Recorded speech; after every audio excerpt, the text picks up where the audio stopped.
pull up a seat. Everybody got a prize round here to play. Make me an offer, what will it be? Oh, what will it be? Welcome to the playground, follow me. Tell me your nightmares and fantasies. Sink into the wasteland underneath. Stay for the night, I'll sell you a dream.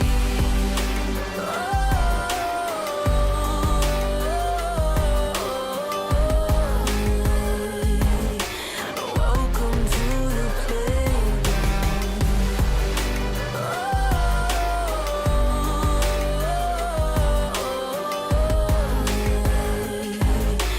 Welcome to the playground.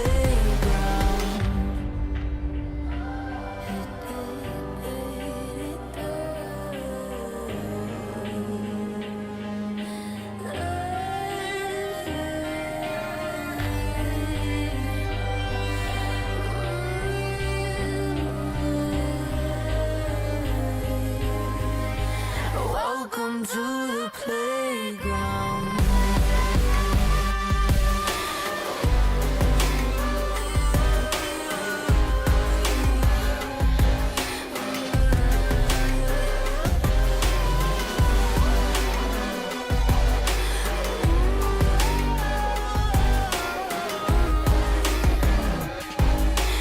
Welcome to the playground. Welcome to the playground. Follow me. Tell me your nightmares and fantasies. Sink into the wasteland underneath. Stay for the night, I'll sell you a dream.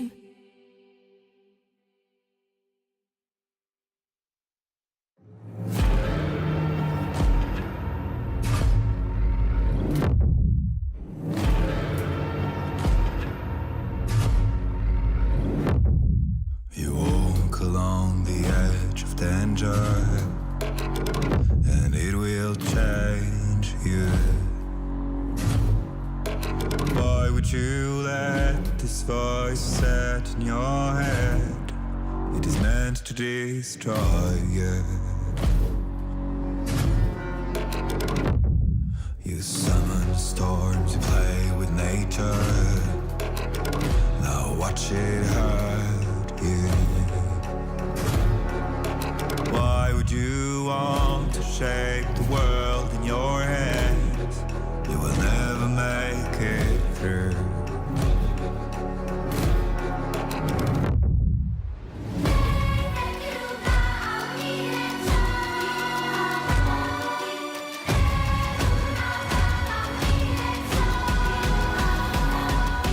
Catch the fire burning out your soul.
and blood.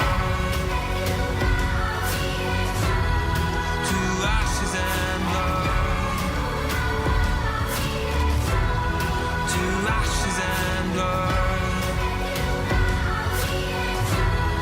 To ashes and blood. To ashes and blood.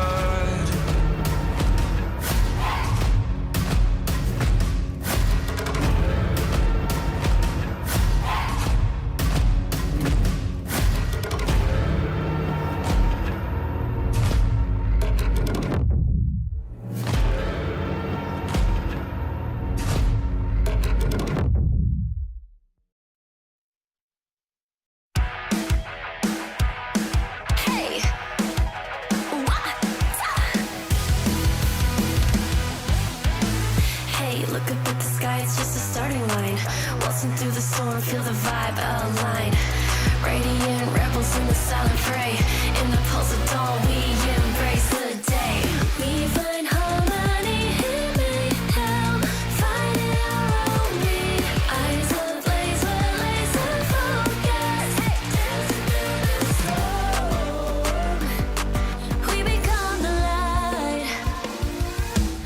Against the odds, we'll set a plane in this never-ending fray. Eyes alive in the pulse of dawn, we find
You feel my pain. My soul is yours, two souls the same. With you I'm everything. You never asked me to change a thing. They set our world on fire, but our hearts will burn for miles. I see your beauty shine. You radiate with light. Our hearts dancing time. You're one of a kind. Stars shining with us. Your fire is contagious. I feel the moon on our skin. Love glows out, love streams in. Your eyes shining through me. Light the way so that we can see. And feel the warmth of my love. Shine on and feel my eyes. Even when I'm gone, like circles on from near and far, above the flower bed. As we watch the stars, and we'll never be apart.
Well, I guess that's a wrap for today.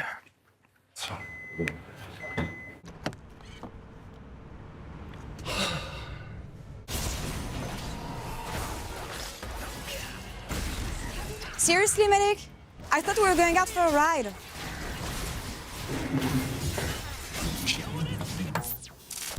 Okay, but I'm driving.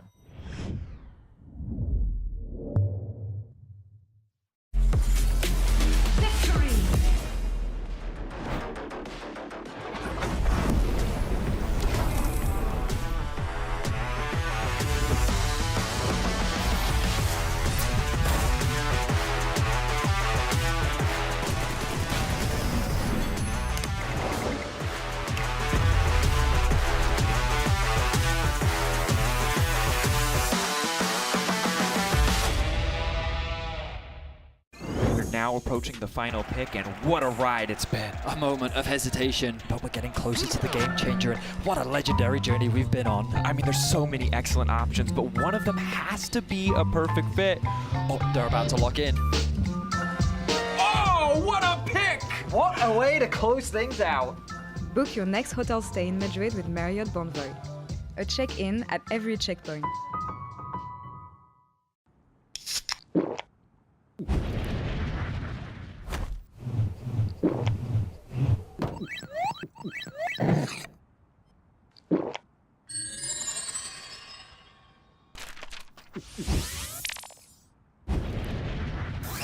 Red Bull gives you wings.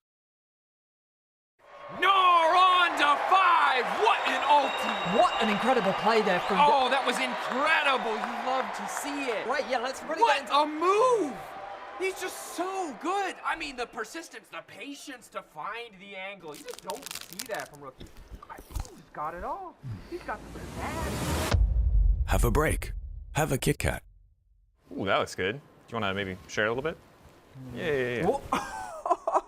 What a move! Want to level up beyond the Rift? Express like a legend and find your fastest server in one tap. Express in game without ISP throttling. Express and shield yourself from DDoS attacks. Express and choose the VPN trusted by gamers everywhere. Express VPN. Experience gaming the Express way. Fast, stable, competitive. It's time to Express. Scan to start your 14-day free trial. Subscribe to unlock free Hextech chests and keys. The human body was built to move. Not trapped at a desk in one singular posture for 12 hours a day. It's time your chair evolved. This is Secret Lab Titan Evo. Ergonomically engineered for you, gamers, hybrid workers, artists, backing your every move. If you had it all, would you look the fall in the eyes? Could you walk away this time? Will you realize, recognize it's never over? And the flame that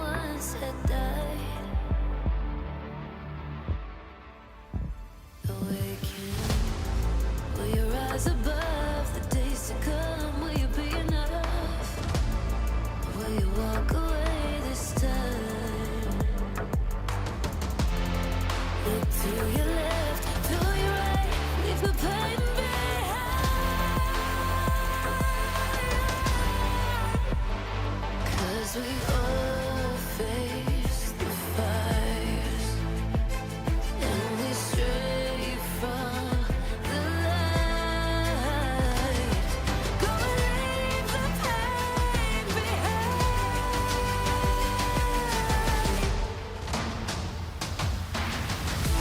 Feel that rush, feel the taste. Can you feel it? Rid the pain. Wash it away and stand again.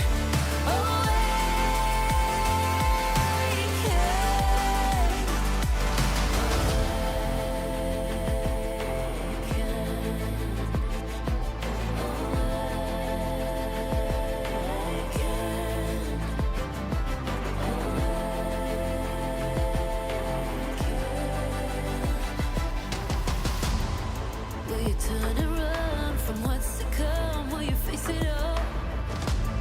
Or will you fall away again? What's calling out to be found when the time is right? When the time is right. 'Cause we all face the fires, and we stray from the light. Go leave the pain behind.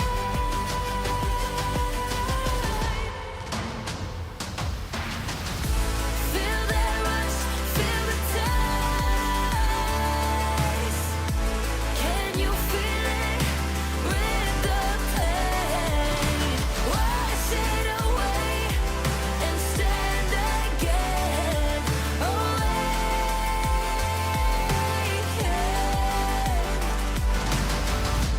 Feel the rush, feel the taste. Wash away what used to be. Will you make your stand? The world in your hands again. 'Cause we all face the fires, and we stray from the light. Turn the page and make it right.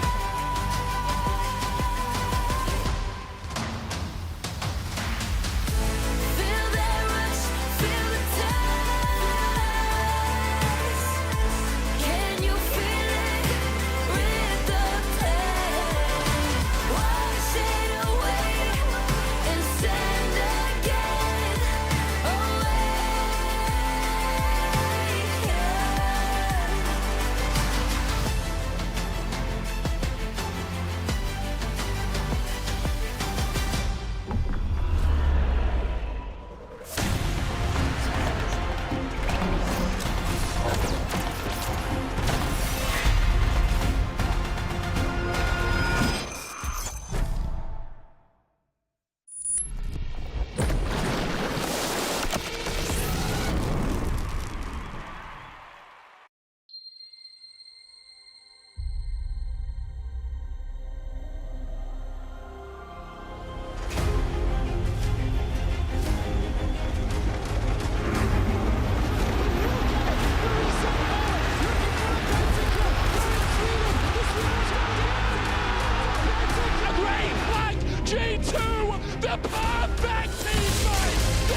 You know the drill, it's GB Sports, it's Poppy Golf, and this time around it's with Vitality, and we're starting out with Knock Knocko. Hole 1. Okay, I'm just sending it. It's all good. All good in the hood. Full send in the beginning. Unlucky. Okay, okay. We got some information here. You guys are welcome. You can do I think you he can do it, maybe. Hey! That's our. Is it in? It's in, of course, it's in the bush. Really nice. Okay, he wants to do the 2-man. Shift S to Yeah, go farm a grump while doing this. Wait, what is it? He will miss it. Why you do that? You will lose it again, by the way. Oh my god! It's out of the, it's not in. It needs to be in. It's not in. What the? But this guy is my jungle. Hey! This guy is my jungle. You are telling me this guy plays Poppy. What am I For a seeing living, by the here? way. He missed. Oh no. Close. It's fine. Oh no. You're Right. fine. You're Okay. you're tryharding too much. It advanced to the right. Nice. That's the fourth. Can you get it in Flash 5? game. Bro, what is happening? Flashy. Just eat? Yeah, Bro, just eat. And that's 5. All right, on to the next one. Yes. Where is it? Is it? Next to the dog. Oh, let's My AD carry can't even find the dummy, bro. Now he will one-tap it though. Okay, he did actually. And hole in 1. I mean, I told you. That's I mean, his goat is Tarzan, so it's understandable. He you know? he full sent it? Oh, yes. Hey, and hole in 1 already. okay. Goated. Do the Karzi. Hole 2.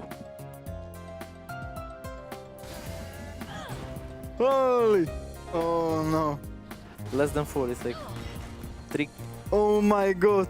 Okay, he can do it. Can you get it in 3? Bam. You're Boom, 3. That's 5 in total. Where was the That's last 5 one? already. Yeah, go for You're it. gonna eat him?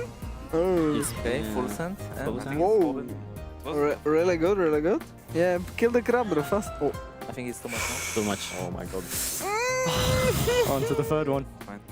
On to the 4th one. No. Okay, that's bad D, by the way. I'm gonna get cooked now. Stun it. Wait, what are you You doing, will bro? stun it. On to the 5th. Oh. On to the Enough? 6th. It's fine. And that's 11. That's 5. Nice, full send. Really good. Full send, yeah? Full send, you can hit, yeah? Check just a bit. Oh my god. On to the 3rd stroke. Okay. Hey! That's good. Nice. That's 8 in total for now. This one is possible to do in 2. Full send into small send. So he's doing good, by the way. Ah. 3rd one. 4th one. My AD is better than my jungle. Hey! Do like me, huh? So that's 1. And you can get it in 2 if you time it correctly. It is. Missed. Aye. But if you get this one, you're in the same pace as Kazi. Same as me, bro. Same as me. Come on. Hey! Okay. Nice. It was here, right? Yes, and this is where Kazi screwed up. You have the opportunity. Yay, my favorite moment of the week, GV Games. And you can watch the second episode of this one actually on YouTube. You know what I really like? Of the week, we got G2 Fnatic today. Yeah, but not the GV Games. You have another one ready? Yeah, no, well, I don't know. Yeah, they're You're going to be ready. spoiling. I don't know about this. You know what I like the most though? It's the reaction shots from players flaming their teammates when they're on the bench. Okay, can we introduce Jankos like he's right here? Hi. Hey guys. Welcome. How are you doing? You were here yesterday though, so I wanted to let you warm up. Maybe take a breather, think about what happened yesterday. How are you No, I don't want to think doing? about what happened yesterday. No? I think we move on, and we have vitality now. I sadly think that we're gonna have to, and you know what? We even brought the receipt because you're here to talk about Navi, and we had the camera on you yesterday. We had the camera to see all the reactions, to take it all in and leave it with you because you get to enjoy your team. And yeah, describe to us what happened, all the emotions that went through your mind. Well, I think most of the replay things we were winning, and I think now we started losing.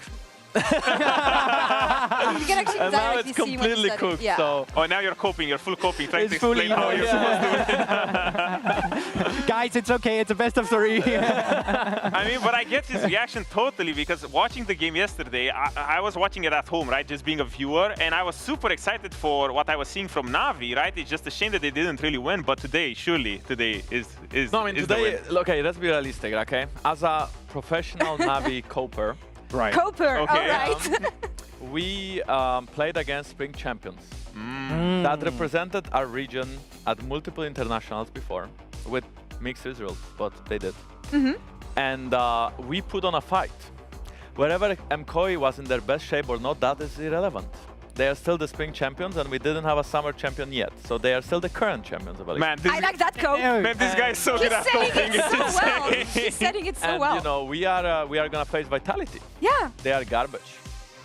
The words So are set here, okay. I think today's the day that we will get our first win. I actually want to compliment some of that a little bit because you're coping, right? But if you go into the gameplay elements, man. Like, he's coping, he's hoping, he's doing all of it. But I think if you actually go into the gameplay elements of it, I think Na'Vi showed way more than anyone expected yesterday. I think Larsen on the Akali was such a huge surprise. Not just the fact that he locked it in, but the fact that he played so well on it. I think early games of Na'Vi, in general, it actually went way better than I expected. Vintage Larsen reminded me of 2022. Yeah, that was a good year for Larsen. Hopefully, he's still getting a return to form, right? And it should start today because this is one of those games where I feel like maybe the viewers don't really understand the gravity of it. But I do feel like if Na'Vi wins this game against Vitality, it's pretty much locking them into playoffs given how the schedule looks for their group, their future opponents and everything, and they're upside down. And we see them arriving in the studio with the beautiful sun of Berlin, something that we cannot always see. Hello, Adam. I hope you're going to be great today. But yeah, talking about Na'Vi, honestly, GB, you know more than anyone. Wait, are they in cosplay? What is this? It's a Nak-Nako flag. There's a Nak-Nako towel?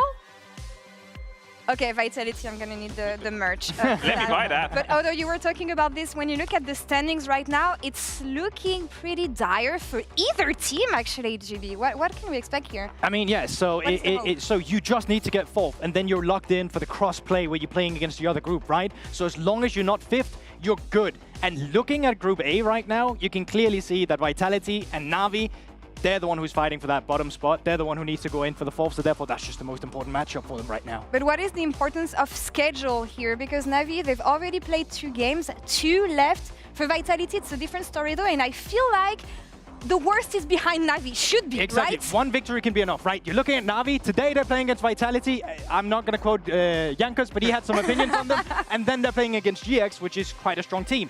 But if you are Vitality, you're playing against Na'Vi. But then, you talked about champions. They're playing against Winter champions, and then they have Spring champions to play against. And who played against this team already? Na'Vi did. Exactly. And who lost against this team already? Na'Vi did. Yeah, exactly. So that is why today is probably the most important matchup of regular season for both Na'Vi and Vitality in terms of making it forward. All right, then I want to ask you guys, who is going to be the difference maker for each team? And I want to ask the first Na'Vi Coper first. Who's going to be the best player in your team? We actually believe in team cohesion and playing as a team. So there's not going to be a single star. The whole sky is going to lit up and Na'Vi is going to come down crashing in a good way. Okay, but like we will crash. Like shooting stars? I mean. Okay, buddy, that's a great way of saying that, that you guys take turns carrying and then inting the game down. Okay, okay, Larsen actually did very well yesterday. I was, you know, I couldn't believe my eyes in a good way. His Akali was like, he was like Zika on Akali. He was like Chovy. He was like Prime Faker. Caps, I may say.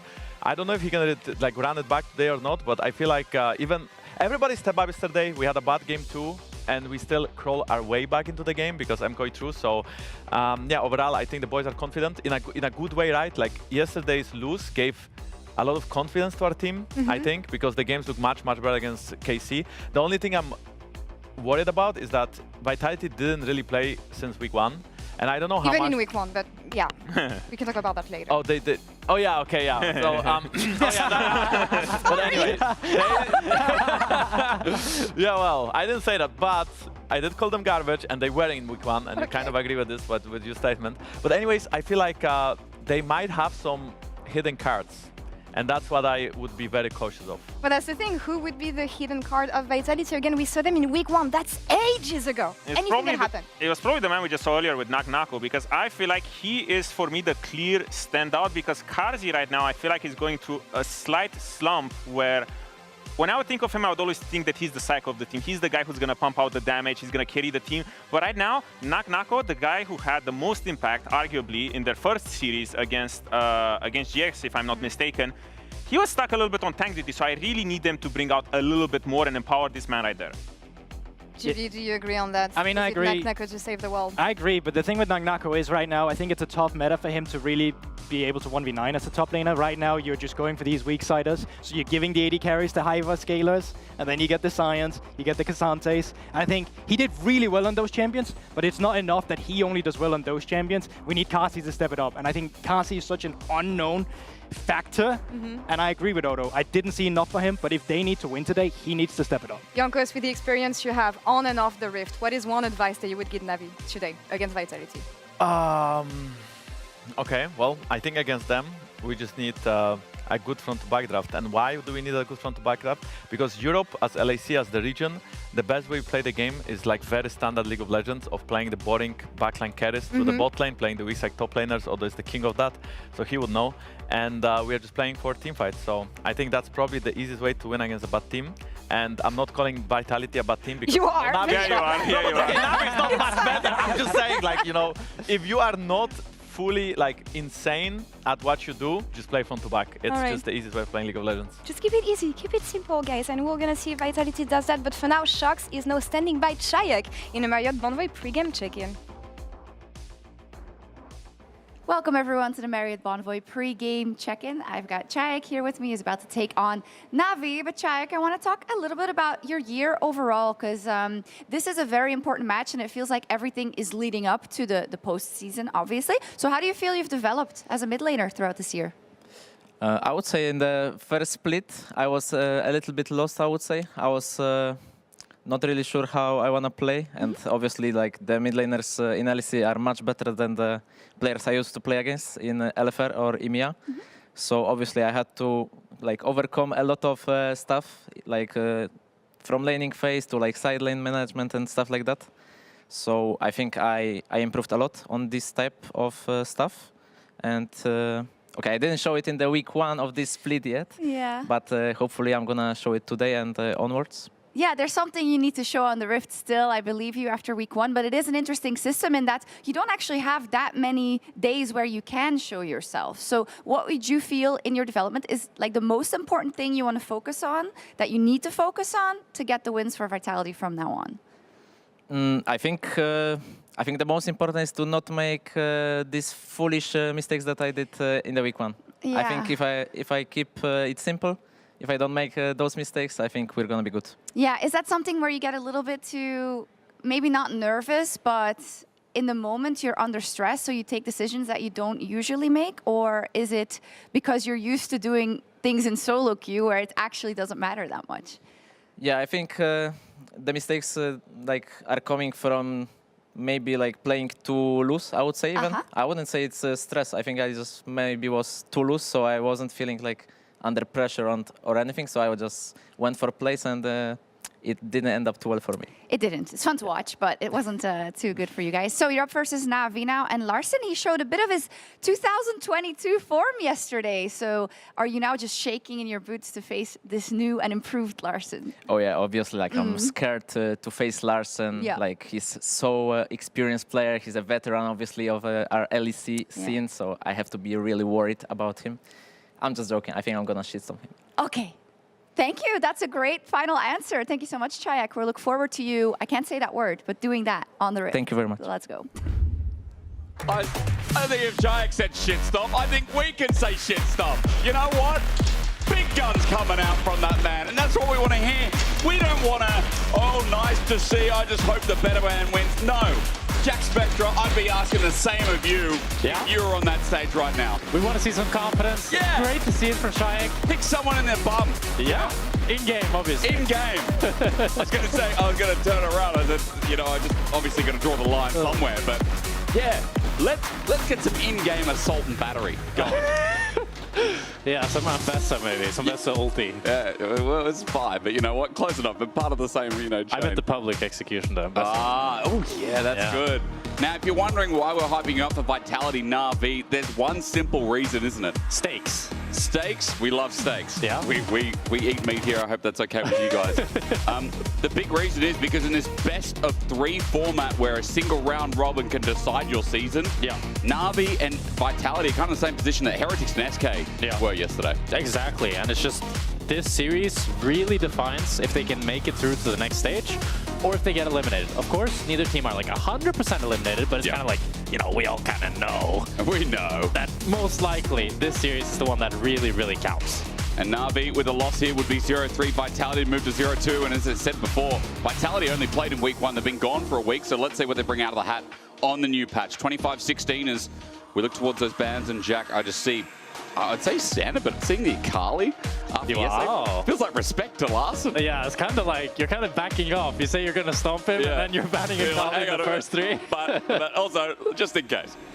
Yeah, but I want to see Nautilus has been highly banned. A lot of people worrying about that in the jungle. I'm very curious. I'd love to see it, so we can finally see if it's actually as strong as a lot of the teams Is it good? think it is. We saw Heretic play it in support, and it was, you know, just normal support. It's not very exciting. Yeah, it's the same old, isn't it? There's a couple other jungle picks as well. I think over in APAC we saw, LCP to be specific, we saw Silas Jungle in one of the games from Team Secret Wales. And then also, yesterday, we saw Brand Jungle make its return as well. So that was from Sheo. Let's see if Linsus, who's historically liked to play AP junglers, wants to pull something out of the hat. For now, though, none of the standard first picks are open. Is Ori really high priority? Yeah, I mean, Orianna, just a great takeaway as well from Larson, one of his favorite champions. And with Azir being banned out as well, you don't have that many great front-to-back options apart from the Orianna. True. So I think good drafting here. First phase from Vitality. Maybe there's a Nocturne to go with it as well. I'm thinking Definitely could be. Looked incredibly obnoxious yesterday. Right. I think that was also, again, that wasn't Sheo. That was actually Skeens on the other side. Yeah. Bullying Flakkid on repeat. Yeah, that was a good game, actually. And surprisingly, it's Na'Vi. Maybe listening to Yankos. No, they're doing the opposite. I was going to say, maybe they're just going to go simple front to back. Jinx looked a bit too early in the draft there anyway. Yeah, so it's going to be the Jace. Big confidence pick here for Adam. Just saying, I'm going to blind pick Jace. Don't really have any bans for it either. So he's just saying, I mean, it could be a flex as well. I know it's not the greatest matchup into the Orianna, and I don't know Larson that much as a Jace player, but, you know, picking it this early, typically it's going to be a flex, but I wouldn't be surprised if it's going to top lane. And they immediately break the flex with the Victor pick regardless. Yeah, okay, so now it's super obvious. Already played by Adam once before as well. I can't say it's any of the wins because, again, they haven't actually pulled out a win yet. Na'Vi is, with that locked in, okay, the flex is gone, jungle's up in the air though, and I feel like Vitality have the pick of the litter. Yeah, I really want to see what counterpick Knuckle has, because he's always been a player with, well, Rumble is not the most exciting. I was going to hype it up to be like, he's going to do something really cool. I don't know, Irelia Camille, some crazy pick. And then he's just like, Rumble. Wow, that's fun. But we do have the hot pot going. Yeah. Like, we've got the Cataclysm laid up with the fire, and then, you know, the ball spins it all around, gets that soup mixing. It's a good wombo combo for sure. While Navi's draft is a lot harder to execute, you have a little bit of poke, a little bit of damage. We'll see. I'd assume they go for jungle here to round it out. It's going to be the Pantheon. Great early game, can kind of match that Jarvan pressure, and can pressure both the Grubs and the Drake at the same time, as Super talked about yesterday, which can be so oppressive. That's actually a really good point, yeah. It's annoying as well because, look, we hype this up as maybe we get some front to back. It does feel like, again, we're pulling out of cookbooks for game one a little bit, but bot laners have not been picked. We have not even touched that era. And Jack, that's your specialty. That's true. I'm thinking Zayas, I'm thinking Kaiser's, Jin for the long range. Yunara. I'd love to see more Yunara. I can't believe I didn't say that first. I know you like that. I know you're spamming that at the moment as well. For sure. Yeah, she's so much fun. Reminds me a bit of like a mix of Zeri and Kai'Sa. Yeah. Very ult-reliant, a lot of mobility. I'd love to see her more. I think she's a very fun champion to watch as well, because nobody's still kind of figured out how strong she is, which just promotes a lot more kind of like variety to the game. Well, you know, when we're seeing Rumble, everybody knows what Rumble does. Yeah, that's right. So it's always fun to see new champs. Give us something new. I agree. Ezreal's gone as well, so we're getting closer to that result. Na'Vi have that 80 carry option on 4 and then counterpick 4 support. Yeah. Alternative is an option available as well, but with the Rel banned away, are they just showing that, yeah, maybe they do want to play Yunara? And in Hound Sunday, I think his Yunara was really good. Okay. I mean, hey, he's what happened to the hype? The thing is, he was down like 40 CS at like 15 minutes to Kalist. There was something like that. He was down a lot of farm. But he's just joined, bro. Like, he just got into the league. Well, to be fair, his series yesterday, he looked really good. In the Jinx game, he was dodging all of Mirwin's ultis. And in the Saya game, he also pulled out some clutch team fights. So that's bad. I think... Yeah, Yunara was being that. Well, what a shame. Well, I can't believe it came in. I'm like, hey, Han Semdi, like, he had a good entrance, and I believe in him, and you go, Well, I think Corki here makes a lot of sense. I was going to say that they really need some ability up against this Jarvan and the Rumble. Just if you're picking a mobile ADC, you don't have flash, you don't get to play the game. And now we get to see what Vitality brings out. What do you want him? The thing is, you can't really win lane against Corki. The champion just kind of, he just wins lane, no matter what. So then if you don't need to win lane Zyra Khan, what's your option? Yeah, I think Zyra Khan makes a lot of sense. Just some kind of like lane duo that doesn't get bullied by the Corki, but that also has good scaling. And it looks like with the Rakan looking, that's what they could be going for. They could also go like the Seri route if they want like even more scaling, but that is weaker in lane. I think Zyra Khan just kind of fits the bill. The only thing that you'd worry about a little bit is getting poked out by the Jace, Victor, and the Corki. But you do have pretty solid engage from the Jarvan and the Rakan, so it's going to be the Psylocke in. Okay, well, there you said it. We have scaling regardless, and I think you were talking about it on cast, or at least on desk, over the past couple of weeks, as we get an option of Bard or Nico. That seems pretty straightforward. I think it's just an Alistar looking at really? I don't believe Malorang on Bard or Nico is going to do.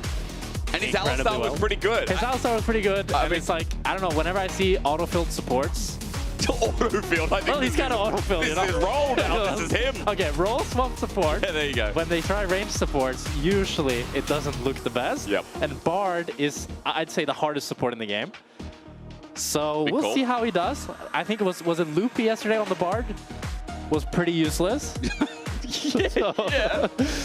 So I hope to see it different here from Malorang Nation. The reason it's the hardest support is because you can win the game or absolutely lose the game for your team. Like, I mean, I think half of Bard players are too scared to press their ultimate because they think like, wait, is this going to be good?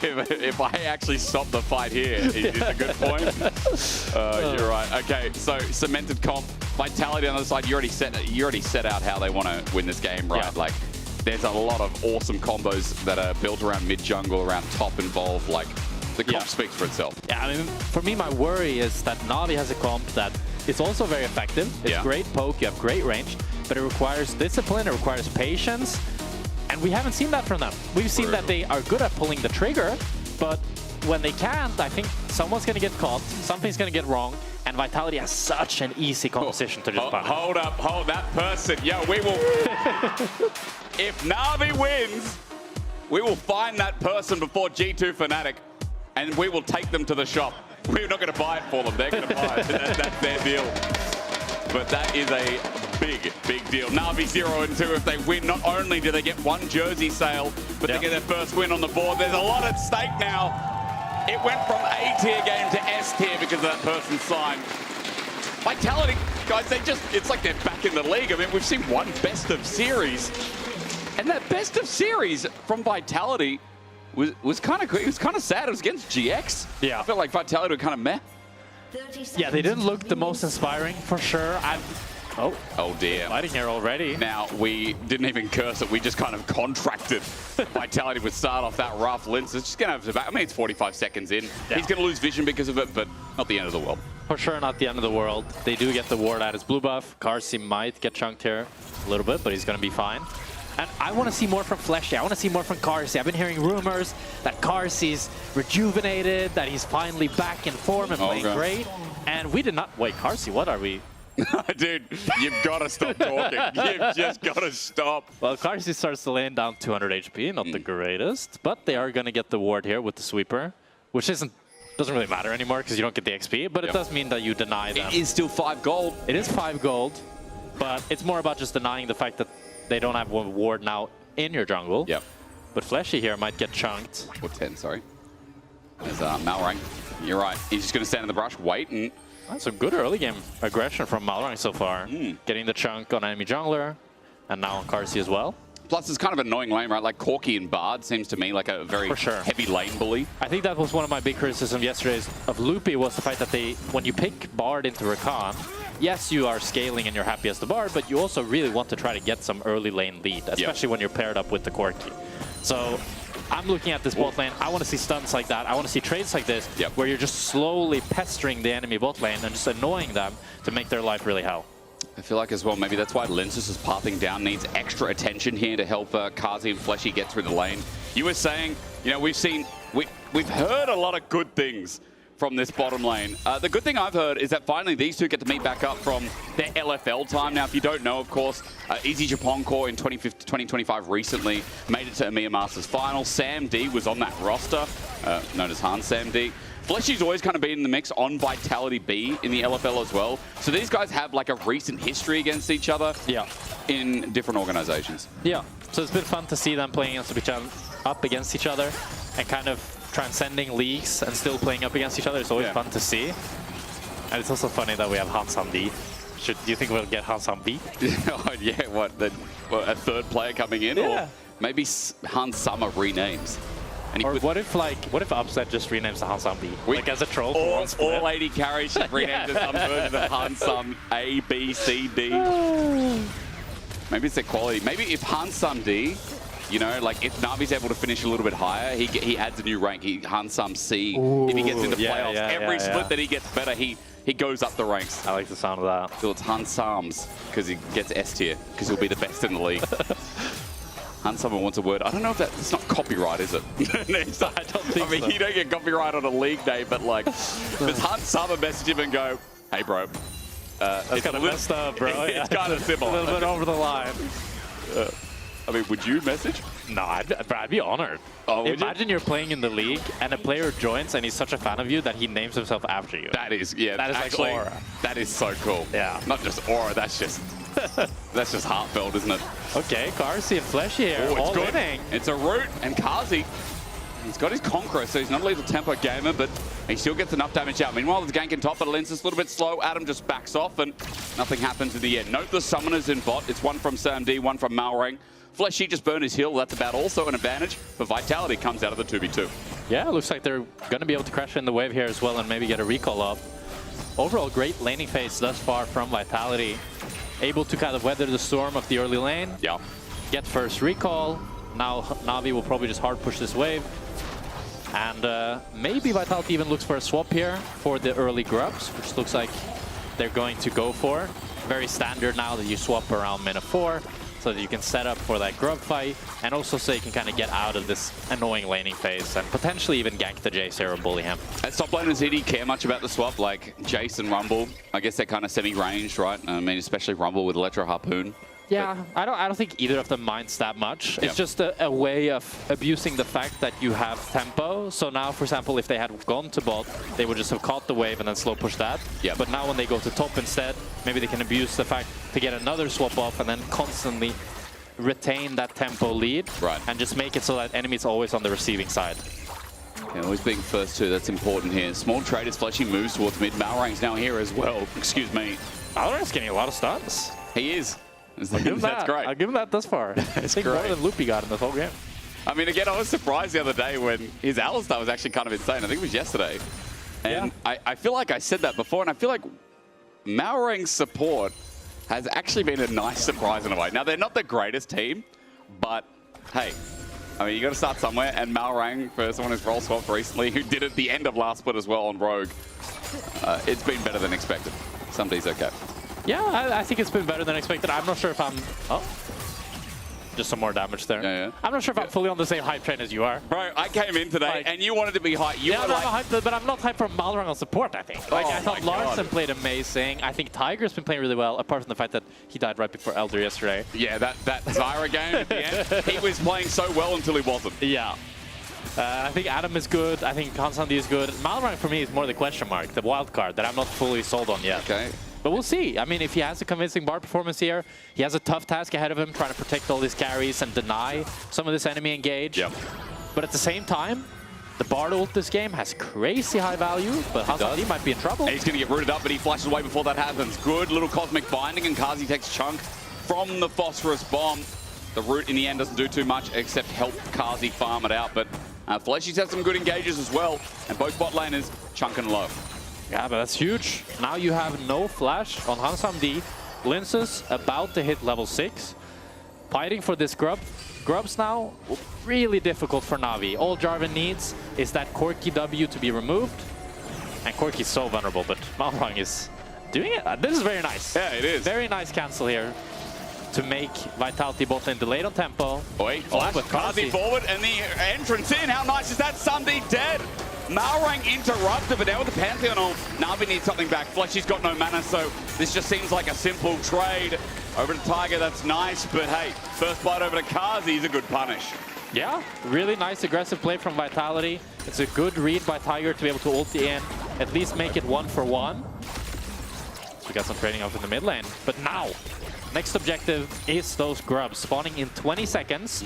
Both, actually, it looks like with Naknako going top, it's going to be Vitality presumably dropping those grubs and just playing for Drake instead, but here we have a replay. Kazi flashes first, by the way, to give another E.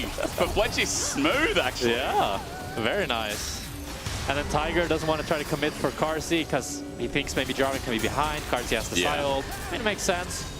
Could have maybe tried to go for more, blow some subs, blow some flashes, blow some ultimates, but overall it's going to be the grubs going over to Na'Vi. And presumably, Vitality will be able to cross-map that for the Drake, but they are quite delayed, so maybe they're not going to be able to. Yeah, the setup, I mean, Adam also has TP, and he's going to burn that to go top first. Larson has a chance to reset and do the same as well as his half HP, but all three grubs taken. Late contest from Vitality, and after the fact, it looks like they were just looking for any exit frags they could find. They get none, and as you said, the only push is coming through in bot now. But no start of the Dragon as of yet. Yeah, so this bit disjointed by Na'Vi here, having Adam TP up so early. It does mean that now there's nobody to protect this bot tower, so Carsey is going to be able to get maybe even 2 plates here and deny a full wave from Hansam D. A little bit of poor macro here from Na'Vi, resulting in them losing quite a bit from the grubs. It's an important point because everyone will just see 3 grubs and be like, well, that's a huge trade for Na'Vi, but the individual goal that Kazi now has, 500 in the lead. Yeah.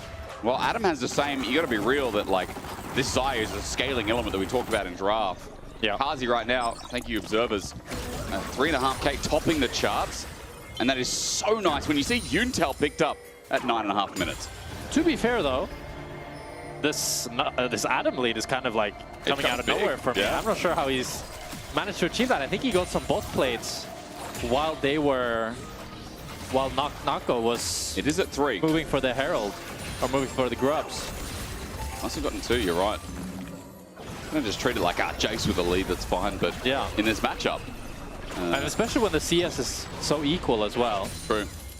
But for me, Adam has been the best performing player on this roster, for sure. Like, throughout the year, he's been performing admirably, even in their tough games, and gotten a lot of both solo kills and individual leads. So I don't think it's a bad game plan to try to put Adam ahead. It's just the nature of top laning competitive. Harder to carry on. Like, if you get really fed as a hyper carry, much easier to carry than a Jace or something like. Unless your name is Zeus. Okay. Unless you are the creme de la creme. But that's hard. I mean, Lenses, he starts off Dragon here. And the question is, what impact can Vitality bring in? More so, I'm questioning about what Na'Vi can do to stop this. The answer seems to be nothing for now, but Lenses pulls off a Dragon. It resets, so with that ward down, Na'Vi is spotting out that this Dragon still holds, still remains, and Tager's on the way. Yeah, Na'Vi want to contest here. Malrang canceling his recall, looking to wrap around. Maybe Lenses could be in trouble? Malrang sets up, Cosmic Binding perfectly done, holding the fort, and Dragon doing good damage. Lenses goes back here with Vitality moving in. Meanwhile, top lane burning down. Naknako almost gets a solo kill. Adam flashes away where we go to mid, and the flash committed by Larson to get the Arcane Storm down, but not enough damage at this point in the game. Flash for flash. Dragon goes down to Vitality, but I mean, Adam getting forced out top was a bigger mark. That was a lot of disjointedness here from Na'Vi. Malrang might be in trouble. He is. Flag and drag. He's got a magical journey. He'll take that over the wall. It's just forcing out as Lindsay. Probably not even needed. Yeah, no support. That's really what it means. Tempered Fate means nothing. As Tager comes in, interrupted. Lindsay's good buffer. The stun doesn't do too much here from Tager as Lindsay gets out. And Na'Vi are just falling apart at the seams, and Vitality are pouncing on them. Getting a huge 1,000 gold lead on Carsey here, shutting down Hansam D completely. And because of Naknako, I mean, I'm backtracking a bit here, but because of that almost solo kill top, plate now goes to Naknako. That individual lead of CS has been caught up to. Adam wants revenge here, looks like. He's got Larson by his side as well. Larson, no ulti, no flash, but all he needs is a field down. To slow, to stun, that's all it'll take, and Naknako flashes away. He's got a Nimbus Cloak as well. That move speed gets him out of dodge. And overall, Na'Vi are trying to get some advantages, but they're not really finding it anywhere. They get the HP lead on Naknako, which is going to give them the 2 plates at least. Yep. But Vitality, getting the Drake, getting the lead on the Zaya, so pivotal in this game. You're right. Zeal picked up, by the way, too. After said 2 kills, 1,000 is a gold lead. As I said, top minimized a little bit, especially when the gold is shed. Naknako's just used the equalizer so that Larssen can't push in that top wave. And we now wait 2 minutes until Herald comes up. Larssen does just walk up to get himself, I believe, the remnants of what that plate was. Yeah. And I want to talk about the Zaya build, because yesterday we saw Estriver, today we're seeing Yuntal. Yep. I really like the Yuntal. I think my take is 2025, mana in League of Legends is fake. It's fake. You only go on like Ziggs and Orianna. Like non-mages, they never go Like when was the last time you played top lane or an ADC and you went after 10 minutes? You just don't. I guess if you're playing Singe and you don't turn Q off. Okay, yeah, sure. But in every other game. There's so many champions, such as Zaya. She used to have mana issues, but these days she really doesn't. You get the global blue buff after minute 25 anyways. You can just go the highest DPS build, which is this Yuntal, and you get so much more smoother spikes. You have much more attack speed. You have a much better item in general. Ability haste is not needed when you go Navori, because you get all of it like lower cooldown anyways when you auto attack. And it's just much better item. Was it you who was telling me you think this is like one of the best 80 carry starter items we've had in a while? Or not? I don't think so. No. I don't like Yuntal that much. Okay. Like, I think it's not. I think it's a good item. Hang on, quickness. I'll pause. I'll ask that question in a second. Movement speed in the flash. Flushy gets the quickness down, and Adam's getting spaced a bit. Redemption will help out as well as Naknako gets healed up, but Lensis is the one who pummels down for the kill. Naknako gets the glory, but Lensis there again. There's a Chaos Storm, a Shockwave. Chunk solo kills. That's what he meant when he said shit stop. Larssen into the dirt, 30 seconds, he's down as Vitality siege the bot turret. They are putting the pace on this game as underneath turret Fleshy is playing with death, but Tega doesn't mind. 4 now bot, and Vitality, as I said, the pace is there, God, and even Malrang getting caught out. His ulti's going to do nothing except seal the deal. Kazi gets another.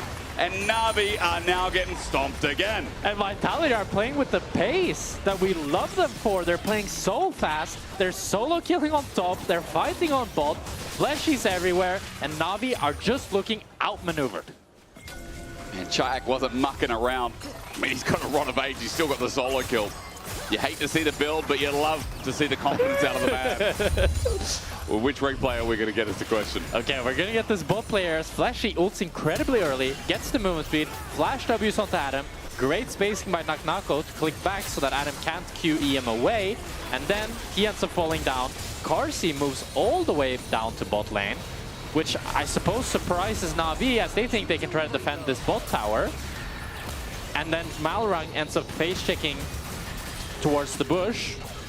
It's a pretty long replay. Yeah, it is pretty long. Well, Malrang just... Nice. Good comms. Good comms. Yeah, that's the confidence we want to see from Carsey. Just have a laugh. It's like you're in a competitive game and you're the 80 carry and you're just singing. Like he's got Spotify on or something, does he? Yeah, fair enough, you know? Yeah, I respect it. I mean, Carsey's having a dream game, as you said, like with this build. Now, Navori Quick Blades. Nice for Zaya. This is going to be perma-rooting as Chayak. Does he know? Oh, he knows. Hager's back, gets stopped. Shockwave brings him in. It turns from an interrupt to now an almost kill. Flash away. Gleaming Quilt. And it's not going to be enough to steal Tega, but Fleshy's getting in the way. He's stopping this recall with redemption as well. Tega, I think he was shopping, realizes now, and has to back again. Fleshy might be okay. He gets to cancel him again, and they're getting free Drake from it. I mean, this is just, like, it feels so annoying to play when enemies doing this to you. They are dancing on them a bit. Second Dragon picked up. Herald's now up as well, but Tega just had to recall. He's got his ulti available, which helps as Malrang's just going to cycle another summoner spell, get his flash back. But Vitality clearing out vision, well, the Herald seems to be their next goal. Yeah. You know, when you said that he's playing with Spotify on, that reminded me, like, you know, EMEA Masters in 2022? Yeah. When we won the whole thing. I think it was one of the Game 5s in our playoffs. I got Draven Game 5, we had to put on some hardstyle, you know. Did we you? had to. Did you actually? Of course. Did they let you on stage do that, did they? No, but it wasn't on stage. It was online. So Oh, whatever. right, okay. But it was just like, you know, that was how I grew up playing Draven with hardstyle. Had to go back to my roots. So you're saying, is that what like Tyler 1 did for success, or? Tyler 1, yeah. Yeah, you think that's all the big names. All the big names. So hardstyle Draven main's got it. Yeah. That's Hey be as good as him. Where meanwhile Jungle Roll puts on like Despacito or something, I don't know. Like, that's different. The junglers, their music is completely different. I think about junglers playing elevated music. Junglers need to put on some therapy in the background. Oh yeah, good one. That's actually true. I mean, we don't like junglers much around these parts. Well, not even flame towards them. They just get the most hate. They do. I played some jungle. You have to just deafen. You have to mute all. Have you noticed on our broadcast, name a jungler on our team? There's none. There's none, that's right. They're too busy. They're too busy playing their elevator music and doing whatever junglers do in their off time. We have top laners, we have AD carries, we have supports. I think we've even got a couple of mid laners somewhere in the broadcast. Yeah. No junglers. Our producer told me he's a jungler. Oh, we're going to have to cut there. Now, before we have to dig ourselves out of this one, I feel like we've got to give Vitality, rather Na'Vi, the shovel first. Because digging their way out of this game, Jack, they've got good scaling, but you said this comp requires finesse. Yeah. It requires structure. Larson, this is not structured. He's caught out, set up, Tempered Fate may be helping as the Pantheon ult comes through. Not a moment too soon. Flash away from Nuknuko. That's a saving good ulting from Malrang. I think he did good. And now on the run, Fleshy, a magical journey taken. Malrang is back in again with the Cosmic Binding Flash in onto Fleshy. Wait! This jungler is no more. He's a good support. And Malrang has the shovel and he's digging He's digging. He's doing it. Getting them back in the game. That's a 1,500 gold swing for Na'Vi here. Getting the top tower, getting 2 crucial kills. And it's the support and jungle of Na'Vi countering the Vitality. Beautiful. It's nice. It leads to, again, a bit of a lead for Taiga that's going to be helpful. He's got Black Cleaver now as well. This Pantheon quite strong, and let's see how they go for next dragon, for next objective. Atakan's coming up, but that might have been questioned as flag and drag onto Taiga. He's run into River here. He's going to be Shockwave back. Oh, no. Just complimenting him. Malrang tries to save, but he said that one's too hard, buddy. And a jungler just dives to his death 35 seconds before Atakan spawns. And that's some of the criticisms I've had of Taiga as Malrang now wants to follow the same Okay, we just complimented him. We just complimented the jungler. Malrang, what are you doing? Yeah, the Malrang one is a little bit less inexcusable because he knows that they're all there. He does know that they're all there. He just walks in and dies. But it's kind of a fake confidence that you sometimes get on board. You have the magical journey. You're just like, no, I'm fine, I'm fine, I'm fine. And then you're FCC, look, you can't love him if you don't love him at his worst, because you won't deserve him at his best. Maybe that's just Malrang for you. Atakan's going to start off, and even though Vitality used a couple of ultis for that, it doesn't matter. Na'Vi had to reset. They're coming in. Teleport going to be burned by Adam, but for this Atakan, it seems dangerous. Not much mana on Shark, but it should be enough to poke Larson out.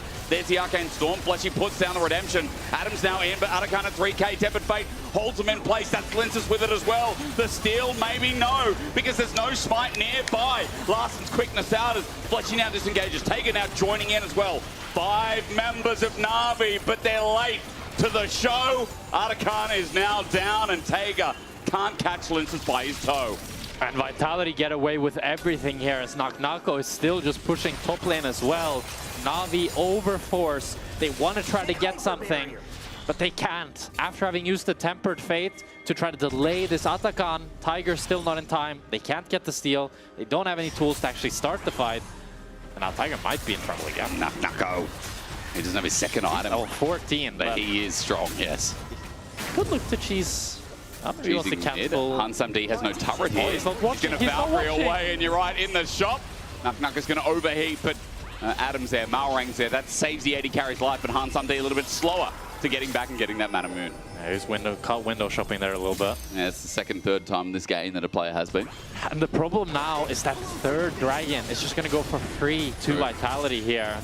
And Mountain Soul, if they can get it, it's going to be absolutely huge. Just a nice all that poke, but Malrang goes up, gets the stun, doesn't matter. He has already used Magical Journey. He used his escape tool to go in on enemy jungle.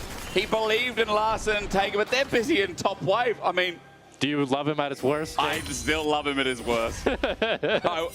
No criticism for Malrang, this guy. MVP, regardless if they win or not. I think it's I think their win is going to be tough, it's looking like. If it's a win, yeah, that's right.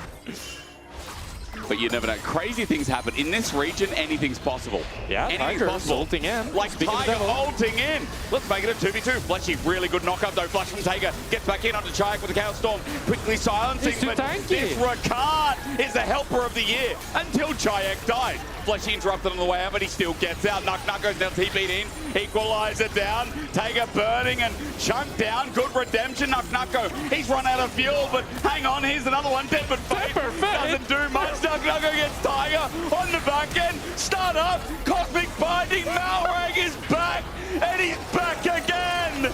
Fleshy's getting broke down. Karzi's here. Karzi's joining in. Here's Lintus as well. Okay. 2v2. Hunt Sunday on the way. How long can Navi delay Magical Journey? Go through the gate. Flashing through. Hunt's empty there, and Adam is just farming real estate. Oh my god, it's an absolute fiesta. Adam is actually the sole winner of this play, getting 1,000 gold here with all these waves in the tier 2. And it's Vitality that just, they can't stop, they can't hold themselves. They keep going for more and more. And Navi, through all their misdeeds, are making it work. The Tempered Fate went, I don't know where. I don't know where. It doesn't matter. It doesn't matter. At least he threw it. I knew this would be better than G2 Fnatic. I knew it. Let's watch a replay. My God. I mean, it starts off with Tiger ulting in, and he doesn't quite reach, so he has the flash. And I'm thinking, oh, Chayak is too tanky. They can't kill him. Suddenly, they just kill him. Boom. And then Fleshy gets his W cancelled, but he gets over the wall. Nako TPs in, has to wait out the Victor W a little bit. Is able to nearly take Tiger down, but Tiger doesn't quite die. I'm not sure. I think he gets sniped by the Rumble. Does he die? At the end. He walks kind of back in. Yeah. Tough play there from him. And then Malrang flashes in, Qs, stuns up Nako. Fleshy W's in, tries to get the W, doesn't get it. Double. Karzi's here with Linces, but they're not able to actually get onto them due to the fact they have the Magical Journey. Some good footwork from Larsen. Yeah. And then a nice little flash to go through the Magical Journey. That's a good, nice one. So is Malrang the goat? What? What is... Okay. I think he's happy. He's happy. Are you happy or not? Like, what is happening? I think Jacko's happy. I don't know. I don't think he is. I don't know. The gold's It's back. definitely missed. It's mixed feelings. It's mixed feelings, this one. Larsen did 6k damage. I mean, it was a 1-minute fight. Larsen is back, baby, but Tiger is not. Tiger is not back. Oh, Tiger. Karzi's back. Let's not forget this guy has 3 kills, make it 4. So while everything has been going strangely, Karzi is still just 2,000 gold ahead. And Tiger just keeps getting caught in these random positions, and it makes it so hard. Becoming a trend. For Navi to really like cement. Oh, this is kind of a weird TP. TP Wait, where? TPing bot and Adam is TPing top. Wait, what? Adam. Wait, TP mid. Okay. And They who's swapped positions. They did. They did. But the Vitality are onto the Nash, 10k. So I no get jungle for Navi. Adam has a weird angle. Okay, the poke is coming through. 7k, 6k. You're right. Malrang has smite. Malrang has smite. Okay. Is he the best or the worst? Tempered Fate. Ready to go in. Malrang's in. Operation Impossible. He doesn't get it. At 450, Lintus gets a smite down, and Navi are getting beaten to the ground. Sam D is wondering, man, what is going on with my team? But you know what? Vitality deserve the win. And just like yesterday, it's Tiger getting caught out that spells the demise of Navi as Vitality. Tiger, he's fine. He's fine. This time. Vitality get the Nash. 5,000 gold lead. They're going to be able to get at least tier 2s, aiming for inhibitors. As we watch this fight again, Adam is zoned off to the side, can't really fight Chayak, he's just too weak. 3 levels down. Malrang tries to go for the steal, can't quite get it, unfortunate. And then Larsen is caught by the Rakan, gets burnt down by the Rumble, and everything just falls apart for Navi. Respect to Lintus for playing that smite fight. I believe Rakan had a smite as well, right? Rakan has a smite? I think Fleshy had a smite in that. He could have a smite, yeah. I swear I saw 3 in total, but I respect, dude. I don't know why I have so much respect for Malrang after this game, after what I've seen so far. He's been a bit of a shad. At least he's sending it. Yeah. You know? He is. None of this comfortable, sit in your back chair, order order some delivery. No, this guy is None of going this out to job the restaurant. security. We're going in. He does, and that's what you want to see. And now with his angle, let's see. I mean, Na'Vi need a miracle out of the hat again. 5,000's the lead all of a sudden. Vitality. Tiger's going in. On assault duty, Kazi flashes away, but Tiger just gets rooted in place. He tried too as Tempered Fate gets Knuckle down, but the spray, the hit, the shockwave, it's Mala Shangguo all over again. And Vitality after they've eaten the Horde War, it's just a team fight win to layer on top. That extra topping you got to pay $4.95 for in Australia. They don't want it. Vitality going to yoink it away. And now as they run back to the base, I mean, that analogy was about as crazy as game has been. If you kept up the job. They have the mid-wave, they're gonna look to end, and it was a chaotic game, but it was Vitality firmly in the lead again and again and again as they look to close out a 1-0. But it may be capped. I don't think they capped. Clean game. Clean game. Clean game. They do have the soul, they have the Nash, they're not gonna be able to end right now. But you have to feel that it's done. The end is nigh. Dude, the whole of Vitality are just laughing. I'm just looking at each player down. They're just laughing. Are they getting cheese in the bush? Oh my god. Oh, they are. That's why they're laughing. Mallory. This is why they're laughing. No, Mallory, no. Mallory, no. Mallory, no. That's why they're laughing. They're going to do it again. They're going to do it again. Oh, they're not in the same bush, are they? Chayak goes back in. And they're thinking, we've got a shockwave. Adam pokes out. Now let's see the siege. They're thinking maybe they reset. Like she's going to walk in and Na'Vi gives them their space. That's going to be another inhibitor for Vitality. They might even try to push for more here. Only a few minions, but you could try to fish her with a Jarvan combo and a little Orianna ultimate. Larson TPing in. Okay, Larson is coming back after his lengthy push in bottom lane.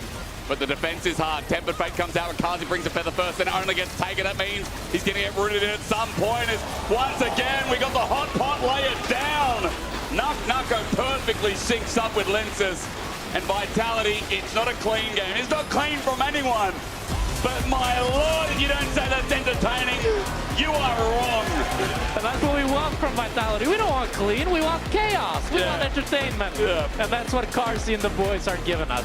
You know, I'll take 2 more of that. I'll take 2 more of that. I'm all good. I don't know. Like, I don't know what else to say. This is why we have good interviewers. This is why. What can you pull out of Kazi about that interesting game 1? I don't know. Let's see. Carsey, what a performance. Where the hell did that come from? I did not expect it. Sorry. I was not familiar with your game. Was it that good of a performance though? Yeah. I didn't feel like it, you know, it was kind of boring slow game. Until, yeah, from my perspective, I would like it to be like bloodier. Okay, you want it to be blood. I think you had an amazing game, and you really did a lot to win it as well.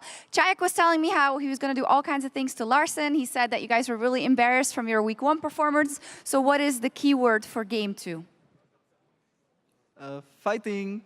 Let's go. Thank you. We'll be back with game 2 right after this.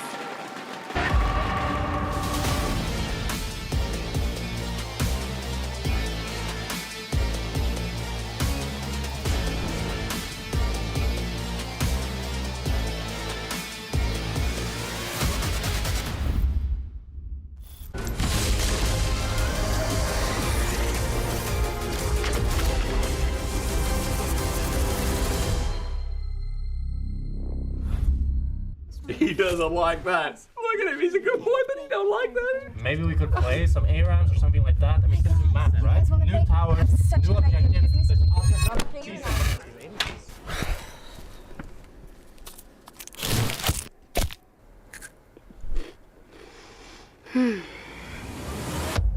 Have a break. Have a Kit Kat.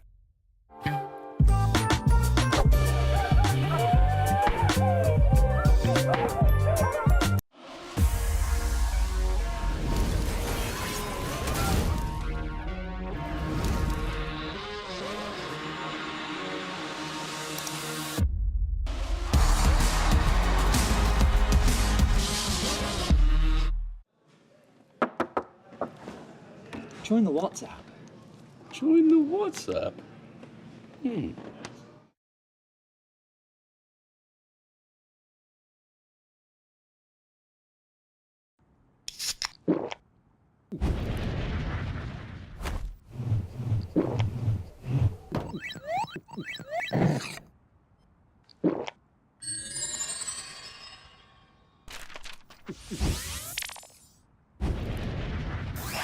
Red Bull gives you wings.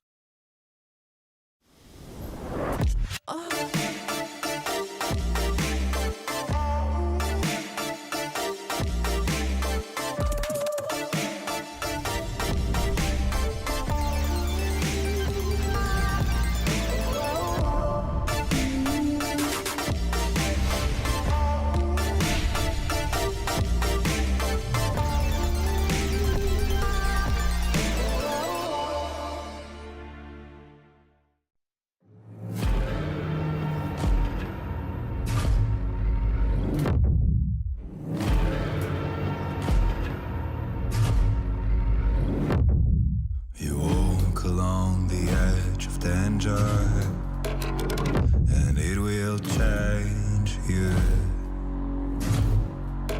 Why would you let this voice set in your head? It is meant to destroy you. You summon storms, you play with nature. Now watch it hurt you. Why would you want to shape the world in your head? You will never make it through.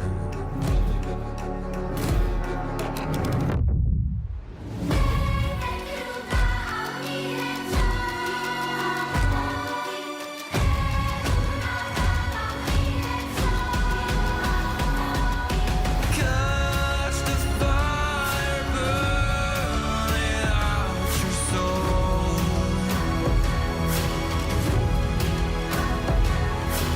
Just make it die, or you will turn it all to ashes and blood. To ashes and blood.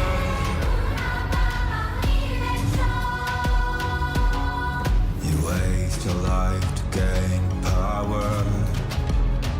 You shift to gain rules. How does it feel to reach the line that no one ever got to cross?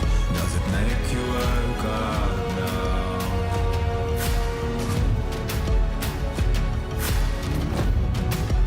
Every sin will be forgiven if you lay down your weapons to the ground.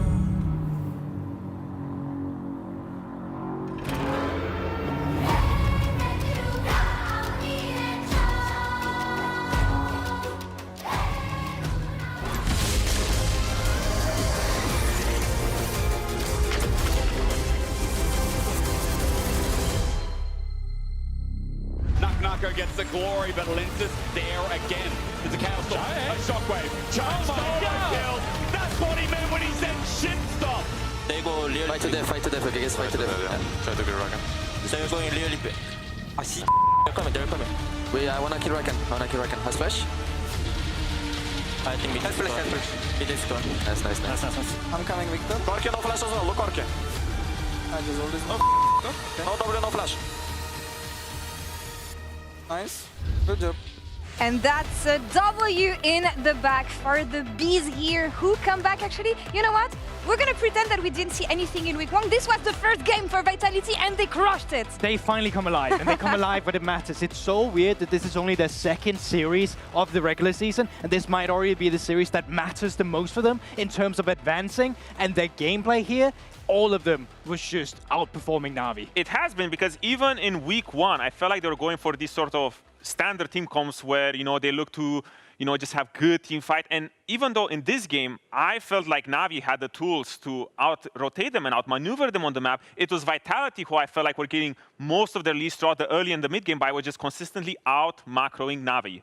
And I feel like we can already go into the first one where we wanted to talk about Grubs, actually, because it's in a position right now where Adam is backing, right? He's pushed out here, Kasi's down here. We're actually starting up Grubs immediately. But if you see, they see Rumble, and then out of nowhere, Jace feels forced to TP up. But now no one's on bot side, right? This is just pure Kasi alone with it. So yes, they're getting Grubs, but no one's here to answer bot lane. Exactly, it was just such a great bluff by Fleshy, because when you see the Rakan over there, when you see the Rumble posturing up, you feel like, okay, I need to TP here, I need to push it up for this fight, because it's one of those do or die situations where if you have the Rumble, Rakan, Jarvan, and you're finding yourself in a team fight, you need to get to the position early to posture up. But then the Xayah just got accelerated throughout the whole game. She was up 600 gold at this point, right? And obviously Kasi wasn't the one that they were playing through to purely win this game, but he could have been. And I think this was one of the moments where Na'Vi yesterday, when they played against McCoy, I was super impressive with their early game in game 1.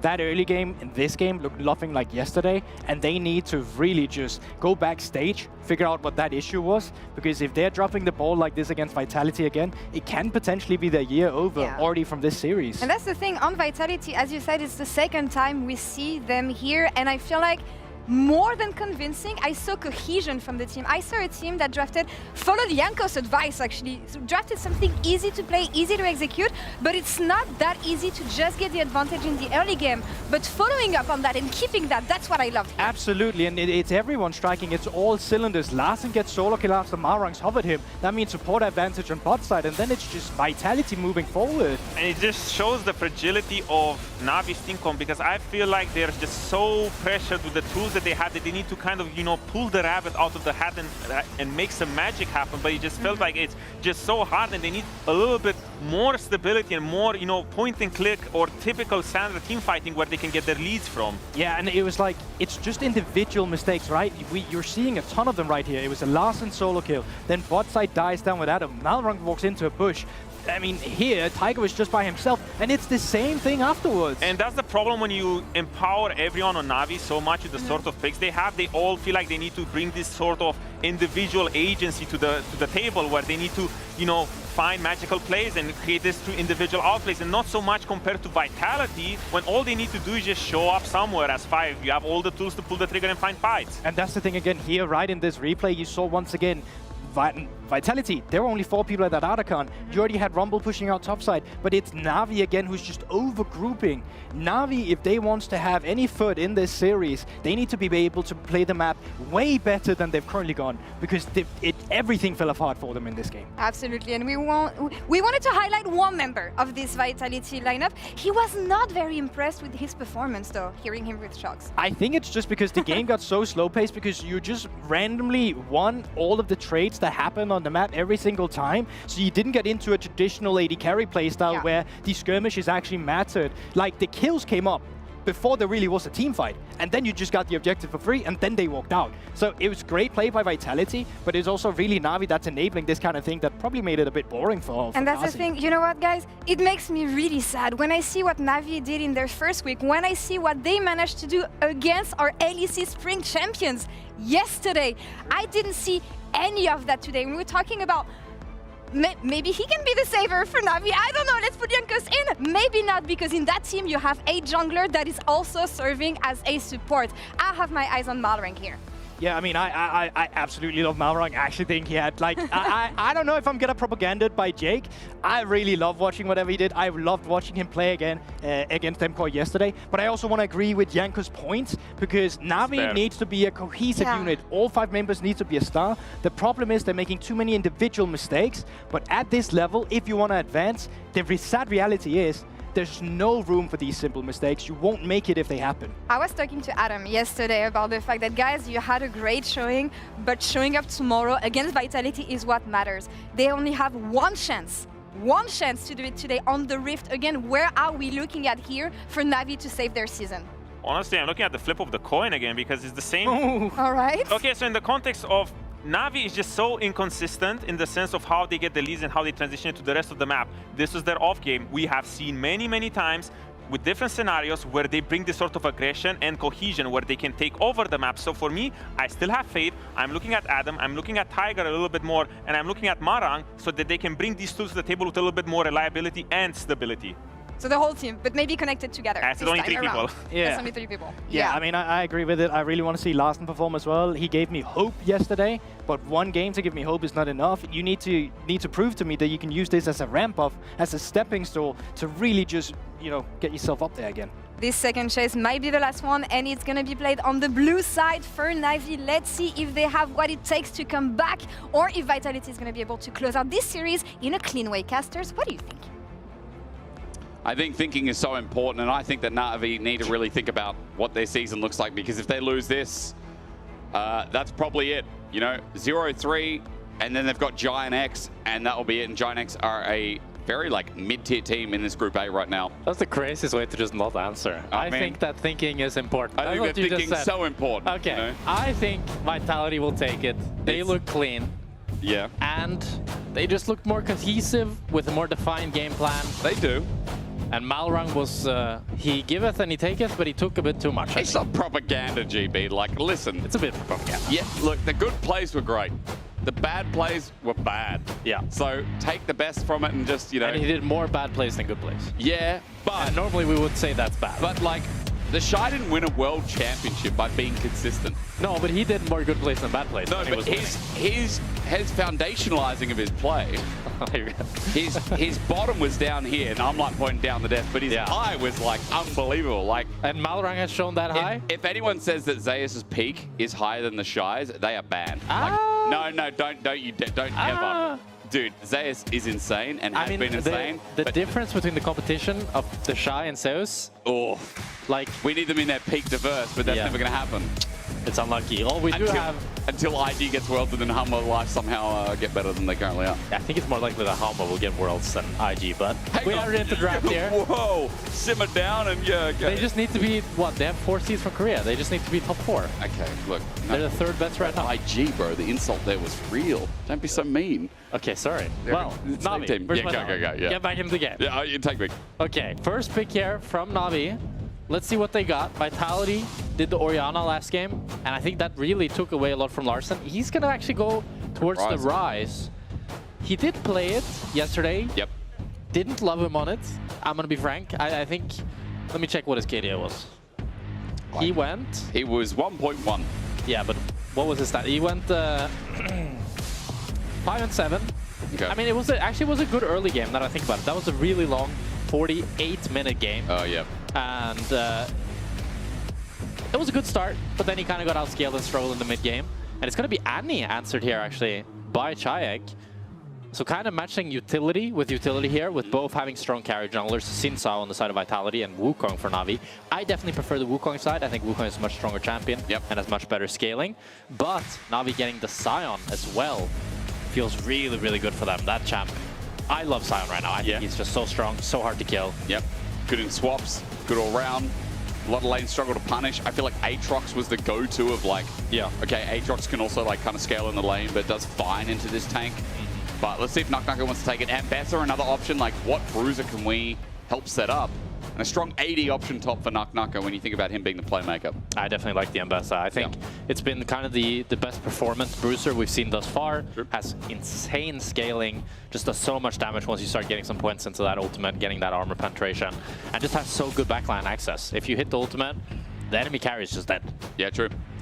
I'm surprised this series, though, in our drafts, like, we haven't had any Yunara priority. It's come to second bans. Yeah. After game 1, when we saw that banned away, I believe, by Vitality on blue side. I wouldn't be surprised if it's banned maybe again here on the 5th ban from Vitality, or even by Navi if they think Karsi's going to pick it on 4. Yeah. I think for both teams, it's pretty decent this game. Just getting some mobility. Like, you really want the mobile ADC for both sides, because if you don't have any mobility against this Wukong Sion, you're going to get run down. If you don't have mobility against the Mbessa and Annie, it's going to be really difficult to not get exploded. And already you have the Kai'Sa taken away, Poppy as well, to deny some of that dash threat. So then what, if you want mobility, you're talking about like Ezreal maybe as Jinx gets banned away by Vitality? I would think you're fine with enemy having Jinx. The only worry is then they kind of have this Exodia front-to-back comp with the Sion, Wukong, and the Jinx. I understand it from that perspective. But we'll see. I think the thing with Ezreal right now is he's really weak, very low win rate in solo queue. Not many people playing him. Even Dragdar, the best Ezreal in EU, is very, very I thought you were the best Ezreal in EU. Nah, I'm not that good Ezreal. Okay. I'm more of like a Kai'Sa-driven type of vibe. You think you're the best Kai'Sa in EU? No, I don't think I'm the best Kai'Sa in EU. What are you the best in EU right now? I was the best of Fields in EU, I'd say. Oh. Back in season 12. Well, hey, that's up. You want to talk front to back? Yeah, that would be amazing. The Jack Spectra version of, Aphelios could be up and available for Na'Vi. Also for Vitality, as Yunara gets banned away. There's the Alistar. Yeah. Because Rel is up. I mean, Alistar just does such a good job at being single frontline. Yep. Really happy to see that. We'll see what ADC Navi wants to go for. I mean, Aphelios, if you want to try to go for that full front to back, the only thing is you have a lot of threats to deal with. It is a hard game to play, isn't it, mobile AD carry, hey? So I think you really need something to peel him if you're going to go for it. And Braum does peel well. You like Lucian here with it? Is that the goal for Han Sunday? I just feel like I haven't seen much success from Lucian in general in competitive. Ruler had a decent game on it today. But other than that, like when we've seen GX try to pull it off, it hasn't looked the greatest. Carsey played it in their first series and didn't look very good. But it's what they're going to go for. We'll see if they can make it work. It's an incredibly obnoxious combo. You proc the Braum passive so damn fast. Sure. And as you can see, it's 0-5 in the LEC. Just hasn't had the best success. But you do have great mobility, you have great snowballing, so we really want to see some early game aggression from this Navi bot lane. Okay, Lucian locked in. Now, biggest question is for Kazi. How does he cement this? Ezreal was floating around as an idea. We've already had Xayah before. Anything else I'm missing? I think you need some tank killing for sure. Because now you have Braum, Wukong. Sigs? I guess you had low AP with Annie being the only source. Yeah, but that's not a good tank killer. I think it's really hard to kill these tanks here if they can start to get going now. At the same time, though, you do have some poke, but I don't know. Trying to fit it in my head that Carsey is playing Sigs is very hard for me. I can't really imagine him playing it. True. But we'll see if they can make it work. They do have a very good wombo combo. If they get the Annie ult, get the Sigs ult, get the Mbessa in there, then they can do a lot. But at the same time, if it comes to a point where Naknako falls slightly behind, all they need to do is buy MR, and Adam, Tiger, and Malrang are unkillable. Yeah, very true. I mean, again, a very hard game. Adam also on the forefront, again, with the second Sion game of the split. Maybe something here for Navi as they're on death's door. It has not been a good start to the organization's debut here in the LEC, or should I say their return to League of Legends. Feels like a debut, honestly. It does feel like a debut. I mean, it's been that long since we've seen them in other regions, since we've seen, you know, the Navi name floating around. Yeah. But it's cool to see them. I think it brings some breath of fresh air into the league, even though it feels a little bit right now like Rogue 2.0. But I think especially going into next year, seeing what type of roster they'll cook up and what they'll try to create, I'm very excited to see that. And we'll get to see what they have against Vitality here in Game 2. You know what the crazy thing is with this format? I mean, if Navi lose this series, if they then eventually get knocked out of playoffs, which people expect, it's August, and they won't play again until January. They're done for the year. That'll be 4 months. It could end here. It could be the thing that seals the deal. Remember as well that Vitality, with a win here, GX will get locked 2 in the group. They will get locked in top 4. MKOI are already locked with their 2-1. And it kind of just makes the run for anyone else above these two teams right now a little bit easier. Well, you know what Carsey always tweets? What? V for vacation, baby. So he wants that paid vacation. Well, I with mean, the Sigs locking as well, maybe. No. What are you saying? Well, I mean, Vitality win this series, and they won't be going on vacation. They'll be in the They will be going towards the cross-play group decider. Of course, there are scenarios where Navi can still make it, but again, it's just not in their hands. It just feels so difficult, and that's the thing. Single round robin. You kind of have to be on your A game from the start of the split. I feel like we've seen, yesterday we were talking about it at the start of broadcast. We saw Navi versus MKOI, and it was like, those actually should have been wins. There should have been at least one, maybe two. Especially that first game. That was like they have Soul, Elder spawning, Tiger just face examining. And their early game macro, I feel like their decision making was really good. Yeah. And that seems very basic and plain, but like baseline, it felt very good. You could see the potential. That's true.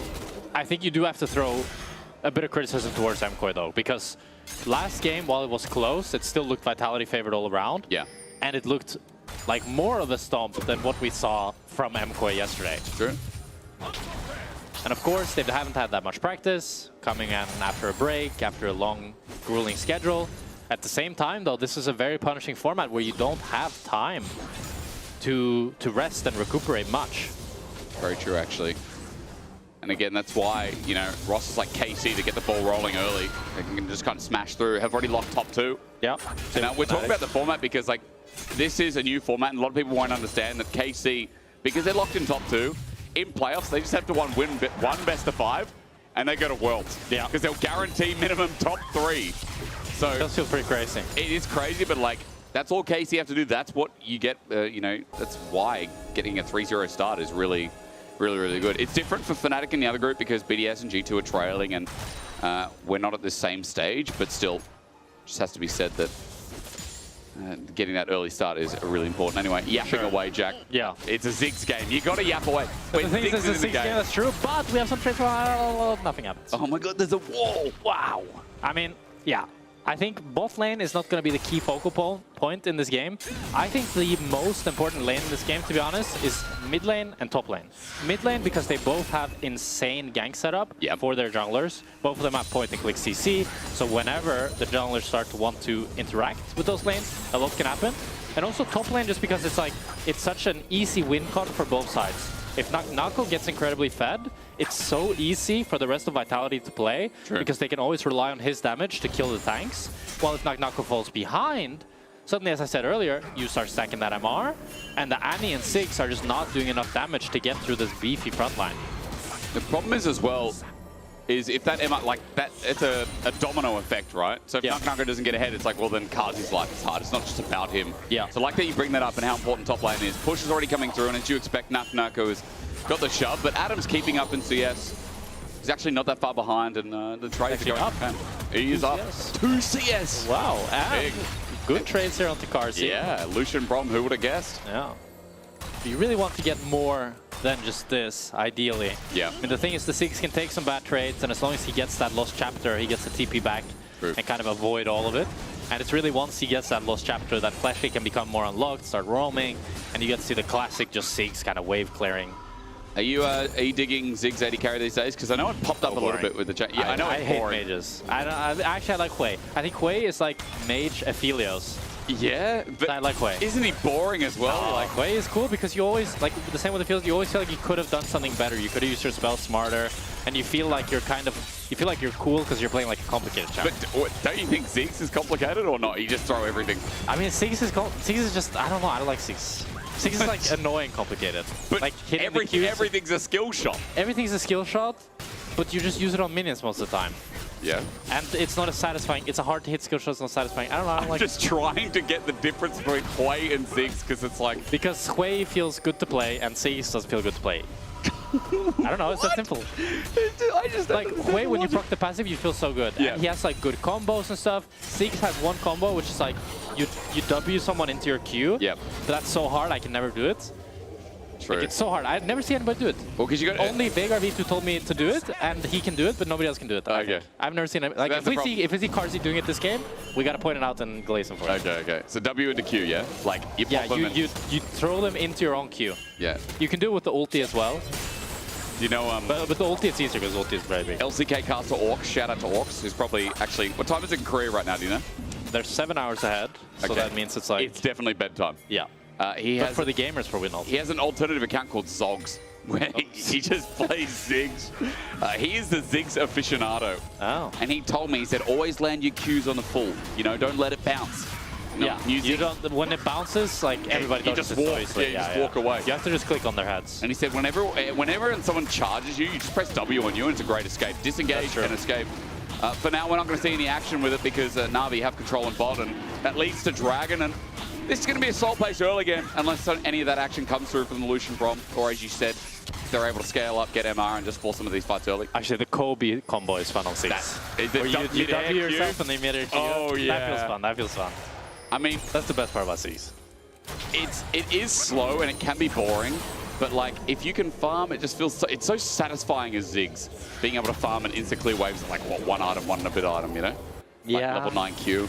Oh, Larsen. Okay, there we go. There's a pick and Linces sets up. Wind becomes lightning. Oh. Larsen's going to flash away, but he's got the face rush. Yeah, he's a fast boy, but double summoner here, and Shark's about to get stunned. He matches it, gets a stun out. The Incinerate down. Tibbers helps out, and Larsen's going to die eventually. Flashed by Linces. He was sick of waiting. Maybe a bit over-eager flash there for Maybe Linces. didn't need it. Yeah, but they are able to get him. Shows why we talked about mid lane and how high gank threat they have. Just that point-and-click CC makes it so easy to set up both junglers. Yeah. But now, on the bright side for Na'Vi, that's both flash down from Linces and Chayek going into this grub fight. So if Tiger now with the level 6. Oh, a splashy. Is he in trouble? He's not level 6, so he can't negate any damage. Bit of bouncing bombs thrown out, and Hunsummer takes a trade, but Yeah, Fleshy playing on the edge here as he's got Smite in his inventory, so no combat summoner.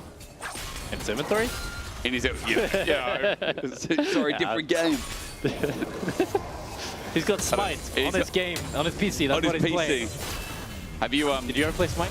I never played Smite. I never played Smite, no. You know, I was thinking about WASD controls for some reason. Because I was thinking like DNF, which is not DNF, right? As yeah.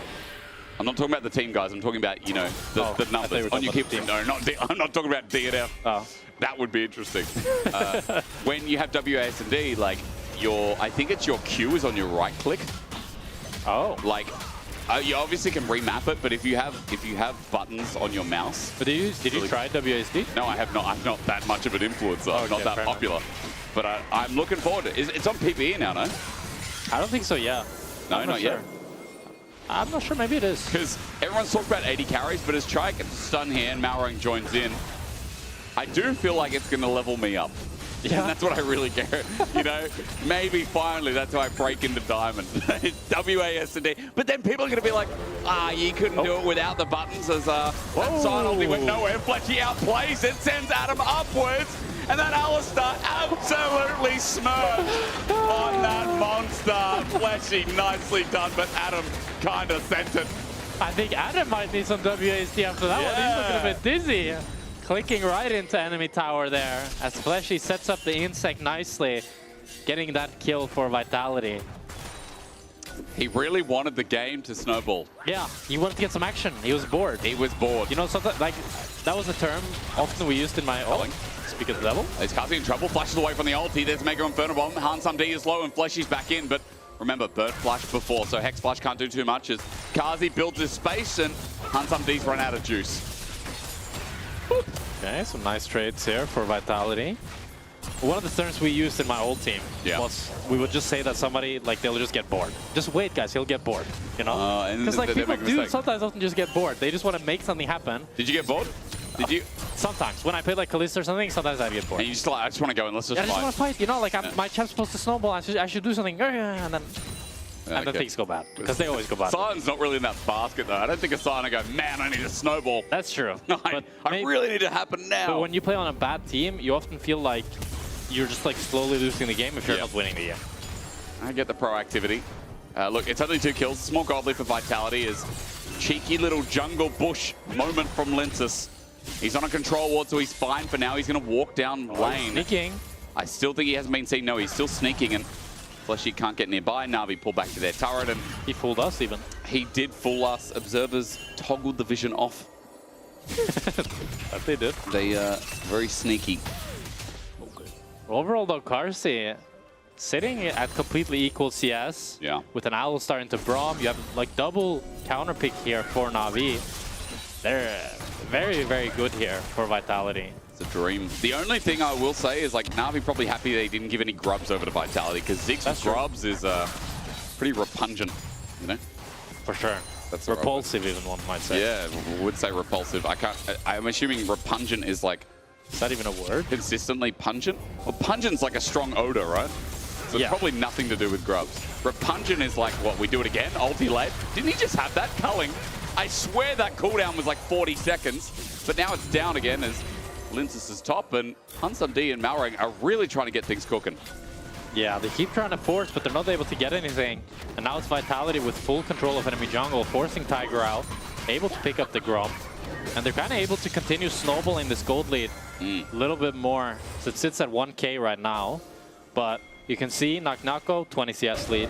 And now Karsi, after crashing this wave, it's up 1 CS. Not too shabby. 1 CS. Oh, big. Adam's going to ult for the wave. And as you said, Naknako got alone time. Denies bot wave too. You know what I feel like you should play, Jake? What? AD Sion. I feel like that sounds right up your alley. That did get buffed. That did get buffed. That did get buffed. I feel like AD Brewster Sion. You think I'm like Baus or something, am I? I think you'd enjoy that type of gameplay. It is degenerate, isn't it? Yeah. Not to say anything about Baus, but Baus is degenerate. That's me saying something about him. But to be fair, that's the best kind of... I mean, look, we've all played League of... When you're in the audience today, in the chat, wherever you are, most of us are degenerates, okay? We play League of Legends. It's great. Just embrace the lifestyle. You know, this insults our whole audience. No, it's a compliment. It's a compliment? Trust me, if it's coming from me, it's a compliment.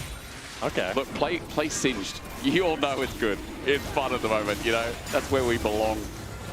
Yeah, back in the past, maybe that would have been an insult, but times have changed. It's 2025. Get with the times. Dragon goes down. Early game, the business has just been Dragon stacking, or at least trading, I should say. See, Adam is doing like boss tech here. He proxied the wave into getting the Krugs. That's nice. So, his armor reduction on E's up 5%. His AD ratio on his ult is based on travel time. 60 to it got buffed by 20 to 40%. It's a big buff, yeah. At max ult range, I feel like 120% on AD ratio. If you're lethality Scion, what you would do like 300, 400, 500 damage with an ulti? Yeah. That's kind of absurd. It's pretty crazy, yeah. Oh man. I hope people are still watching after I called them degens, Jack. Turret plating will fall soon. It's fine, you meant it in a good way. Hey, that's right. Whatever that means. Surely you've been called that before, no? I have been called that, but it wasn't a compliment. Oh, no? Who uses degenerate as a compliment? I guess it's kind of like calling someone a nerd. Yeah. But in a good way. That's who we are. That's our lifestyle. Yeah. But I still don't think I'd like to be called a nerd, you know? No? I don't know. Would you like I've seen your streams. Okay, flash away. Wow, that bomb is huge. And Taker gets away. Double flash though. Malrang still follow up. Linces gets his heroic charge in and helps for the kill. Malrang still in trouble here as Fleshy is just cornerstoning Malrang from his escape. Double kill set up away. Larson, he gets out. Even off the head of pulverized, Hansamdi is running in. Linces tags him, but that's the end of the trade. Now it's at 4 for Vitality in this early game. Vitality are just running over them. They're getting every fight that they need. 3-0 on Linces now, 2.5k gold lead. As it's double proxy here for Adam and Naknako. With Adam TPing bot here to actually defend this tower, so at least they're able to hold on to that, but they're not able to stem the bleeding. Yeah. It's getting worse. I mean, with this lead as well, let's not forget, like, the Ziggs is climbing up the chain. Yeah. There's a Xin Zhao that's very powerful this early on. We'll look at a replay because every fight is going Vitality's way. Yeah, and it's a great engage by Shayak here. Catches out Tiger. He's recalling on Vision. Done it before. Gets caught out. Ends up going down. And then Malrang as well. In trouble. Larson has to flash away. And it's just full control from Vitality. Yeah, we can keep going. Wukong, nice, goated. Braum no flash, yeah. Okay, this time it was comms. That's good comms. No singing this time, you know. Yeah, I thought he would do something troll. But then again, it's only 15 minutes. But maybe he's playing 6, so he's like needs to concentrate, you know. You really think? Yeah, because when you play a champ you're not that familiar with, you need to concentrate more. Well, I don't think he's that familiar with 6. Maybe he is. Maybe that's what maybe he has an account called Carzogs. Carzogs is a good name. Wait, that's a great name. As teleport in, we're going to fight, but Na'Vi getting TP'd on. Oh my It's a steal, and Tag is going to die alongside with it. The setup, the bomb up as Naknako's joined in, and Larson running for his life because he knows the done deal. Decimating Smash will help, but the re-engage from Naknako at max range. Malrang's going to die yet again, and Na'Vi are getting absolutely clapped. Oh my god, Linces steals the Herald. He kills Malrang and Tiger, and it's a disaster for Na'Vi as Vitality get the mid tower. They're gonna get the top tower. Oof, and you have to feel that might just be game. It really feels like it. There's no competition so far in this game. 4,000 gold lead, and that fan in the audience very happy they don't have to pull out 60 euros for a jersey right now. Maybe they wanted to. Maybe they just wanted a reason to buy a jersey. They probably did. Maybe they're really sad right now. Maybe if and then their favorite caster called them a degenerate. No, they're watching their team lose. They like that, I'm sure. And they may be just upset because they wanted it to be a business expense. They could maybe expense it if Na'Vi won.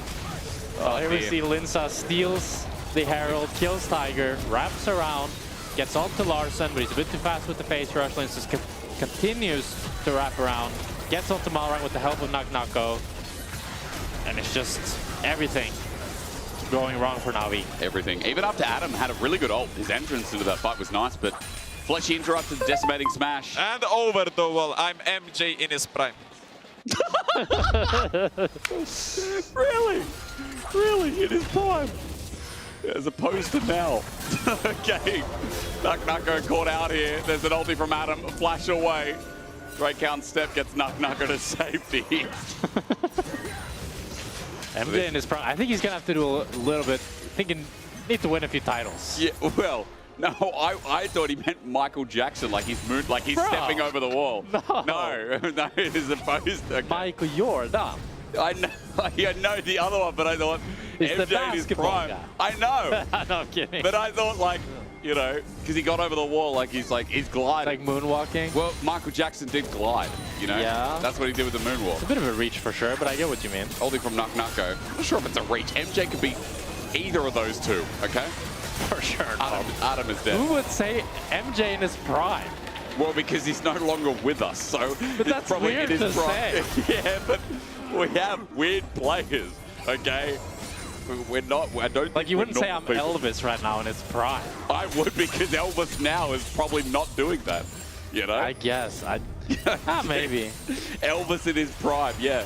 As opposed to what he sings these days. Yeah, I don't like his music these days. 2025 is definitely not his year. Now, you might think we're falling off the rails. You would be right. It's 5.5k gold lead though, and Vitality are slapping Na'Vi silly, and like we haven't even talked about the Ziggs. The Ziggs is just always there in the fight doing good damage, but we haven't had to because the rest of the team. It's really the top side that are doing the heavy lifting. I got to give credit to Fleshy. Fleshy's Elsa has been clean. I think Fleshy's had a clean series. I think he's been really good actually. He's playing well. Man, every time we say the word Fleshy, he should rename. You should rename, put an A in your name, bro. Make it Flashy. Okay. Because Flesh, like... We can call him Fleshy if you want. Fleshy? He's the shy Actually, of the support. yeah, if he plays well, you should call him Fleshy. I like that. You like that, don't you? I like that better, yeah. We've had a Shy in Link. We've now got a Flesh Shy. We've got the Shy. Yeah, a lot of Shies. A lot of maybe because all gamers are shy. I don't think they are. Actually, the Shy is kind of shy. You met him? I've met him a couple of times, and he's very humble. That's cute. So, I would think he's like very arrogant, to be honest. No, not at all. Oh, that's cool. Him and Rookie, actually, the most humble people ever. That's really cool. It's really nice, yeah. Oh. It's like, I say the same about like Doomby's very happy and giggly, and he's humble as well. For a lot of like League pros, they're like Caps. Like Caps is a great example in our region. Caps, I've never seen that man not smile. Like, have you ever seen him upset? I mean, I think when he's lost, he's pretty. But he's not smiling. But he still gives like that passive smile, even when you think someone will be pissed off. Yeah, maybe. Think about it. I get what you mean, but he's a happy guy for sure. As we got to dive here from Na'Vi. But how good's it going to go? I mean, there's a lot of mitigation here with Knock Knocko in the bounce house. Being created 4 members of Na'Vi on the turret, but they don't have the damage. The damage? Vitality bringing charge. He sends in a tipper. And with the flex over the wall, Flexy might not get the knock up, but with a triple already tried, I smell a quadra, and he's running at last. And as he gets out, though, if only just, Chig is still on the chase, and Na'Vi tried so hard and got absolutely zilched from it. And I told you, Jake, that this game was going to be about the top laners, and it's Knock Knocko. That's too damn strong. They're not able to dive him. They don't have the damage. And I think that was maybe the last breath of air that Na'Vi will be able to breathe in this series, as everything is just falling apart around them.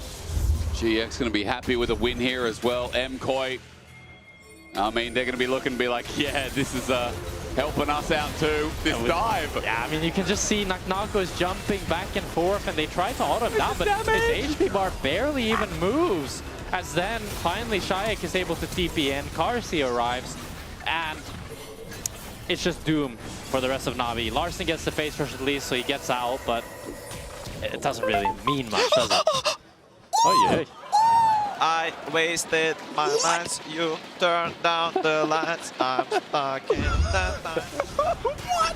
See, if you can't be hyped with Vitality after this... I just can't believe we put Carthy on broadcast, Ted. Like, I need to hear more of that. Our production team. I'm going to come back and give you guys a hug. That was perfect. Might need to DM Karsi after that one. We do. Karsi's real voice exposed, and what a day for League of Legends, eh? Imagine, you know, coming in, you buy a ticket, you're like, what are we going to get out of our first series? We've obviously like getting excited for G2 Fnatic, but what's the starter like? What's the soup like? Yeah. And this just is your hear Karsi moaning in your ear. This is what you get. You get Karsi. You're right, voting in your ear. And that's not the first time, actually. I remember last split. Last split, we literally put a clip on, like, in one of the last weeks of Kazi doing the same thing. Well, imagine being on his team. That's how you know he's winning, I suppose. Yeah, I guess so. Larson getting shredded. And, oh boy, he gets out for now, but Mega Inferno Bomb is just going to hit Taker for a little bit. I'd say it'd be good for Na'Vi that 2 members survived, but the wave's coming in. They're getting sieged by Kazi over the wall, who's got 2 items now. Culling doesn't do too much, and that's the best they can hope for. At 8k gold down, that's good for Na'Vi. Yeah, they try to defend the dive. They're able to do so successfully. Little voice crack now. Oh, it's okay. That's okay. You need to take a moment, have a deep breath. Think about it. I said a deep breath, don't gasp for air. Like that, like a 6-year-old. When they're like, take a deep breath, and they literally do it and hold their breath just to show they can. You young kids of today, you're such a zoomer. You're like 19, aren't you? 20?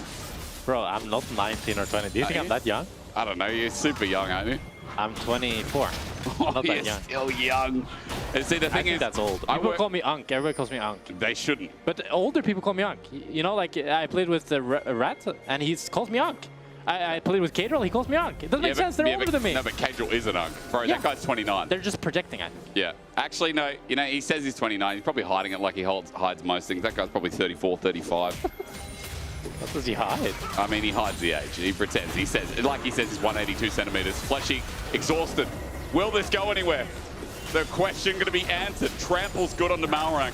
He's running for his life. It's a Winter's Bite, and Linz is now rolling in. Na'Vi just struggling to defend their own jungle as Chayak slowly working down bot turret. And will Na'Vi get a kill in this game? That's the question, isn't it? I think they will. Okay. I think, like, Karsi will die. Okay. Kazi. Like, worst case, he runs into enemy fountain and then laps. Okay, I can see that happening. Adam just got absolutely chunked. Yeah, it's hard when you're behind in this matchup. And now the investor with the level 16 as well. So much armor penetration. The Lost Whisper in hand. Last Whisper, sorry. Close enough. And they get the 3rd Drake as well. And they're kind of just waiting for Nash. And once Nash spawns, I think that's when the game will really be decided. Vitality will start it up. They'll look to turn. If they're able to get the turn, Na'Vi die. If Navi's able to do a miracle, maybe Na'Vi win. Na'Vi don't. Yeah, any game's winnable. Until that Nexus falls down, any game in the LEC is winnable. True. Okay. What was it? DNF through 13k gold lead or something? I mean, of course they did. DNF, what a team. What a team. What a team. I mean, I don't mean to flame them. I would love to see DNF. I think like you're allowed Vitality. to flame them. They're like one of the worst teams. But wouldn't you love to see like a DNF versus like a Vitality or something like that? Wouldn't that be so fun? We need a mid to lower team international now. What? What was that? That was crazy. Okay, Narco's out. He flashes now. I don't know. Oh my God, Fleshy. He comes in, he bombers them with the bounce house, and Chayak's now joined in. Adam probably saved the play with the Decimating Smash, but Chayak gets in range, launches out Tibbers, and Hans. Sam D is dead. Now Adam will join as well. Will Na'Vi get a kill? For now, that is unanswered. Malrang is going to whoop whoop, and he's about to find out how far away that is. Vitality have smoked them. And Fleshai leaves no survivors. Fleshai! As they take down Malrang. They're going to get the Baron Nashor. That was a crazy buff from Knockdown. I want to see that again. I mean, he goes, looks like he went on the Sion ult, and the Sion is traveling. Let's see it again. Let's see it again. Let's see it again. Why not? So he ultis in, ults on the Sion, and then dashes with the ulti. What? But that's so cool. That's like, bro, that's so cool. That looks so cool. I mean, but the thing is, when we saw it live, I think it was more jolty. Yeah. We definitely saw a teleport, like. But when we saw the slow-mo, it looked so cool. Yeah, it did look a lot cooler in slow-mo. Oh, Knock goes on to more as Larson is dead. Yep. Let's farm KDAs. Can we get a 20k gold lead in this game? The all aspect of a mystery now haunts us. I think not. I think so. I'll tell you how it's possible. Ready? Okay. Let's bring this up. Where are we? Let's bring this up. Now, look. 1, 2, 3, 4, 5, 6, 7. I see champions here grouping up for a fight. Right, kill that guy as well. Jungle camps coming up. We need some more circles, maybe. And then, look, all these camps here. I think they can do it. I think it's possible. 20k, the mission, 9,000 gold. Vitality would set the standard in what is, again, not to take away from the fact that if Na'Vi loses, they are in a serious world of hurt in the standings, but like... Let me just get this straight. Your argument was that there are towers and there are champions, so they will get... Yeah, the circles didn't really need to happen, but I never get to touch the telestrator, and so I had a good time, you know? Fair enough. I drew the Olympics. I think this might be more appropriate. Oh, that does hurt, yeah. I mean, I do feel like as Linz goes in, Adam gets... he's dead, he burns down. Adam got a turret, though. Adam is split pushing in protest. Push, Adam, push! Come on. All right, it's a base race. I've seen the boss do this. Yeah, and he's going to TP back because he would not win the base race versus Baron and not win. Inhibitor turret's now gone. He joins in as Kazi. Look, he did get the kill before, but now to 5 versus 4 without an 80 carry. Na'Vi at 13,000 gold down are slowly whittling away. 28 minutes. It is our second 0-kill game so far in the LEC. They're split, and we're going to see if it holds true. As Na'Vi about to be 0-3, but Vitality in clean fashion now have the open nexus. It ain't 20,000 gold. It's not even close, but Vitality absolutely smoked the hell out of Nanosbins here.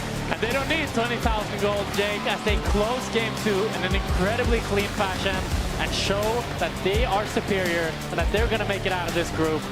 Well played, Vitality. Na'Vi in death's door right now, but Vitality really controlling their fate. I don't know what to say. That series was...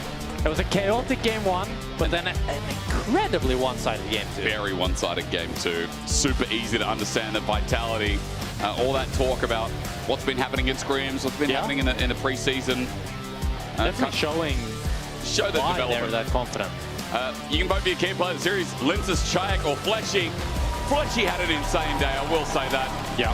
I think both, for me, Linz's and Fleshy was the two standouts that have led the team so well to victory. Yeah. And just did so much work. Now, Na'Vi are not technically out, but they have to win. They have to win against Giant X. And then they have to hope for Vitality's downfall in the meantime as well. Movistar, not only were they locked in before, but now Giant X are locked in as well. Remember, game difference also matters in our standing, so that's big for GX, especially when they've shown us a lot. The 5th out of every group, considering there's 5 teams, that is the one eliminated. So even though it's not decided, it does feel like that might have been the death knell for Yeah, it's a Na'Vi. tough road for Na'Vi, especially considering Giant X has been kind of like the team that people are talking about to try to edge into that top 4. True. And we'll see if they can do it, but it's a tough road for them. Quick start to the day. G2, Fnatic come up next, but first we have to celebrate what Chayak did in those first 2 games. He played well. Played very well. Played well.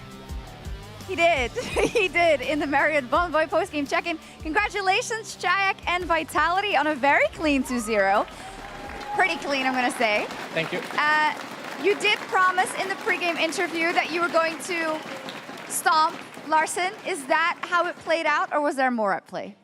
I would say I played pretty well this series. I think I did gap him in game 1 a little bit. Game 2 was a bit of a team comp diff, I would say, and like overall team play diff. So yeah, I'm happy with the games. Yeah, it's a really important series as well. Now, Jankos, he's up there. He's a co-streamer for Na'Vi. He did say in the pre-show that you guys were garbage. So is there anything that you would like to say to him?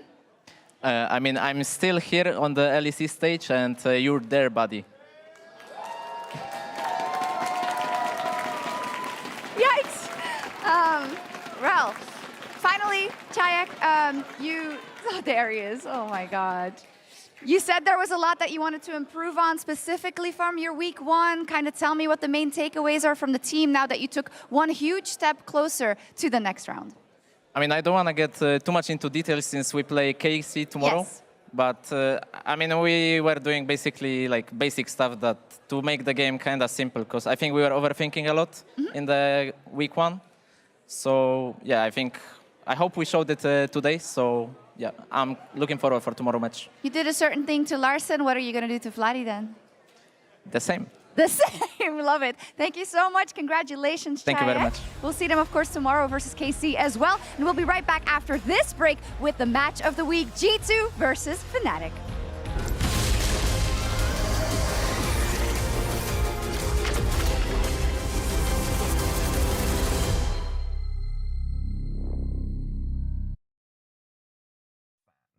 I'm ready. How many lanes are there in League of Legends? There are 3 lanes in League of Legends. Are you seriously quizzing the car about League of Legends? Look, I just want to know how much it knows. The EV3 has an AI assistant. It's supposed to know everything.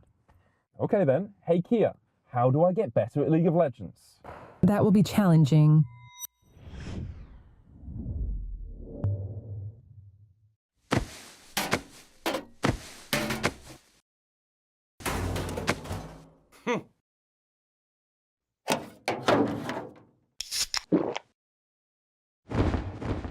Red Bull gives you wings.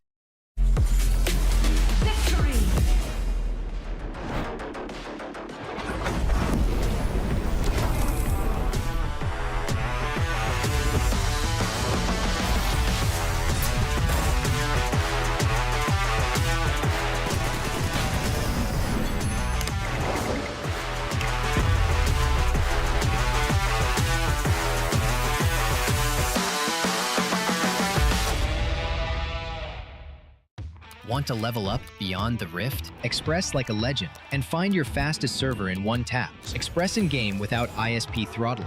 Express and shield yourself from DDoS attacks. Express and choose the VPN trusted by gamers everywhere. Express VPN. Experience gaming the Express way. Fast, stable, competitive. It's time to Express. Scan to start your 14-day free trial. Subscribe to unlock free Hextech chests and keys.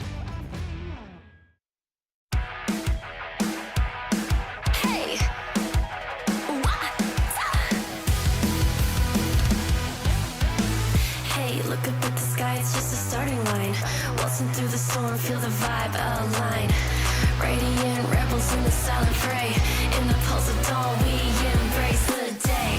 We find harmony in mayhem, finding our own beat. Eyes ablaze with laser focus.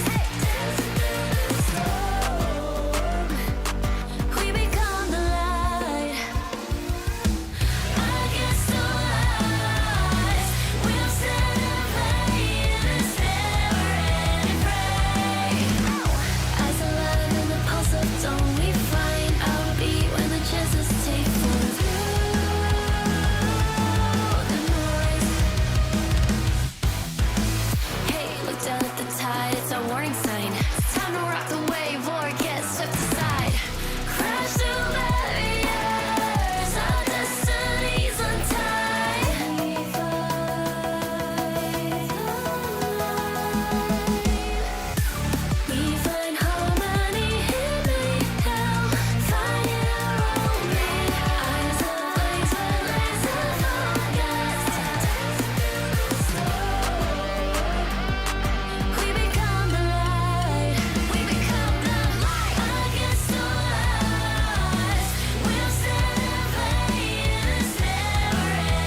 And welcome back to the LEC for the most banger that we had in the LEC historically. You know it, you heard it. It is time for Fnatic versus G2. Could we have better their support around us, GB. I love that mood. I mean, absolutely. The atmosphere is electric in here, and it's Fnatic regular season. There's nothing G2 is going to be able to do on a team like this. I mean, we've seen a lot from Fnatic right now. Actually, it's going to be their last game of the regular season.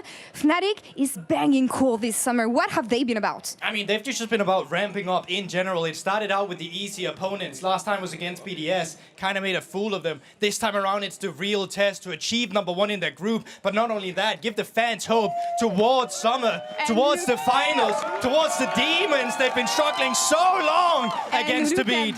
We see them. Look at how they go. Poby, the GOAT, here in the mid lane, followed by the rest of his teammates. But guys, I want to ask you, I'm looking at this side of the audience. We have the support of amazing fans. We have Poby's mother. We have Razor's parents. Guys, what do you have actually on G2's side? Well, first of all, actually... G2! G2! G2! G2! G2! G2! G2! G2! G2! First of all, they have actually won... They have won a championship in the last 5 years. They've won a championship in the last 5 years. What happened this year? Not this year. What are you talking? Like, what the hell? That is not even an argument. Secondly, Poby the GOAT, I respect him a lot, but you cannot say that when the European GOAT is literally, well, almost right there.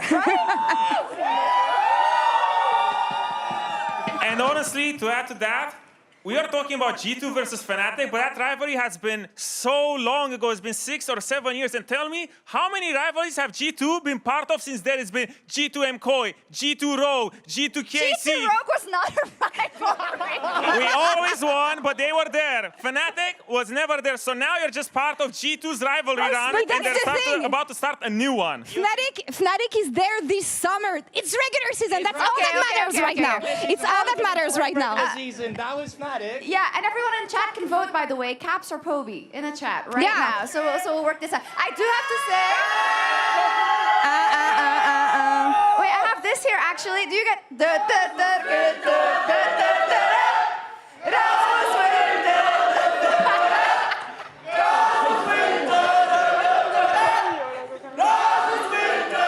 What do they have? They have a rip-off of the Max Verstappen song, but we have the GOAT of some roads. Some roads lead to him. All the roads led him to the LEC. Guys, do you really think Caps has anything on Poby?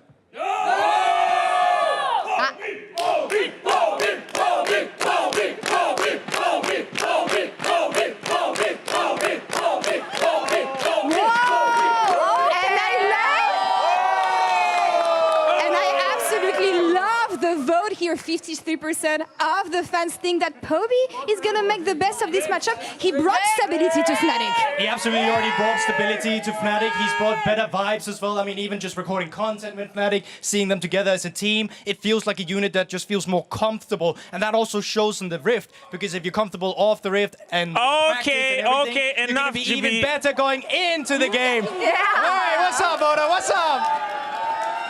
Okay, enough of that. We saw 3 games of Fnatic, but G2's road starts right now. We already saw a better and more cohesive G2 in the past. You always saw Caps not having the support of Skewmont and from Lavrov. And already from the game that we saw, Caps is going to be a different beast. And just because you have a fancy graphic with Poby being there, and you think that you're going to take out Daddy Caps at the end of the ladder, just think once more. I mean, the numbers don't lie. You saw the little third, right? Oh, that was yeah. Fnatic fans are never delusional. No, for sure. That was like, that's so good. Never. They know it. Hey, fair enough, though. I'm really excited about this best of 3 because we are laughing a little bit back and forth, but Fnatic do look incredible. And what we need for a good match of the week and a good Fnatic G2 for the fandom to kind of take over again from KC MKOI as the most beloved match of the week, maybe they need to show us that they're worth it. I mean, that's the thing. We've been saying that KC MKOI is the new generation, but I'm so excited by what we saw from G2 last week and what Fnatic has been showing us for the past 3 weeks. We have a banger ahead, guys. I mean, absolutely. I think G2, they've been in both finals so far. You obviously can't understate that, but I think Fnatic as well, with the ramp-up that they've had, that actually make this a justifiable match of the week, because you're looking at 2 teams in general who's finally coming into peak form again, where you dare hope. And hope right now, that's what the Fnatic fans have, because they've had a fantastic summer so far. We have the ghosts in the mid lane. They have the most successful player of Europe on the other side of the rift. It is time for G2 versus Fnatic.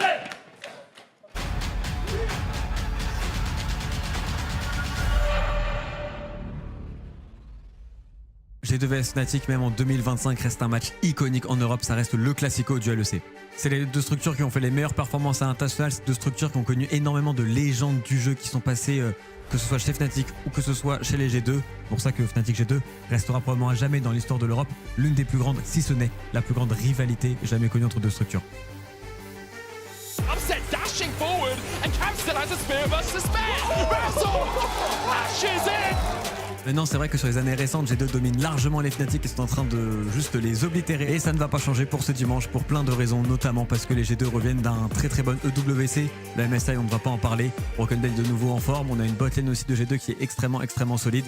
Once again, there's the charm as well onto Razzle. Good Rob falling low. Hot Dog takeover coming out from Rob. Survives for a long time, but in the end, Upset takes him down. And the TP in from Broken Blade slams Fnatic against the wall. G2 just obliterate Fnatic. Le Caps contre Poby va être très intéressant à suivre avec Poby qui a fait une bonne entrée en LEC. Malgré tout, je pense que le véritable GOAT de l'Europe, Caps, devrait prendre la main et devrait dominer un petit peu Poby. Donc on va avoir encore une victoire de G2 2-1 contre Fnatic ce dimanche.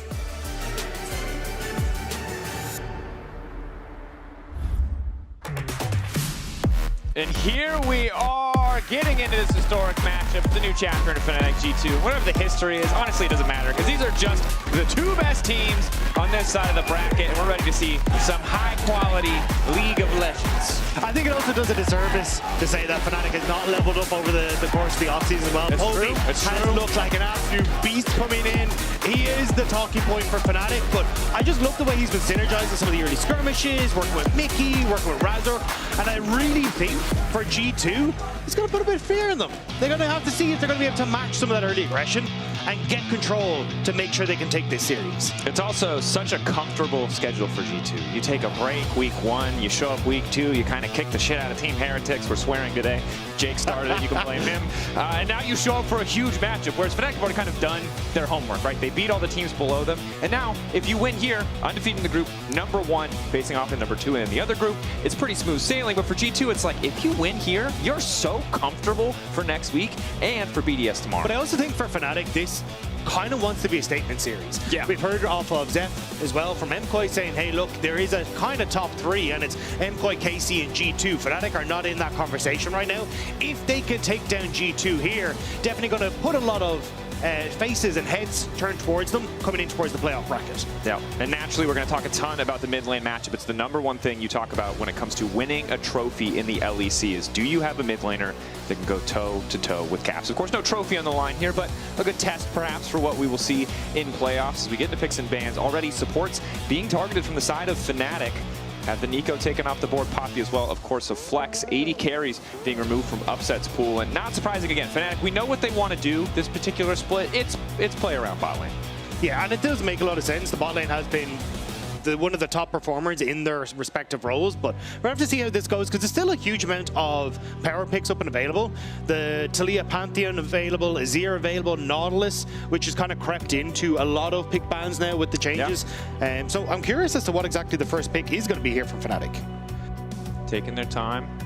On the final ban here is G2. It will be the Gwen. Okay, so leaving open the potential for a high prio top lane pick. I've seen a lot of Jason the last few days. It is mostly from Adam. Rumble has also been a quick go-to for Fnatic, but I'm going to be honest, it has not looked great. In the team play, it's been fine, but the early lane, Oscarinen has been dropping a lot of unnecessary deaths. So instead, it's going to be Azir for Poby, setting him up to kind of be that star, to be that carry, his second game of Azir here in the LEC. So I'm curious if G2 want to immediately go for the Taliyah Pantheon here, because my mind is thinking ahead where this pick could potentially come out into something like an Ambessa. So if I was G2, how I try and set this up is go for Taliyah Pantheon, then try and set up on towards our next rotation of bans, banning away some of these top lane champion pools again, trying to pinch Oscarinen and see if we can force him into that Ambessa pick, knowing we've still got the Warwick. And then that Pantheon Warwick was what G2 brought to the table a ton in the earlier splits. Look, I'm not opposed. I look at Oscar, that's a man who speaks Spanish. Broken Blade only dies to top laners who speak Portuguese. You know, we're problem solved. We don't have to worry about anything else. But now, maybe we see the other half of the combo. Pantheon does just in general feel like the strongest possible jungle pick, and it's an excellent pairing, as you highlighted, so an easy pickup for G2, but they do run the clock down, presumably just to have a bit more time to talk about what their next consideration will be. For Fnatic now, how do you try and respond to that early aggression coming out of the jungle is the next point. Wukong you'd like to go towards, but you kind of end up losing out on a ton of that early skirmishing power. So I'd imagine they're looking at something maybe more like the Xin Zhao and that, just to match the early aggression this Pantheon can have. And Zion, just a very, very strong pick in the current meta, and definitely not something that will fall prey an awful lot of the times to a lot of side lane pressure. Usually something we see banned, actually, in the first 3 from one of the sides, usually blue side as well, but this time they've allowed it to go through. So while G2 do have a priority, mid-jungle pairing, now it's a pretty safe top lane matchup for Oscar. And the second you see the Sion, Jarvan now as well. So some good early engage options, some good lockdown for immobile champions like Talia. The other thing I'm looking at is, what does the AD carry pool look like? What are swaps going to look like? Because that is often the big strength of Sion that we talk about. Yeah, imagine they're going to look for some sort of hyper-scaling AD carry, like Jinx kind of comes to mind, to set themselves up, and then you've got good team fight potential coming through, great late game scaling already, and you can kind of enable that Jinx, as you say, through these swaps to start to scale into that later portion of the game. Oh! G2 though, going for hyper aggression. Yes. I'm so sad that Finn is on here. Oh, today. this is actually there has never been, never will be, probably a more qualified person to talk about this matchup on any broadcast than Finn would be to talk about Clay. Yeah, I can't give you the actual details of the matchup specifically, but one of the things that Finn was actually really hyped about for the change was how his rage ends up stacking for a lot of the times to get Skarl back. If you end up getting knocked off of Skarl, you can very quickly get back on. It's the immediate pickup when you hit that 100% on the bar, but also the fact that you can end up your auto attack stack in instances of 5, so you no longer end up like 98 of your bar. You end up at 100% of the bar and much more often. Plus, if you end up going for that Titanic Hydra, you can end up getting 4 attacks, plus then having the Titanic Hydra proc, and 1 full shot of your Q will now remount you as well, which makes it very quick and more reliable to try and get back on towards your Skarl as well. So this is going to be a very fun matchup to watch, but also one that I think is going to get a ton of pressure from G2 to try and start that snowball. Yeah, and I think Clev's the kind of champion who, especially against a Sion who is so immobile, you leap in, very easy to land. The bear trap of a Pantheon is there. You can find yourself dropping down incredibly quickly. So double AD topside does make at least itemization for Oscar in a bit easier, right? Probably just get tabbies early on or steel caps, get some armor, hope to just weather the storm, but the 1v1 is going to be tricky. Now, double AD carry bans, triple AD carry bans in the second phase, and Rakan coming out as well. Maybe just trying to take Labrov off of potential comfort. With the Xayah taken away, seems like just don't want to see some of those hyper carry options.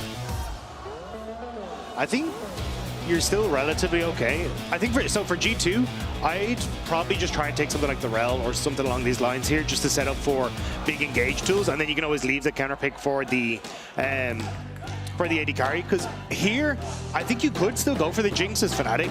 You've got good range to try and punish the Kai'Sa, so you're not really in a danger there. You're still going to be able to play relatively well in towards those later team fights, and again, having those swaps playing up the strengths of this Sion could work out perfectly for you, but looks like the Lucian hover for the moment. Lucian Braum, not the worst thing in the world here with the way things are going. Definitely not the worst, but always can be a little bit awkward against a champion like Kai'Sa, who can quickly reposition in those fights. In G2, their composition, it's really clear what they want to do. Easy for them to get prio with the power of that Talia. Easy for them to roam with the semi-globals, even Kledzel. I guess you can consider that semi-global. Definitely high mobility. And now Kai'Sa, the perfect dive champion to follow up. And Labrov on Alistar, kind of the ultimate comfort pick from him, right? A lot of criticism levied at him over the course of last playoffs, even his MSI run. But the Alistar is a champion where it feels like he is just a cut above. Always looks so comfortable on the pick. And also something that can kind of enable fights, but is also enabled by a lot of what G2 are bringing to the table. This is a squad that very much has that 1-3-1 perspective, but it's also one that could very quickly collapse on towards mid lane as well, which is going to be kind of where I expect them to put their pressure. It's, hey, Broken Blade, you enable the speed up for the cow to enable and engage. That is a really strong follow-up with that speed up from the ultimate. And I think for G2, it is snowball that into a success. Whereas for Fnatic, it's all eyes on bot lane. Let's try and get this Lucian into a decent spot. We have good setup to try and enable him. Thanks to that Jarvan, let's try and then play for these team fights that we can scale into with the Azir. Yeah, some roads lead to Baby Faker. Wow, we're getting dramatic here. This is feeling Game of Thrones with the amount of familial references. Son of this person, child of this person, baby of this person. Oh, don't keep saying daddy, whoever. Yeah. No, you're the dag daddy. There's only one daddy here in the LEC. A lot of goats, though. We got a lot of goats, got a lot of hype, got a lot of roads. Not so much meowing, although we will see. Perhaps there'll be a game where it's going to get excited. We can expand on McDonald's farm, you know? Yeah. We got There's a flanking cow. There's a lot of Animal Farm references.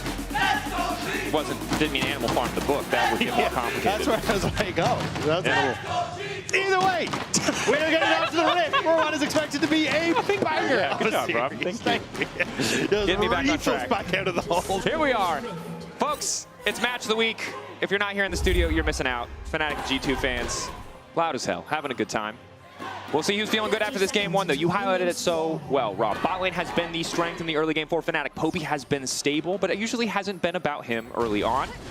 Now we'll need to see if he can weather the storm. The power, again, of this Pantheon, this Taliyah together, and also this topside matchup, right? So much of Sion being, I think, super powerful is like, one, generally the kid is very useful, but two, it just feels like it doesn't matter if you put him behind 10 or 15 CS. He just always contributes value. Yeah, I think the thing with the Kled is it should do relatively well just on, hey, I've got this bear trap and a rope, I'm going to be able to yoink you in, make it very easy if you ever try and go for a decimating smash to proc those 4 quick auto attacks. That is a large portion of where Kled's damage comes from. The side note, quick aside, little celebration for our boy Rasmus. His 600 games in the LEC. Shout out, he's the GOAT for the reason. Also has a long tenure these days, so whether team you're a fan of, obviously much love to one of the greatest to ever do it. Looking at this top side, though, Broken Blade has already gotten in towards the jungle. He's fighting off against Oscar and was just trying to be a bit of a nuisance towards Razork. And I mean, I think this is a good way to try and play it. Just see if he can get some of those early trades going. So this was one of the things Finn talked about. I had a taxi ride home with him and he was gushing about this, which is why I've got this information. Essentially what you want to try and do as Kled into a lot of these matchups is try and trade hyper aggressively level 1. Yeah. Because even if you go even on the trades, because you end up having the bear trap and rope at the end of the trade to pull the person back in, most of the time you're able to remount and then you just have a more effective HP bar because you get all that health back. So you can see BB now actually going to take the W and get a decent trade here.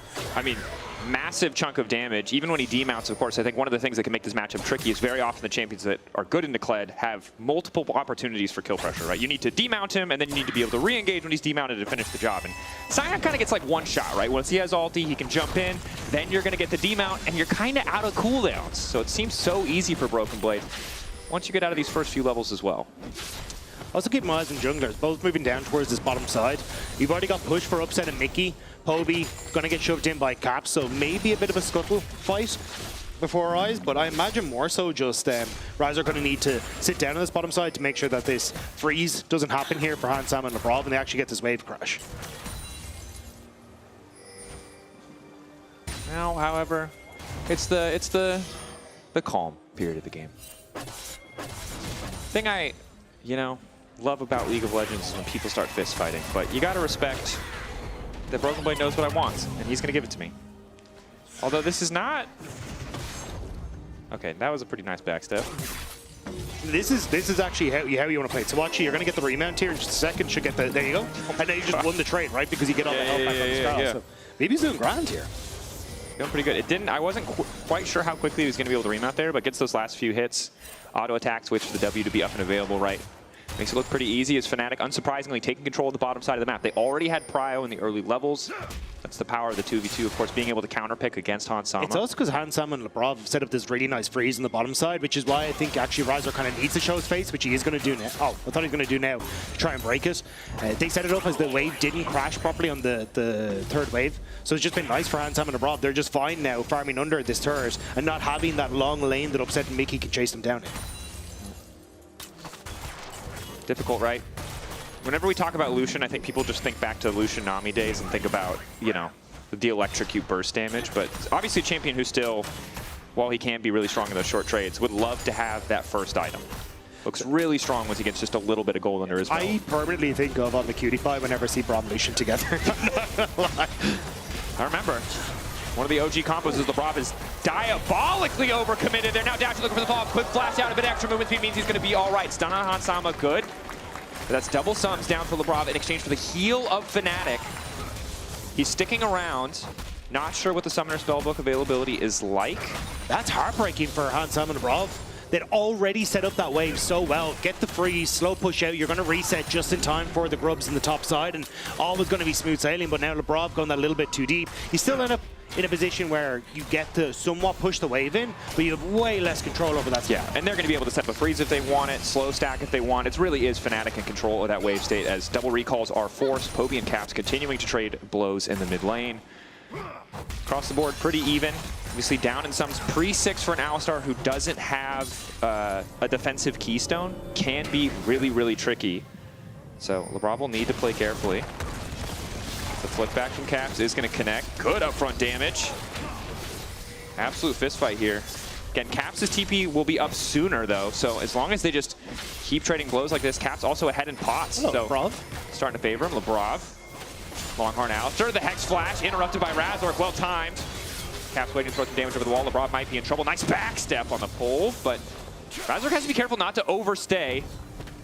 Throws out the Q, will not connect. Skewmon just waiting in the darkness, hoping the Fnatic would overcommit, but now Mickey's here as well.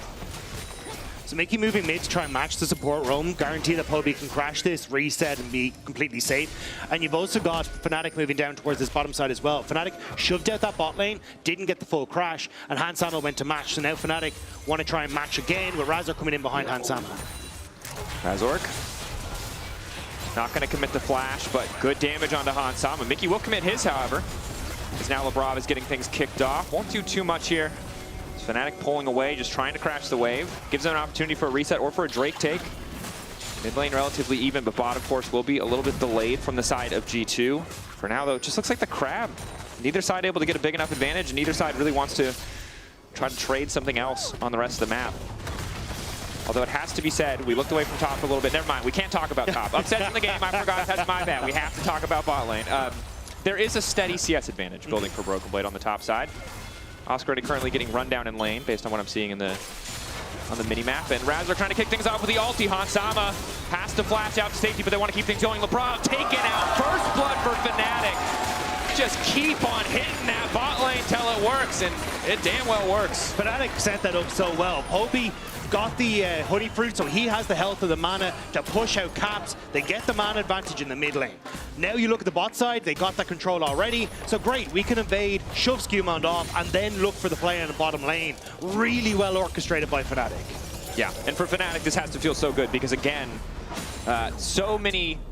You know on paper when you draft a 2v2 like this that you should win lane, but for most of our teams, winning lane means a little advantage here, a little advantage there. It doesn't usually mean 700 gold this early in the game, but Razork able to set up, as you talk about, a whole team effort to allow that many plays to happen on the bottom side, and Labrov now shifting his attention to the top side. Resets coming out. Can't see if Oscar has ulti here, but this should favor him just a little bit as the sign ult will allow him to reset that much quicker. If you're G2, the fact that you're about to see Lucian on bot side means you should be able to just go immediately towards those Void Grubs, and it looks like that is going to be the plan. You always have Broken Blade, despite having no teleport, with that ultimate to regroup if need be. So for G2, you essentially have a numbers advantage, whereas for Fnatic, now you're looking at Razork moving down towards the bottom side. You need to look for some sort of dragon trade on the map here. No. Keep it going. Top side, though, still looking good. Is Upset and Mickey happy to just grab a few plates? Broken Blade, again, not under too much threat. Played pretty fantastic in those tower dive scenarios. That's what I was going to say. The fact that you have the dismount and that invulnerability just makes it so difficult to try and play for anything here. So it is just Dragon for Fnatic for a trade from the top side. Yeah, but Skewmon obviously grabbing the 3 grubs is pretty big for this team. Talia solid on a side lane. Kled very strong, probably the strongest side laner we have in this game. Razork in the meantime will grab a Drake. So no Hex Tech still around means overall Drake value will be a little bit lower on average.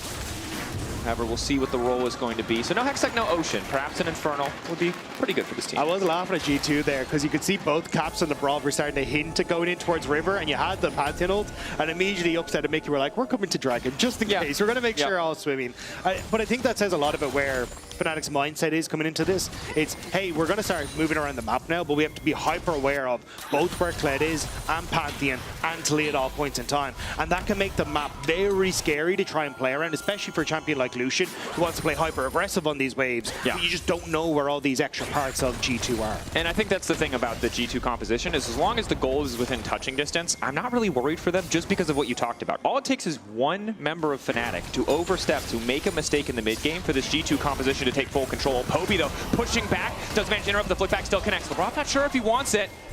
Still continuing to sprint forward. Caps doesn't have any mana, but here comes Skewmon. Razor going in, looking for the interrupt. Poke coming down from Poby, but there just shouldn't be a kill here. A lot committed mid. No, they want to keep it going. Get the flash out from Skewmon as well. Mickey X on the way in, but no ulti for himself. Just a few creeps away, though. G2 have to be careful. Battle once again for mid pressure. 3 members from both sides going mid, and not too surprising when you see the nameplates. Still, though, they kind of had that moment for Fnatic with Upset being able to shift down. They get the Summoner Spell burnt on Skewmon back, which is nice, and I think what that play was for realistically. But Poby will be the new target for G2. Being flashless, the bird is a little bit less scary. That he is. Mickey now at the level 6. Obviously a better disengage tool than an engage tool, but see if they can make it work. LeBron still lagging behind a bit. Would really, really love to have that ultimate. Is Broken Blade really just does not care. Again, if the knockup doesn't hit, it doesn't matter. He's just taking his time, hitting creeps. He's going to remount here in a second. Does have the ulti as well, but I think he's happy to just chip away at Oscar enough that he can maybe threaten a plate. But you can see, like, he just gets so much health back. There's just this looks unplayable. Yeah, I mean, I think this is giving us a good indication that it's not exactly the best of times for Oscar in the matchup. But again, this is part of the reason why I think they prioritize the Sion, right? We saw Oscar could be pretty solid in mid to late game on the Rumble, had some good ultis, but was making a lot of sloppy mistakes in the early game. And if there's any champion where you can afford to go down a little bit, it is Sion. I agree. It's just more of a how are Fnatic going to try? Sorry, how are G2 going to try? Ooh, flash. Ulti forces the flash out from Cap. Slipback does connect. Happy to have that sum trade though. Mickey very aggressive use of the flash. Having the spell book, that's kind of a win for Mickey. He's going to have more tools available. You now have at least another member of G2 flashless with Dragon up in a few minutes. Same when you look towards the Rift Herald as well. And I think that's really where Fnatic are eyeing up, is getting rid of these key spells. Ulti, charge for an extra bit of shield. Oscar and still has the ulti of his own, waiting for him to demount. Q through, flash out from Broken Blade. Oscar stone cold. If Broken Blade hits that tower, he's going to remount. Oscar very likely dies. Mickey now getting things kicked off. LeBron waiting for the knockup, still holding on to the ulti of his own kind. Hansama waiting over the wall to come in, but G2 have decided to retreat. This is not the fight they want to take. LeBron forced to ulti already, flashing out, and Fnatic just chipping away at these summoner spells. Playing really well off of their lane states, making sure that it's almost impossible for G2 to really respond. Hansama had to catch the wave top, and it gives them the numbers advantage. Still, BB winning out slowly on the bottom side. Upset finds Hansama though. More autos, Coling just to chunk out, but won't be too lethal quite yet. Essence Reaver though makes it so easy for Upset to just keep pressuring there. Lebrov waiting. Bunt back is there. Razork, EQ back. Mickey there to cover. Good spot by Lebrov though. Still feels like the setup is on the table, and well highlighted, Rob, pointing at the Pantheon ultimate.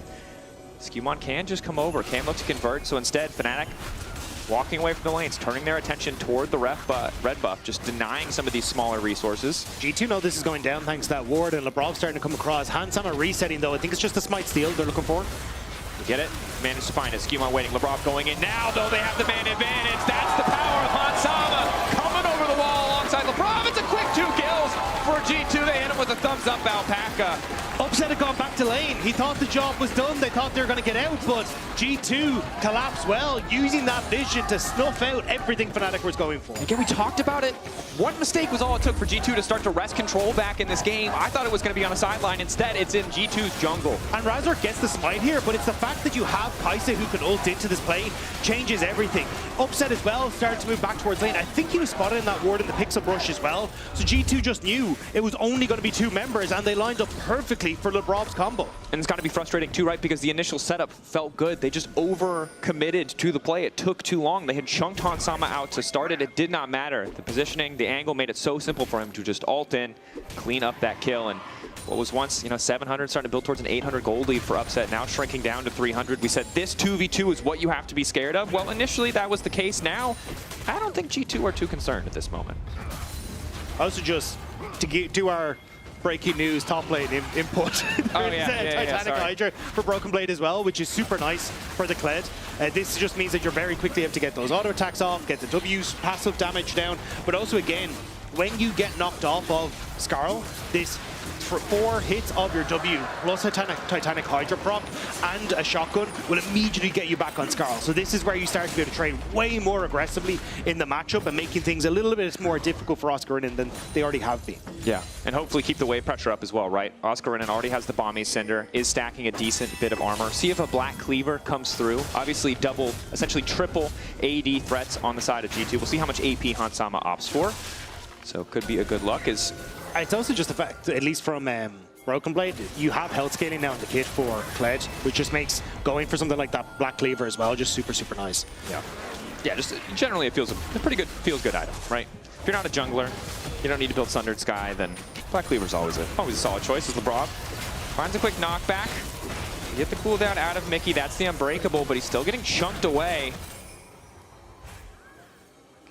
Upset has access to the culling, but they're already retreating. They recognize they're on the weak side. Credit to Fnatic, honestly. Ulti out to interrupt Skewmon. Exhaust is down, but the Aegis Assault blocks all of Upset's fall. Now it's the culling coming out. Upset versus Skewmon. In the meantime, Poby's trying to make the difference. Turning back, flash through the wall. Skewmon healing up. That's the power of the Sundered Sky. Skewmon will finally fall, but no win! The level up! God on his side! The fates favoring him in that clutch moment as Poby will fall as well! The Sundered Sky sends Upset to heaven. Skewmon survives on the brink of HP. And G2 just constantly seem to be able to turn Fnatic back. And we know this is the power of their composition, but again, Upset and Mickey know what's coming. It just does not matter. And even Mickey there trying to time that Glacial Fissure with the knockup on the Skewmon, trying to interrupt the stun, but can't manage it. Under the Terror, Poby's dangling, but Skewmon, Sundered Sky proc, and Hansama to the rescue, saves him. And Poby knows his time is done. There's nothing else he can do here. I mean, incredibly close sequence. Skewmon again, walking away casually. Not on the good one. I didn't hear what that was said at all. I just laughed. I assumed he said something funny. I have no idea what he said.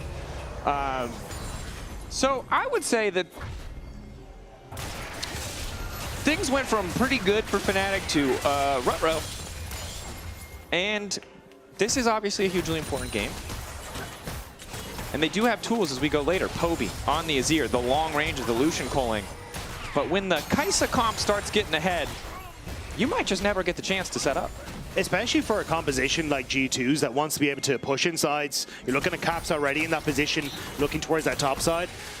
It only makes the map smaller bit by bit and makes it more terrifying. But LeBron? Stun here, forced to ulti, but ulting a little bit late. Healing for an additional bit of movement speed. Poby on the way in, gliding, forcing the flash out from LeBron as well. But good reactions from him, honestly, to escape. Fnatic fishing, looking for a pick of their own. Still 2 minutes till the objective, though. They don't really get a lot from pushing G2 back. But that's the thing, right? We already saw Fnatic have been successful in burning some of these spells, but haven't actually been able to capitalize on them because they're making these small mistakes, or G2 are outplaying them in the moment. So this is where, for the Dragon in minute 40, can they actually capitalize on the fact that some of their spells are still down? Yeah, Hansama's flash available, carry flash is available. Skewmon without flash, though, maybe an angle of attack. Caps is moving mid. Always have to be careful about stepping too far forward mid when they don't have eyes on Caps, and you can see that top side of the map just lit up so well by the side of G2. I got a little nervous as I saw Caps moving down there, because that Weaver's Wall could have cut off Upset and Mickey from potentially Razork there, but we're just going to find Oscar in him. Push back. 3 bit of damage is clearing him out while he takes the tower. Skewmon currently on red buff, but may dean his attention towards the top side as Hansama forced to flash there. Good reaction coming out from Mickey. I think 55 seconds until Dragon now. It's going to be push waves, reset, try and finish off some key items before you go there. And with Rift Herald and Flash is now burned, Fnatic have opportunities to try and fight this back against G2. And it's important that they can convert, because again, this is how many times have we seen them be in a favorable situation in terms of summoner spells, and then the play just continues to favor G2. It was that top side play around red buff. They overcommitted a little bit. The bottom side collapsed. They weren't far enough back. They could not stop the side lane play coming in for G2. So yeah, I love that Hansama is flashed us right now, but if they don't kill him, in the next 5 minutes, it does not matter. Yeah, I think G2, though, want to try and play this a little slow. Scumon's flash isn't quite up, and also, look how close Caps is towards his second item. He has nearly got that Leandries. If he can just catch a wave or two, reset, get the TP back in, you should be able to find it, but they're going it early. Razork full committing, calling down as well. Caps looking for the flick back, doesn't quite find it. Nice backstep. LeBron already in the midst of the fight. The ulti going down, but Razork's in there by himself. There's no fallout damage. The Herald charge is coming through. There's a TP coming in on the backside. Keep your eyes on that Clegg, because it might be time to charge. Broken Blade decides not to. Poby not in the mid lane either. He's just recalling. A chaotic decision. That was bad from Fnatic. Overcommitted. They didn't have the information they needed to try to pull the trigger there. They just wanted a kill so they could have an advantage going into Dragon, and it doesn't work. Also, Caps just stares down Razork. He has the flash and says, I know you can't kill me. There is no follow-up here. And he called it correctly. Upset can't follow.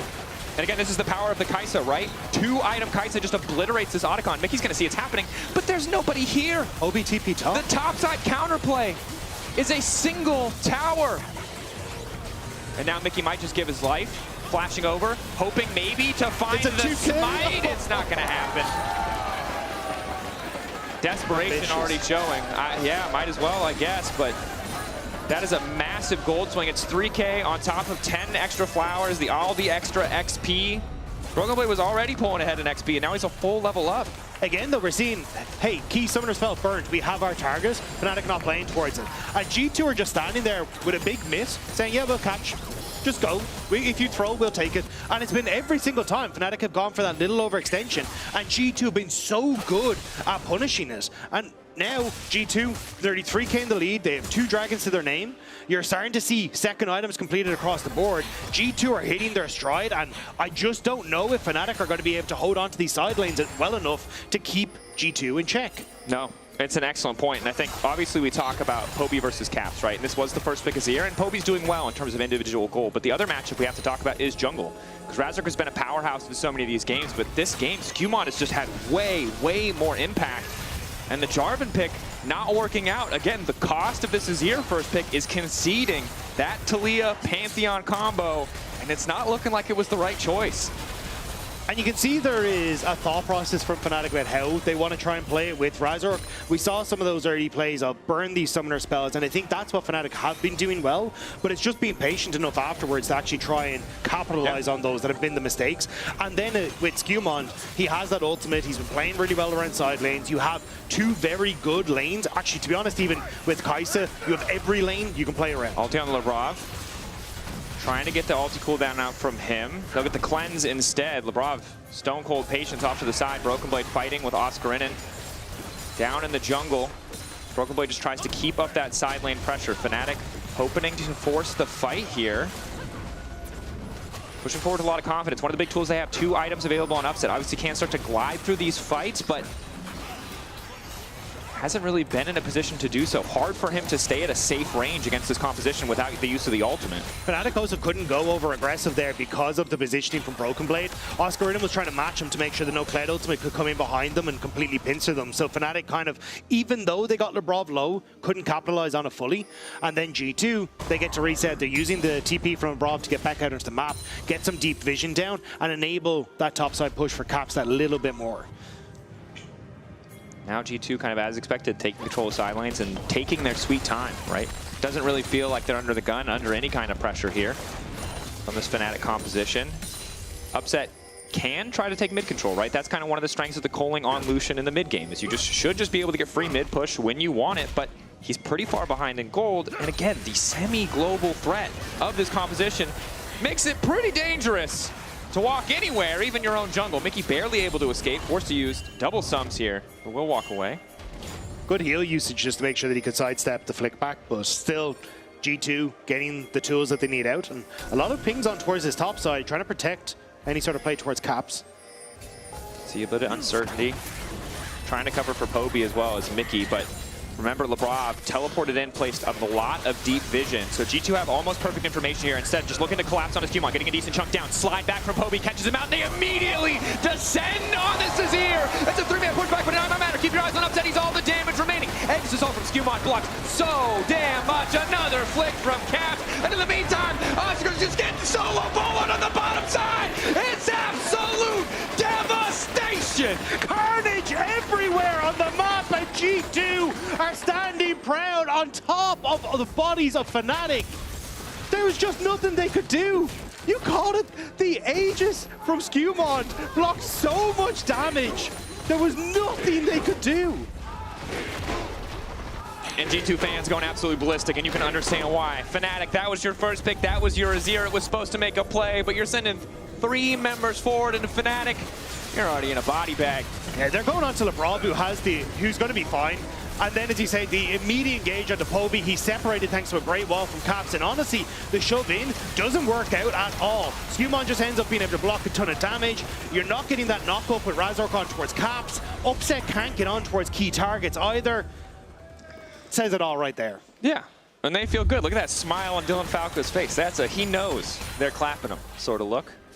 And I'm going to be honest, Rob, I think at this point in the game, this composition is pretty impossible to play because you don't get a dip and dive. You don't get there's no nuance. There's no like, oh, we'll throw a Morgana binding and see what happens. You smack your face into the keyboard and you go if you are Fnatic. And G2 are just stronger. It's going to be a wallet dip at this point. Well, that's the thing, right? If you could wait another 10 minutes, sure, maybe you can get this, Azir into a position he's more comfortable. Oscar Inning gets a ton of items and he becomes kind of unkillable, but I don't think you get there. Inblade, Decimating Smash hits. D-mount comes out, tries to go back, steps into the bush, sidestep. It's going to remount in a second here. Now he's going in onto Upset, and he scoots his little boot out of there.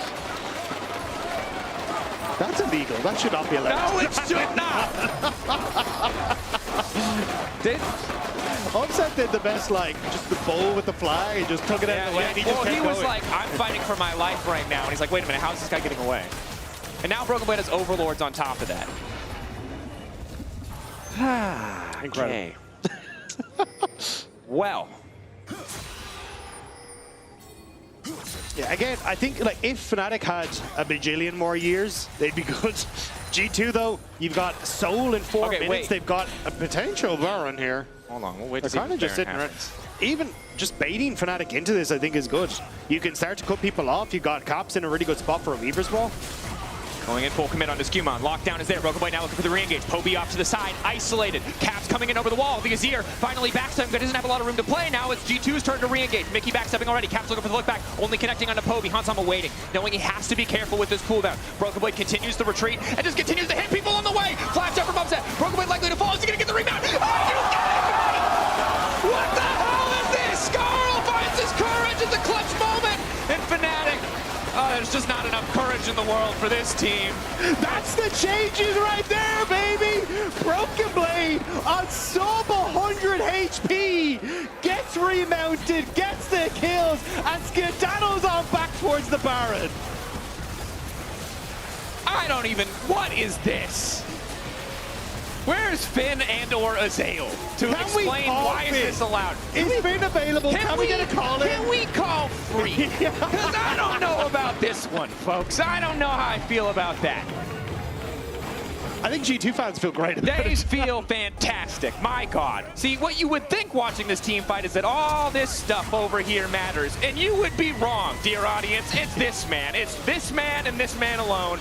I would also say Caps' wall fantastic. Upset is just kind of kept in the Vader cage over here. With my hyperbole, Rob. But over here now, okay? Thank you. You'll see Broken Blade dive into the backline. But this is what we're talking about, right? You end up getting just a couple of autos. The fact that you end up getting just does so much it's damage. insane. But again, that instant remount, so crucial.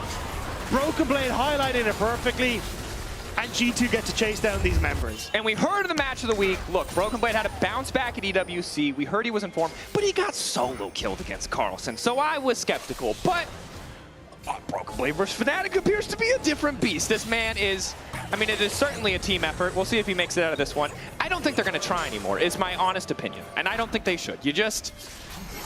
He's unkillable. He's a force of nature at this point. You accept him like you do rain or anything else, and you just pray that you have the appropriate umbrella for the moment. Yeah, I do appreciate that.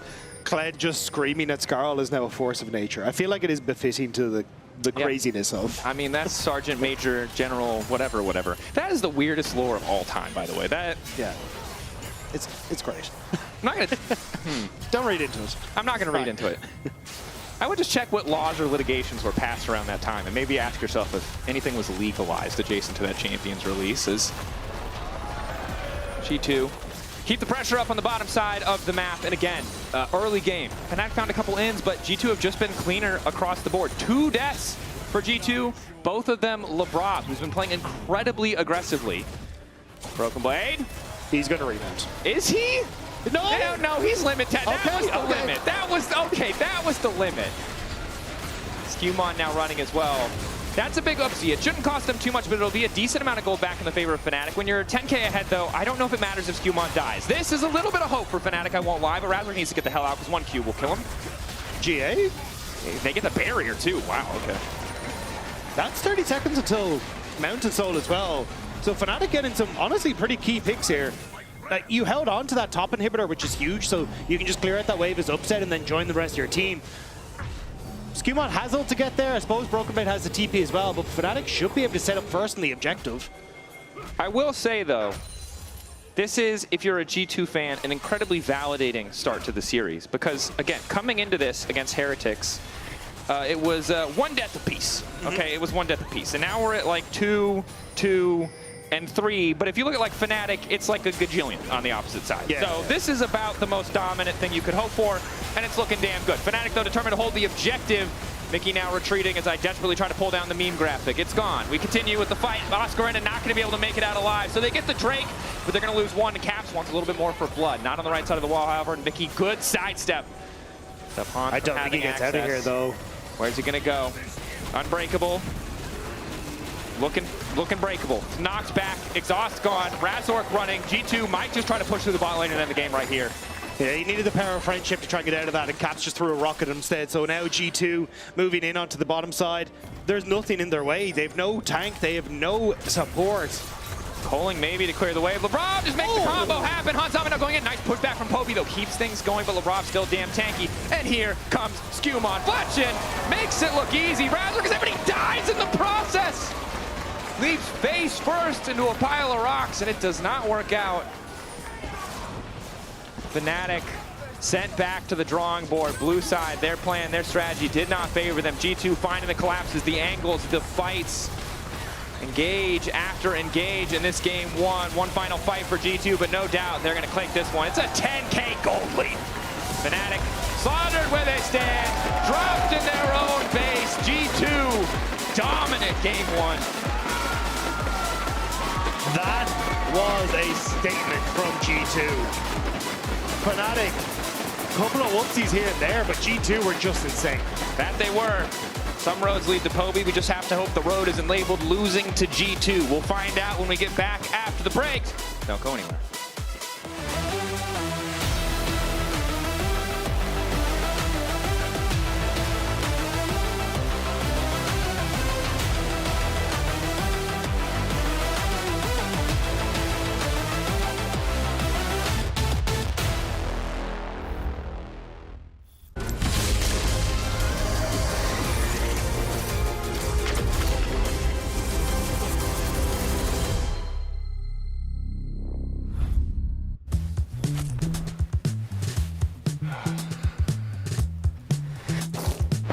Damn it. Hey Dragos, you ready for the... Oh, that doesn't look good. Wait, I have a solution, but you have a break. I will be right back. Just wait.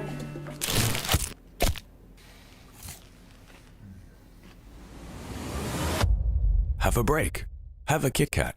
See? I told you we'd figure it out. I don't think this counts. Come on, let's go.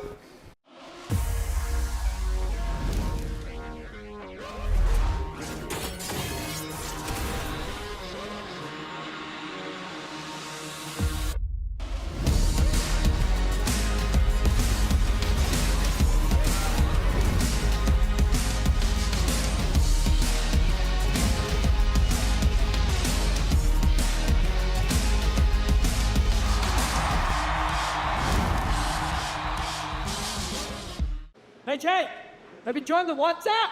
What? Oh, join the WhatsApp? Jake, I need you to join the WhatsApp.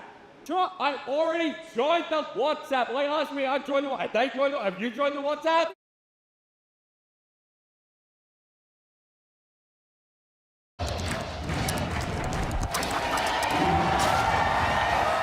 Red Bull gives you wings.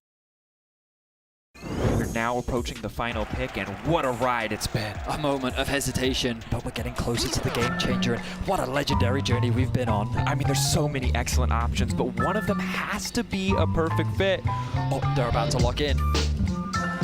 Oh, what a pick! What a way to close things out. Book your next hotel stay in Madrid with Marriott Bonvoy. A check-in at every checkpoint.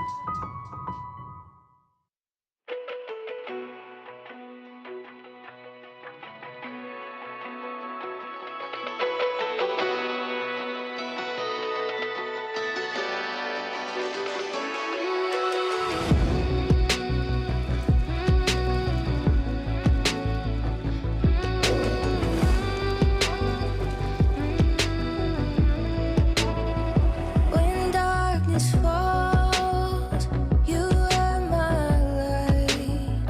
You take my hand and hold it tight.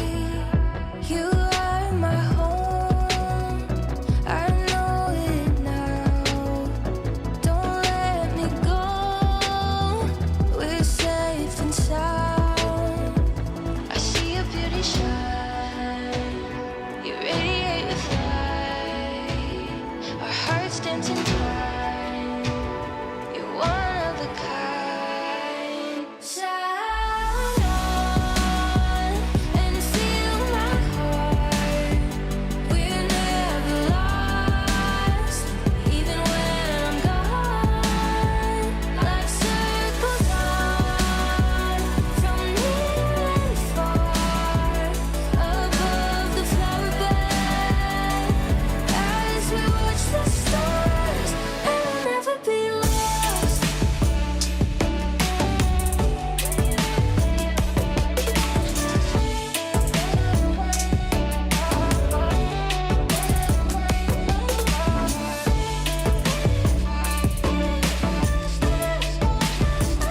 You are my home, you feel my pain.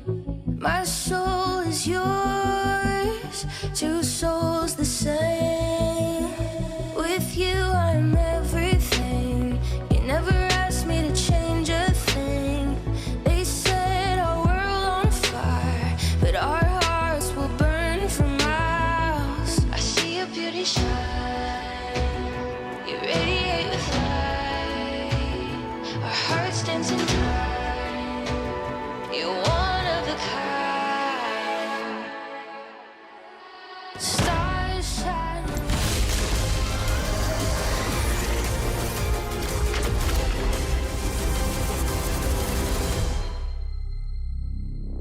Look, EMEA. Nice. Big guys, good job. Get the kill, sir.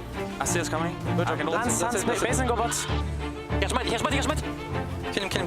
Just kill him. Yes. Nice. No worries. I would from mid, by the way. Look, I see.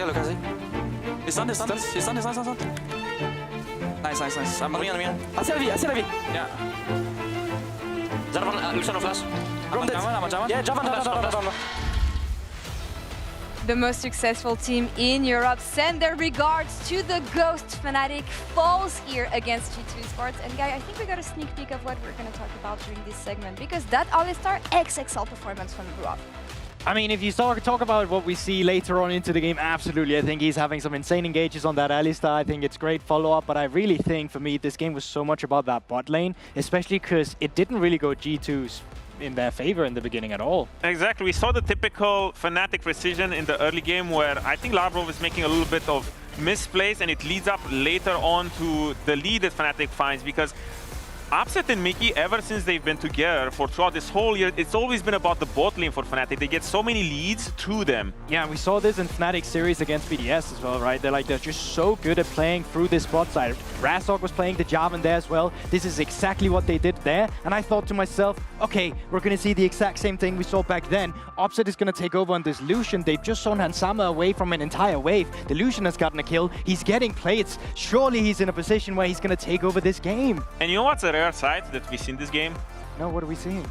I feel like I haven't seen G2 come back into a game or win a game through bot lane in such a long time. I don't remember the last time we saw, you know, it was probably in the previous iteration of the roster where I see Hansama being empowered by Caps and Skewmon and Labrov, especially Skewmon and Labrov. I felt like they were together so often this game, and they were the main catalyst, and Hansama was the main catalyst as well as how they managed to bring this game back into their control, because it really wasn't easy with how ahead Fnatic was in the early game. No, you're completely right, and I really love that thought process, Odo, because we also have like the comeback from G2 as well, where they're finally the ones diving bot lane instead. I'd love to show that as well, because they are also a team that in 2023, when they came in with the remake back then, they were playing through Hansama, right? And then it kind of stopped, and we didn't really see Hansama as a threat anymore. But now, as you say, we're finally seeing G2 once again put resources down in this bot side. In this clip, the Pantheon ult, the Taliyah ult, Kaiser getting the resources, Poby being stuck here as well. They're dragging all of Fnatic in here and making sure that Hansama is set up for success. And that's what you want to do with a composition like this, especially when you have that dive potential leaded by Pantheon in the jungle. Exactly, because this is a tale as old as time, because when I was looking at this draft, I wasn't really so confident on the side of G2, because I was thinking, okay, Fnatic has a great front to back, but at the same time we saw a resurgence of the G2 of old, where they use their cross-map tools or they're just globals pretty much so well, where the game doesn't even become part of this sort of front-to-back team fight. It becomes more about skirmishing on the sidelines and finding picks left and right. I mean, that's the thing. We saw G2 last week on their debut game in summer. We thought they were really convincing. Do you feel like they've been playing the same way? Do you feel like that's the style that G2 wants to have this summer?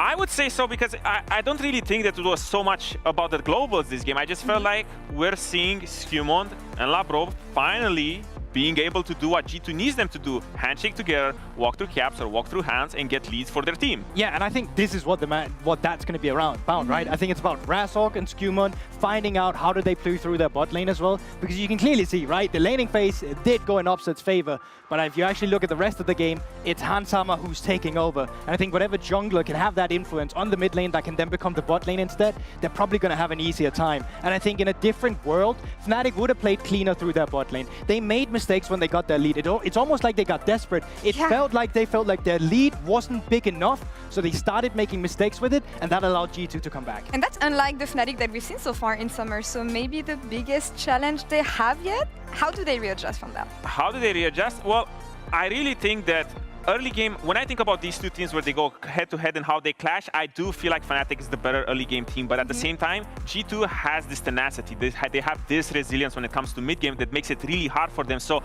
when I'm looking at Fnatic, what I really want to see from them is not really skipping steps, because I felt like up until that play in the topside jungle where they threw the game and they threw their big lead, everything was fine, but it just felt like there was a lapse in their judgment where they skipped a step, and G2 knows how to capitalize on that. So I feel like when you get this sort of early game lead, all you need to do is be a little bit more patient and think a little bit more about the next play that you want to do. And that's the Fnatic you want to see. Because I remember the rage that you had last week where, what is this Fnatic so methodical? Maybe going back to chaos here a bit more? Yeah, I mean, production wanted to put me in the clown outfit again. I said no, not this time around, because I genuinely believe in this Fnatic. Game one. Do you still? I do still believe, and this is probably the true test, right? If you're able to come back from G2, because we've seen G2 break Fnatic so many times, this is a series. This is where I want to see them just mental reset, come into game 2 with a refreshed mind. No game 1 ND here in this match of the week, and a lot of champions are taking off the board. So guys, quickly, Fnatic being on blue side here, is there anything you want to see them prioritize? We've talked about jungle a lot. Ooh, I'm still thinking that we need to see Poby a little bit more empowered, because the ghost. Let's go. The GOAT, because he had a good laning phase. He was ahead of Caps, but I really feel like now maybe with the globals being out on the side of G2, I feel like now maybe this is where Poby's laning phase comes in, because I'm thinking the champions like Orianna are still in. So I think if they manage to capitalize more on the mid and the bot lane, they're going to be having a great game. Poby in the biggest challenge he had yet. G2 opens up the score, so let's see if the boys in black and orange can fight back in game 2. It is a very good question. Will they be able to fight back? Will fighting back be enough when a game that's a little to take black and blue after that. Yeah, there's a little. It was a bit of a roughie, my guy. And I think the thing, I like what the desk is talking about in the sense that I like having some more of those proactive engage options. There are certainly less of the semi-globals available, so a little bit easier to, you know, take some risks on side lanes. No Lucian? No Lucian is also a buff champion, you know. I respect anyone who's willing to try it, but historically it's just not the most reliable go-to. Perhaps a room for some scaling this time around, although there's a little voice in the back of my head that I thought I had fully silenced after Worlds 24 that's saying G2 Orianna Nocturne. And that makes me nervous for Fnatic because I was like, oh, maybe the best path for them is to set upset on hyperscaling, and that would make that impossible. Definitely make things more difficult, but I'd like to see G2 kind of stay away from it, to be honest. I think there's enough meta picks that we can still see them play. Like, even when you look at Caps, like, he's looked great on things like the Annie as well, and just kind of playing that setup, being that more kind of a facilitator. And even in the last game as well, the Talia walls were fantastic in splitting up, particularly Upset from being able to play the game. But immediate Nico. Yeah, and this, of course, an incredible pick from Mickey, one of the few players in the world who consistently uses the cannon minion technique when they want to dive, and one of the few teams in the world that pretty much always just dives bot lane tier 1 within the first 6 minutes of the game, so it does make a lot of sense. But to first pick it means conceding a lot of other priority champions. G2 pick of the litter in terms of the remaining mid laners and junglers. Wouldn't be surprising to see Xin immediately locked. I think you can go for the Xin, because I think the Nico essentially stops you from being able to go Wukong, because Wukong kind of wants a couple of levels to be able to play the game, whereas if you're already saying they can go for the dive on boss, not having a strong jungle to try and combat that is going to be a little difficult. So you force the Zins out. I think you can still go for Nani here if you really want to on a G2 side and play for that facilitating role in the mid lane. And when you look towards the AD carries, even honestly looking for things like the Sivir just to help out in... oh, wow, okay. Karma, so just looking to respond. It looks like with the support pick, technically still a flex, of course, but feels like most likely going into that bot lane matchup. If I'm Fnatic, I think I might actually pivot out of early tower dives here or early aggression in the jungle and actually take the Wukong for ourselves. I think you still, I think you still end up with decent pressure in the fight, and there you take the Annie as well. So you've got great mid jungle now, you've got great team fight setups, and when you've got the Karma, more than likely Ezreal is going to be the next rotation here. That's a very strong combo on that bottom side, and it means that you just instead go for more team fights than lane focus. Yeah, and I really like having some champions who want to be in close range against a Xin. So often we see the Xin into these longer range compositions where it's all just gets so much value. G2 opting now for the Galio. But Fnatic, very clear what their composition wants to do, right? We know that the early stages of the game for the Wukong might not be as favorable as they are for the Xin Zhao, but this is a team that can push off, that can kick fights off. G2 responding with the Galio to hopefully mitigate at least some of that magic damage, dissuade some of those all-in options. The only other thing I'd be worried about for Fnatic is things like a Jinx and these kind of very long range, because although you have some good range, the ability to actually access backline isn't really there. And if you end up with, hey, we go for Jinx, we've got a Karma enabled speeding her up, making her a really big threat in team fights. We have good peel for her in the Galio, and then you can even have Broken Blade on, play tank and play for that more engage role. I think you're set up relatively well for success as Fnatic, and it just means that you're on less of a ticking time bomb where you have to make plays in the early stages and you can kind of enter into a more equal late game with G2. Yeah, I definitely like what you're saying. Looking for that angle now is Sivir banned away, Rumble banned away. So just looking to take some comfort. Again, there's a lot of magic damage already on this team composition, but Rumble just fits perfectly into what this team comp wants to do. And also just backline threat with the Rumble ults, again, is kind of what you're trying to mitigate here from G2. And even the Sivir just gives that speed up for people to then get access to backline. So I think G2 have already kind of identified, hey, we are probably going to go for something that's a bit more long range for Han Sam in this one. And it's going to be on Fnatic to try and gain that backline access. But Cheeky hover, I don't know if we'll see it. So Hans, I think you're in a great position to play hyper carry. Yeah. Obviously, you have a lot of tools to peel for the backline. Draven can interrupt the Wukong dash in. Ezreal would be even safer. So Karma, Ezreal, God, casting my mind back to like 2016. The last time I think this was like the #1 bot lane in competitive, but it just has so much prio early levels. Before first base, this is just a disgusting 2v2. And now Upset opting to not go for one of these hyper carry options. Instead, it's going to be the Jhin, but the immediate response of the Rek'Sai to the blind pick Cassante.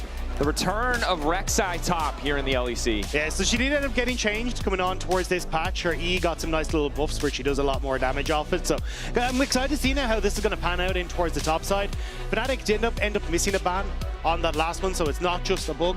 They did end up missing a ban, but from Fnatic's side, we already talked about it, very clear. Dive in onto the back line, everything go, everything enables itself and tries to snowball the team fight out of control. Whereas for G2, a bit more kind of peel while having that engage thanks to the Rek'Sai, that nice Galio-Rek'Sai combo there as well. So I think it's going to be honestly an all-out brawl. I like when we're going to see a fist fight, frankly. G2 already up 1-0. Fnatic looking to bring this one back. Upset set onto utility in the form of the Jhin. Mayhaps we see focus elsewhere in the early game. Some love for Mark Brazda in the audience. Legend that he is. I'm excited, man. This is game one. May not have been exactly what a lot of fans were hoping for, but it was a bit of a banger. And now we get to see some of the new picks on the patch, get to see a little bit of a spooky bot lane from G2 as well. I'm all for it. Hell yeah, we do. Let's get into game 2. Fnatic, can they fight back, bring us to a game 3? Going to be a tall task, because remember, we said semi-globals. Ooh, that was a problem. And Caps has like one again. And this is a role that Caps has been comfortably slipping into, right? The role of utility. The Talia, obviously a control mage, but does bring in that semi-global utility, often a setup tool. Galio, it's a similar story. 30 seconds until minions spawn. But I think as much as I would like to talk about any of that, I think it's said for the first time in forever, we're going to talk about a Cassante lane. And it is definitely not because of the Cassante. Instead, I think it's important that we talk about Rek'Sai, right? You mentioned some of the changes. For people who don't know, she did receive a bit of a revert, it's a bit of a rework. So old school Rek'Sai fans will already know this, but when your Fury is fully stacked, love that graphic, thank you, production. Yeah, you're gonna do true damage, which is what it used to be. More frequent knockups at higher ranks, so it used to be 10 seconds flat. Now at max rank of W, it'll be 6 seconds, although we don't expect to see W max second. And then the last one, of course, the most important, Rob, is that ultimate. Yeah, excuse me, sorry. Yeah, change from missing HP to max percent HP damage has been a really nice buff, but also then the E, just the fact that you're able to get the max act true damage is super nice into a lot of these tanks, and also having that cooldown up significantly quicker just makes it a bit of a nuisance specifically for the likes of Cassante in that. And that's really what we're seeing it picked into this type of matchup where you can expose that a huge amount of time. And Broken Blade has been an enthusiast of Rek'Sai top for a while. Of course, last time we saw Rek'Sai top, it was nerfed because essentially you could stack the Fury too quickly and the healing was too much. So this was just an unkillable champion. Now, from looking at Broken Blade's solo queue, I saw some tank Rek'Sai, high-level Korean solo queue. Seems like a lot of mixtures. There's some Titanics going around, so we'll see exactly what he wants to do in this particular matchup. But you can see already a lot of aggressive early trading. Either way, it should get good control on this top side, and I think this has kind of been sick to see from BB is, again, the flexibility of his champion pool. Like, this is a guy that for the longest time was able to bring out stuff. We got to see the Warwick back last year, but now we get Kled and Rek'Sai. Like, he's been very quick at picking up these champions and really getting them to full effect. And I think it's great to see him kind of back into a confident position after a lot of people kind of put question marks on his performance this spring. Okay, I need you to... It's been a long year. Was it last year or was it winter that the Warwick was played?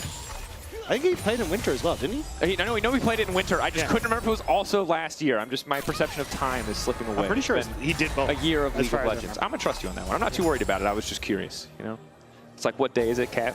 What a week, Captain. It's Tuesday. That's just how I'm feeling right now. It's Fnatic. Still fighting for control on the bottom side. Obviously a lot better tools for G2 this time around to match the pressure, potentially even outpush. Again, mid lane, mid lane, mid lane. Poby versus Caps, Poby versus Caps, Poby versus Caps. It's the title card.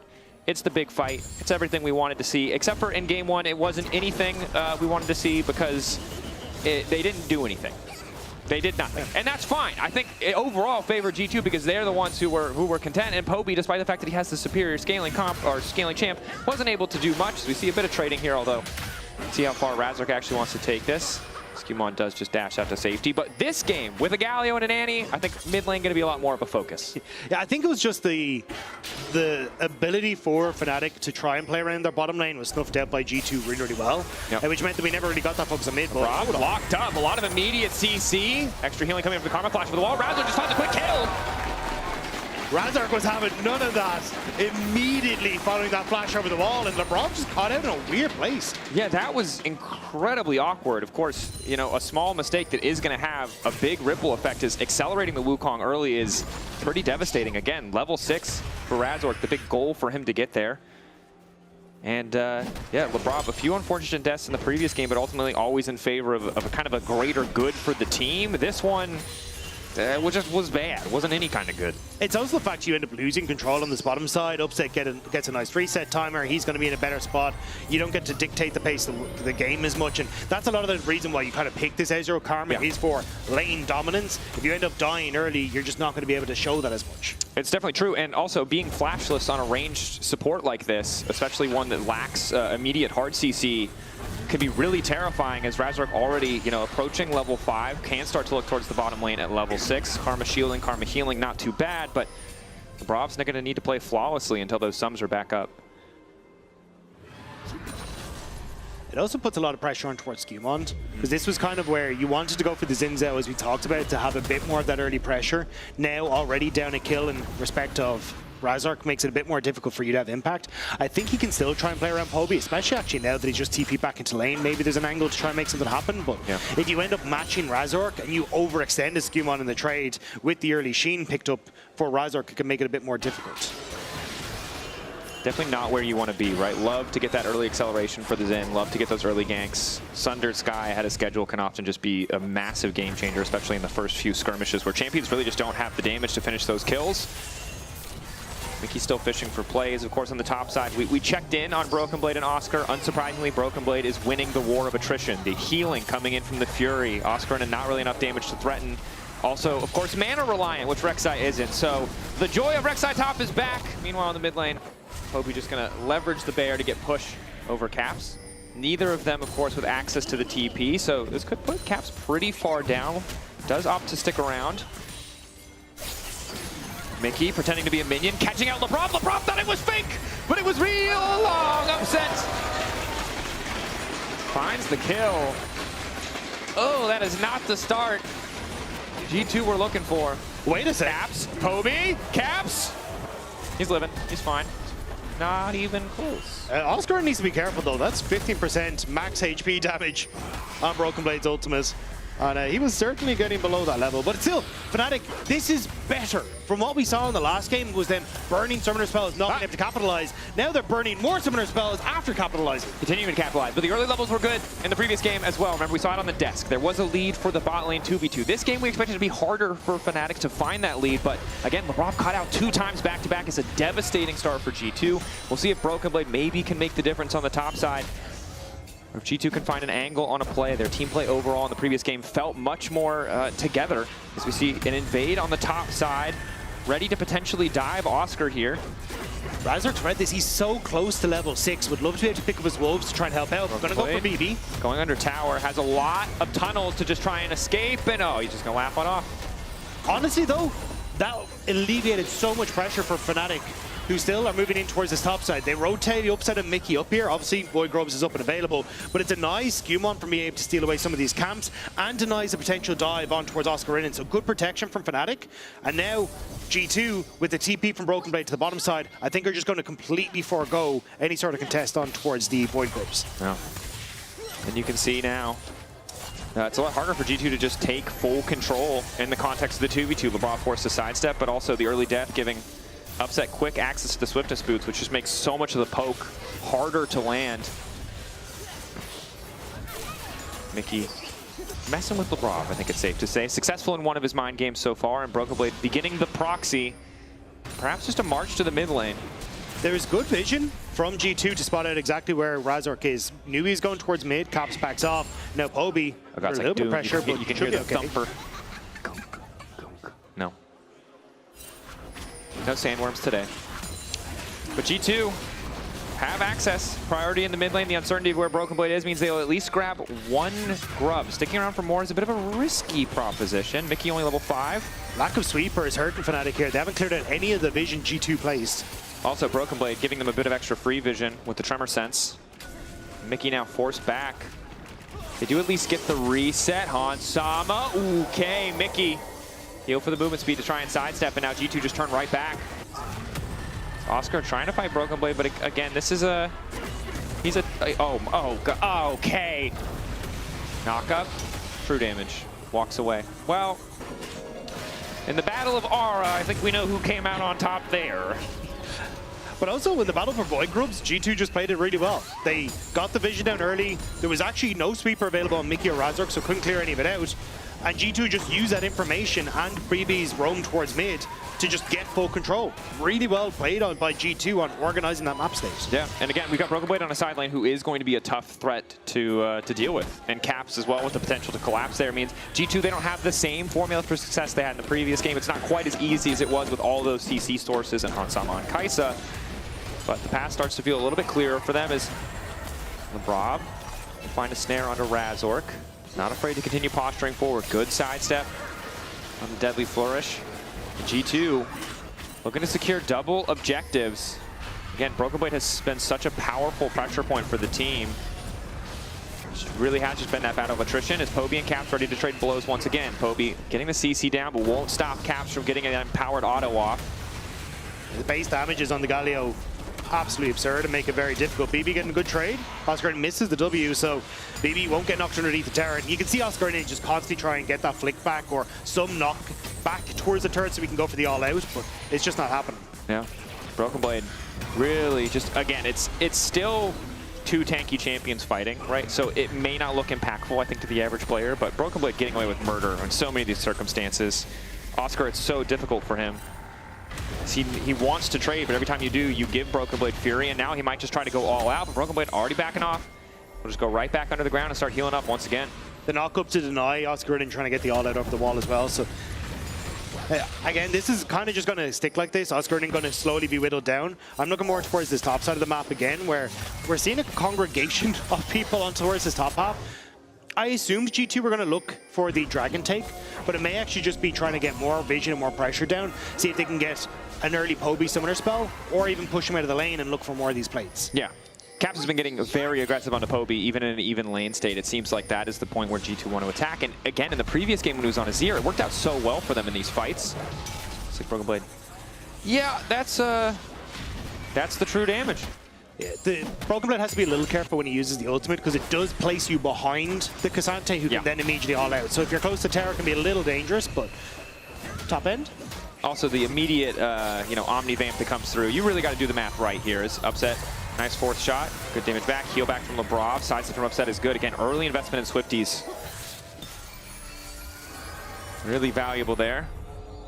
It's been really strange though, because we kind of see Fnatic not often in towards bot side, but like mid lane and kind of on the top side been able to get some control, but haven't been able to capitalize on it. Whereas for G2, they found these like tiny little windows they can operate on, and then are like here that they're trying to capitalize on. Poby, knock up, Skewmon ready to fall. W flash forward, Poby able to go back, but the Cyclone coming in, and Caps might be the one in trouble. Skewmon going to try to finish the kill on the Poby, but the Bear looking to body block. Wind becomes lightning, down he goes, and Skewmon's still going. Bear backing him up though, means it's favoring Razork. There's the Deadly Flourish from Upset just in time. Razork monkeying around on the top side, but Skewmon walking away, a blinking health bar. There's no way. Razork goes in, finds the kill, the tower back, but Razork will make it out.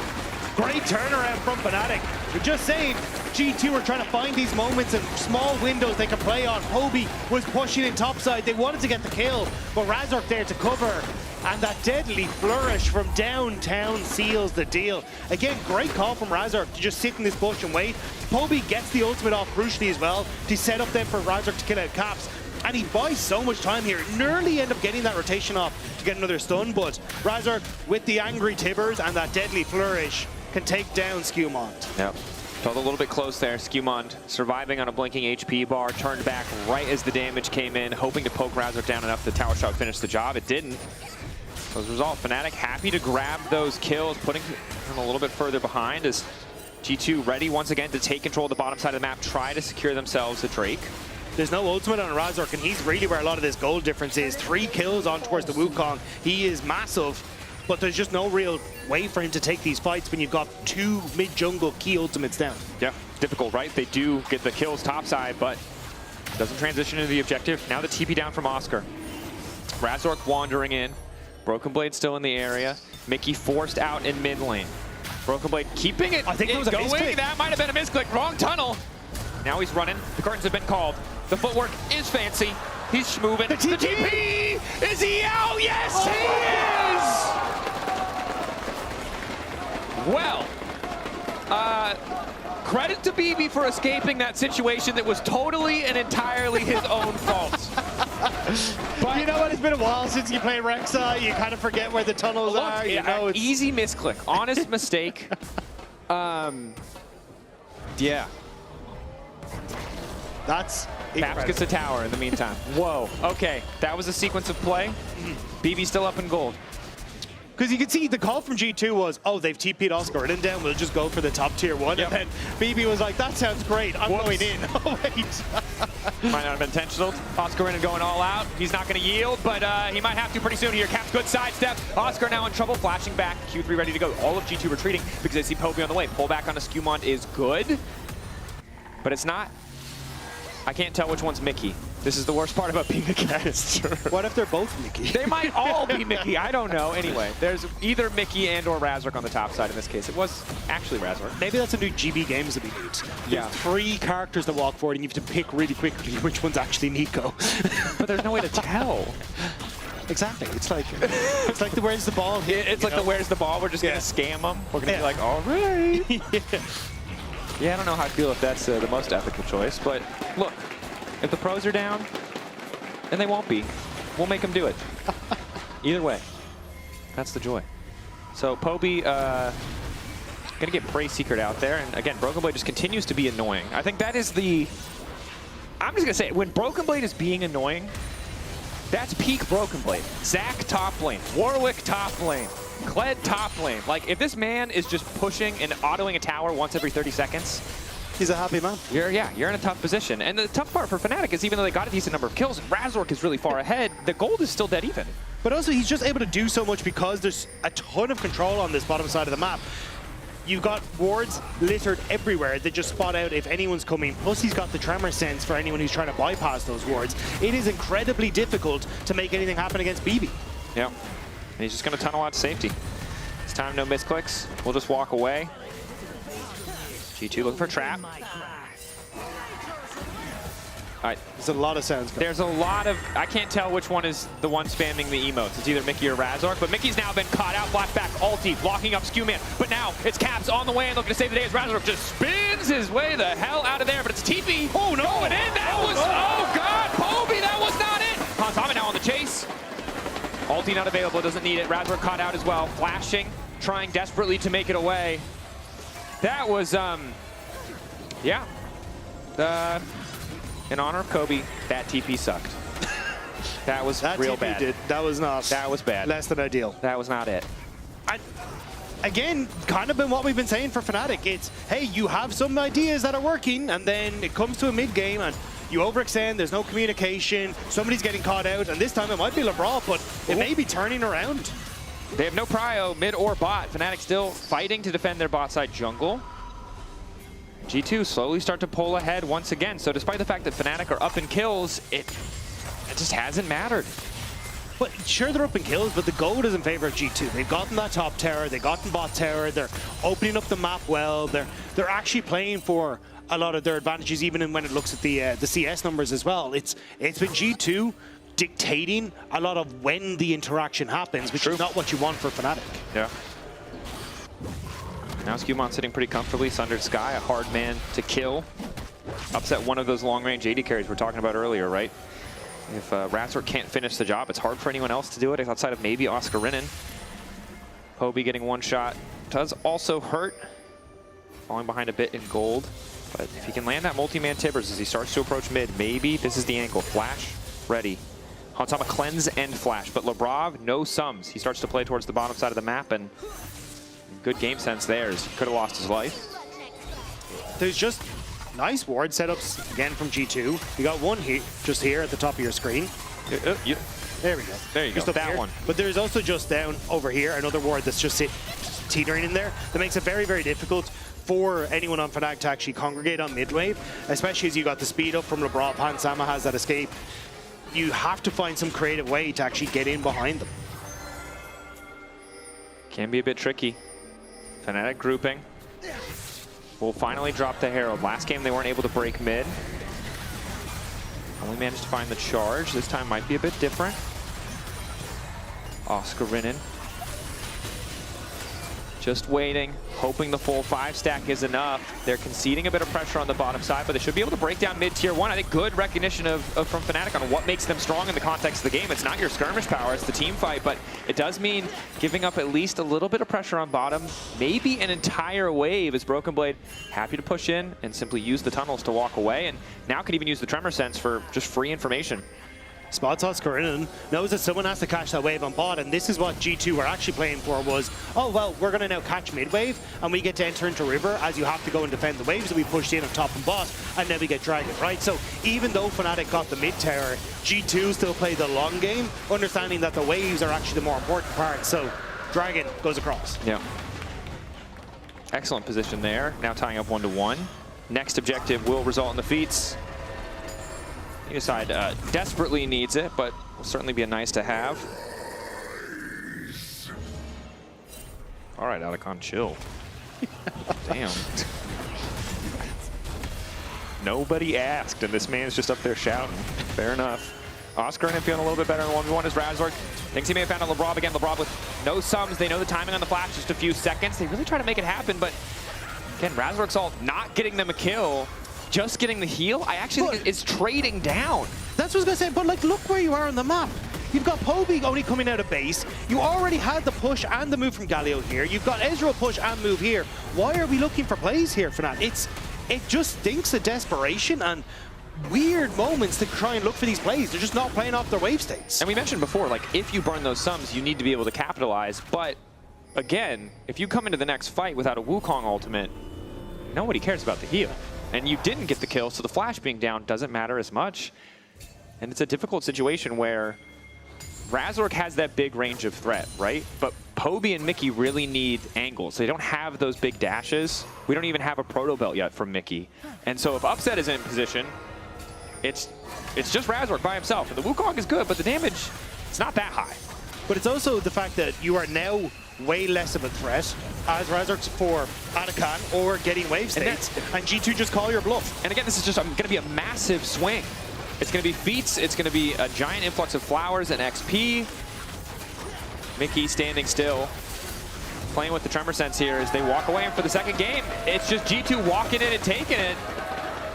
Fnatic not feeling confident. Again, they don't have the Wukong ulti, so they decide not to fight, but they should have had the Wukong ulti. That's the thing, right? Like, Fnatic take a play where they cannot capitalize properly because of the positions of the waves. G2 then go, cool, you don't have a jungler that can be a real threat on any of these waves. We will push top and we will push mid. Now we have full control. We're going to set up vision in your jungle and we're going to take Atakan because you have no Wukong. Like, it's G2 just playing to capitalize on unforced errors from Fnatic and outplaying them. I think that this is something like we're witnessing one, I mean, credit to G2, how well G2 are playing, but we're also witnessing a huge weakness for Fnatic, which is Broken Blade, right? Is this singular source of pressure, constantly pushing this side wave, puts Fnatic in a position where they feel like we need to do something. What happens when they're in that position? They screw it up. They've been screwing up. That's not to say they can't fix it in the future. That's not to say they can't pull the trigger with a man advantage and find the fight, but it feels pretty damn good for G2 when you go, we're going to push, and they're going to make a mistake. But this is why we've heard the top team say, hey, look, Fnatic doesn't really get to hang with us. They haven't been able to step up, and this was their real first test, where people were like, okay, you're against G2. What has Summer brought to Fnatic? And unfortunately, it just doesn't really look like enough. G2 kind of playing with their food, and every single time, Fnatic haven't got to really do what they want to do. Yeah, and look, I think the early game is more stable with Poby. We had some excellent moments when he was playing against lower tier teams for sure. But still, the team play, the coordination, we heard Odo on the desk talking about skipping steps, or in the case of this game, Fnatic maybe just getting over-eager. I mean, that said, again, Mickey, Razork, huge veterans with tons of playmaking potential in this game. So all it would take is one big fight, or perhaps a deadly flourish as Poby kicks things off, and this time they'll find the kill. They burned a lot of ultimates there, but what's the conversion? What is the play?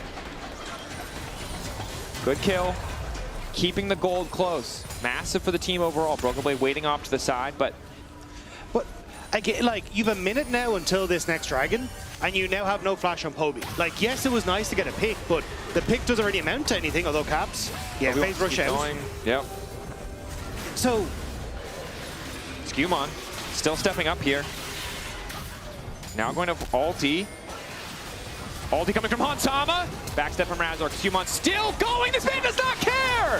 Flash back in. Going to try and turn the fight. Razork finding the kill though into the jungler, but G2 just shepherding them, knowing they're faster, using those tunnels beautifully, and Razork just got nowhere to go. True damage from Broken Blade to get it done. And double TP from LeBron and Caps. I think they want to look for the tier 2 on the top side off this wave as well and get more push. You've got Caps who can ultimate back over towards that dragon if needs be, and Fnatic get to capitalize on nothing. They then lose 2 members, and now the dragon is just in G2's favor. Credit to G2 and credit to Skewmon. Honestly, that play looked a little unhinged. I was like, maybe he's strong enough, but has the necessary backup, and now it massively favors them. And again, you understand why Fnatic want more. The exact reason we said, right? Because they didn't really get anything from the previous play, so they want to keep the play going. The downside is they have disastrously miscalculated. Especially because Oscar Ridden's still in bot lane. Broken Blade is already rotated up to this play. They spotted him on mid wave and still tried to make this happen. Razork eventually flashes back to make sure that he gets Skewmon, but again, like, you're kind of just trading what was already going to be your life for a kill back. I don't think the flash is worth this. These are some of the spells you'd much prefer for a potential scrap around objectives. Yeah. The good news is, though G2 were able to get positioning, it was only positioning around the next Drake. Of course, Hexexel is terrifying, as is Broken Blade. Can't ulti to reset tower aggro. Caps on the way down too. Poby trying to run as fast as he can, getting away. That's the taunt coming in. In the meantime, Broken Blade waiting for the reset, but Poby getting lower and lower. Lebrov waiting. The Mantra Q coming in. The shield from Oscar trying to protect, but Broken Blade just keeps going. Now he's looking for the tunnel, trying to make the quick escape as Caps has already been caught up and potentially locked down. In the meantime, Skewmon sprinting up to the Baron, trying to get vision control back, knowing they may have bit off more than they can chew. Razork still going in. Knock up onto Broken Blade, denies one tunnel, but he's just got another one. The secret tunnels are everywhere, Draco! Through the mountain, baby! Oh my gosh. That man's an Avatar fan. Razork, though, again, this is the struggle, is you know you have a brief advantage. You're really trying to capitalize. Curtain call going out. Mickey, flash, 2-man knockup. Nice reactions coming in from Lebrov. Hansama a little bit slow, but still manages to make it to safety. Broken Blade, again, another tunnel. Will manage to make it away, and it's a messy, scrappy skirmish. Poby will be up momentarily, as will Caps. Mickey finding the initial lockdown. Good ulti onto 2 from Hansama. Upset going to be forced back a little bit. Fnatic are trying everything that they can to get these plays to work out, but in the long run, it's 1 for 1, mid laner for mid laner, and G2 don't end up falling off the back of investments again on Fnatic's side. It's looking a little rough. Again, like, the scoreboard is stalemate, essentially, when you look towards the gold, but it's just the way G2 are playing the map is better. And the pressure is just so in favor of G2. They're getting ward set up first. Vision so easy, and again, 2-0-0, good scoreline for Broken Blade, but I just can't sing this guy's praises enough. This Rek'Sai has done an unreasonable amount of work this game, and just having Oscar has just not been able to participate. That last fight was the closest he got, and Broken Blade is just solo killing the tower. Meanwhile, TP in the mid lane. Poby definitely trying to turn something back. Stun, ready to go. Only hits one! Fnatic have to run for the hills. Now backing up. Broken Blade just steps back. Overcommitted there for a bit. Captive audience onto Broken Blade, but they don't really have the damage. Poby no longer in the fight. Fighting a man down. Hansama, no ulti. Broken Blade, no ulti. Maybe Fnatic feel like they can get something. But G2, just by walking to the Baron, can force Fnatic to respond. Fnatic need vision. There is 1 blue ward available, and G2 are on towards the objective. Caps hiding out of vision. Waiting, off to the side, ready to taunt in, taunt down. Razork backstepping, but Broken Blade can just find him. Wait for the knockup. Hansama and Skewmon taking a decent amount of time to finish the objective. Upset looking for an angle, but he's standing on a ward. Lebrov ready to go forward. Skewmon in. Broken Blade stepping up. Knock up there. Mickey going to use it defensively. Slowly Broken Blade's being chipped away, but it's just not nearly enough damage. He's still standing tall. G2 continue to find the angles. The taunt connecting onto Razork. Down goes Fnatic's jungler. Fnatic forced out of the pit. Poby is finally here, but it's too damn late. They've already fallen. G2 peel off the Baron, immediately take down Fnatic. And there's just so little they can do. BB doesn't care. Upset's just whacking him in the face. I mean, he has so much armor already, and Upset has to go rapid fire cannon so he can poke from a distance, I guess. Has the, lethality, which probably felt good early. The extra movement speed good against his composition, but it just, he's unkillable. There you go, there's Baron. The unkillable Demon Queen in the mid lane. It would actually turn out. Damn. I did not expect this. This level of dominance, you know what? I could see how people consider G2 favorite. I could see it even if I believed in Poby. But this level of dominance, Rob, I was not prepared. But this is so sick to see from G2. Yeah. Like when you look back at winter and spring, it was kind of how is it working? How's it going? Is Mickey? Schemon goes in. Might just keep chasing Poby. He's going to kill Poby. Oh my god, Poby dies too. Is everybody going to die? Not Broken Blade. No, Broken Blade does not die. Yeah. He's going to stay at a lovely 0 in the middle of his 2-0-2 for the rest of this game. But yeah, again, here, you're kind of forced to try and do something, but the peel is great. Broken Blade gets in the middle, and even Mickey tries to go with the ult, but the knock-up had already come through from Broken Blade, which means he can't really get access to the back line. Immediately captures the follow-up, and you're just running for the hills. And this is kind of one of the downsides of the composition from Fnatic. You don't really have that consistent DPS from your mid and AD carry. You're reliant on Razork to provide it. But when you don't have these tools and this snowball from the early game, Fnatic just don't really have enough to carry them through. No, and they all need to be on the same page, right? And it's a difficult situation where if you had gotten something like the Rumble, we can see how much easier this could have been. But with the Cassante, he can do a lot of damage when he goes all out, but he needs to be in the right position. And G2 are just staying at arm's length until it's a fight they want to take. But also, you started this game with 3 kills onto Razork, and Fnatic just couldn't find a way to get that value out of him. And I think that also is a lot due to how G2 were able to set up the map. Are built out. G2 continuing the siege. You're right. I mean, credit to G2 for the map setup. But it kind of says, again, Fnatic just are unsure about how they want to try and get these leads and extend them. Yep. Fnatic have claimed an objective bounty as their minions kill the topside tower. They're doing their best to hold on here, stop the siege. Root from Mickey does not connect. Oscarinen trading his life just to get a bit more space. Broken Blade just tunneling back. In the meantime, mid lane will die. I mean, again, G2 playing on 2 points of pressure. There's not really a lot Fnatic can do. They don't have good wave clear. That is the other awkward thing. There's an IE finally for upset, but it's not going to help him kill Broken Blade. But even if you dive in, who are you getting here? Well, we're about to find out. 3 members is what he's going to be able to get, but Caps is already ready with a disengage ultimate, and the rest of the team isn't in a position to follow up. Poby dropped the bear, but the bear does not matter. This is not a Michelin star restaurant. It's an absolute slaughter. And again, here comes Broken Blade. Keep the pressure going. Tunnels there. Doesn't even need to go through the mountain. He's happy just going through Fnatic. G2 effortless on the final push, denying any follow-up on the engage, but now the curtain call comes out. Upset safe in the base. Third bullet going wide. Fourth will connect on the LeBron, but it's not enough to get the kill. G2, they take too much time here, and it probably won't matter. Instant engage, down they go. Broken Blade laughing all the way to the bank on that one. An ace and an end. G2 obliterate Fnatic. That was incredible from G2. Control from start to finish, never overextending. This is the G2 that we feared would come back to the LEC, and by God are they back. Yeah. Of course, an impressive stuff. We'll see if Fnatic can rally, right? The first really big challenge, a playoffs preview. They wouldn't face each other in the first round, but likely could be in that upper bracket matchup if each of them can overcome their opponents. Of course, you can vote now for your Kia Player of the Series, Schemon, Caps, or Hans Sama at LEC on X. It's a good look. The real question is, does Broken Blade know the Secret Tunnel song? That's what I wanted. Yeah. Well, look, if we can get him for like PGL or maybe we can ask him to sing this there. I'm sure he'd have no problem. Yeah. You know what? Let's just say we're gonna do it and then hope that we don't get YMCA'd or whatever. DMCA'd. that one. DMCA'd. Sorry, I was thinking the Village People. I went backwards. Guys, that was stop. It was a stop. And it wasn't like a complete hand stiff, right? It was a decision-making map setup diff. There were some hand stiffs in there as well, but that's the part for me that's been missing from G2, right? Yeah. And that's what, like, I'm now so excited to see what G2 can do, because if you can do this against a team like Fnatic, and now you're looking towards your playoffs, this could be such a banger series to see them go up against like the likes of Endpoint. It might just be MCoy, right? Because it feels like they're on the road to first. The group, of course, is not guaranteed yet, but having the head-to-head with Fnatic makes it pretty damn favorable. That's a high insane. This is sick. Look, we've said enough. Let's hear from Shox as she's at the petting zoo with our favorite goat. I'm sorry. Wow. Okay, thank you so much. Caps, everybody. As G2 wins 2-0 over Fnatic. Absolutely.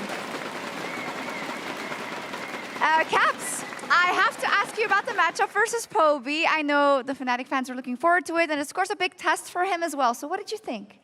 No, I mean, I was definitely curious as well. And I mean, I think he played well today. I think, especially the second game, he played well on the Annie. I think he, like at least in the laning phase. And I think after that, we managed to catch him off guard a few times. And usually with Annie, if you start dying, you tend to die a lot. So it was a bit tougher, but I think he did well so far. Yeah, magnanimous as always, Caps. In the second game, you guys were behind early. Do you feel like usually when you play versus Fnatic in the team, there is an atmosphere of, we kind of got this because we know how they play? Is that the case?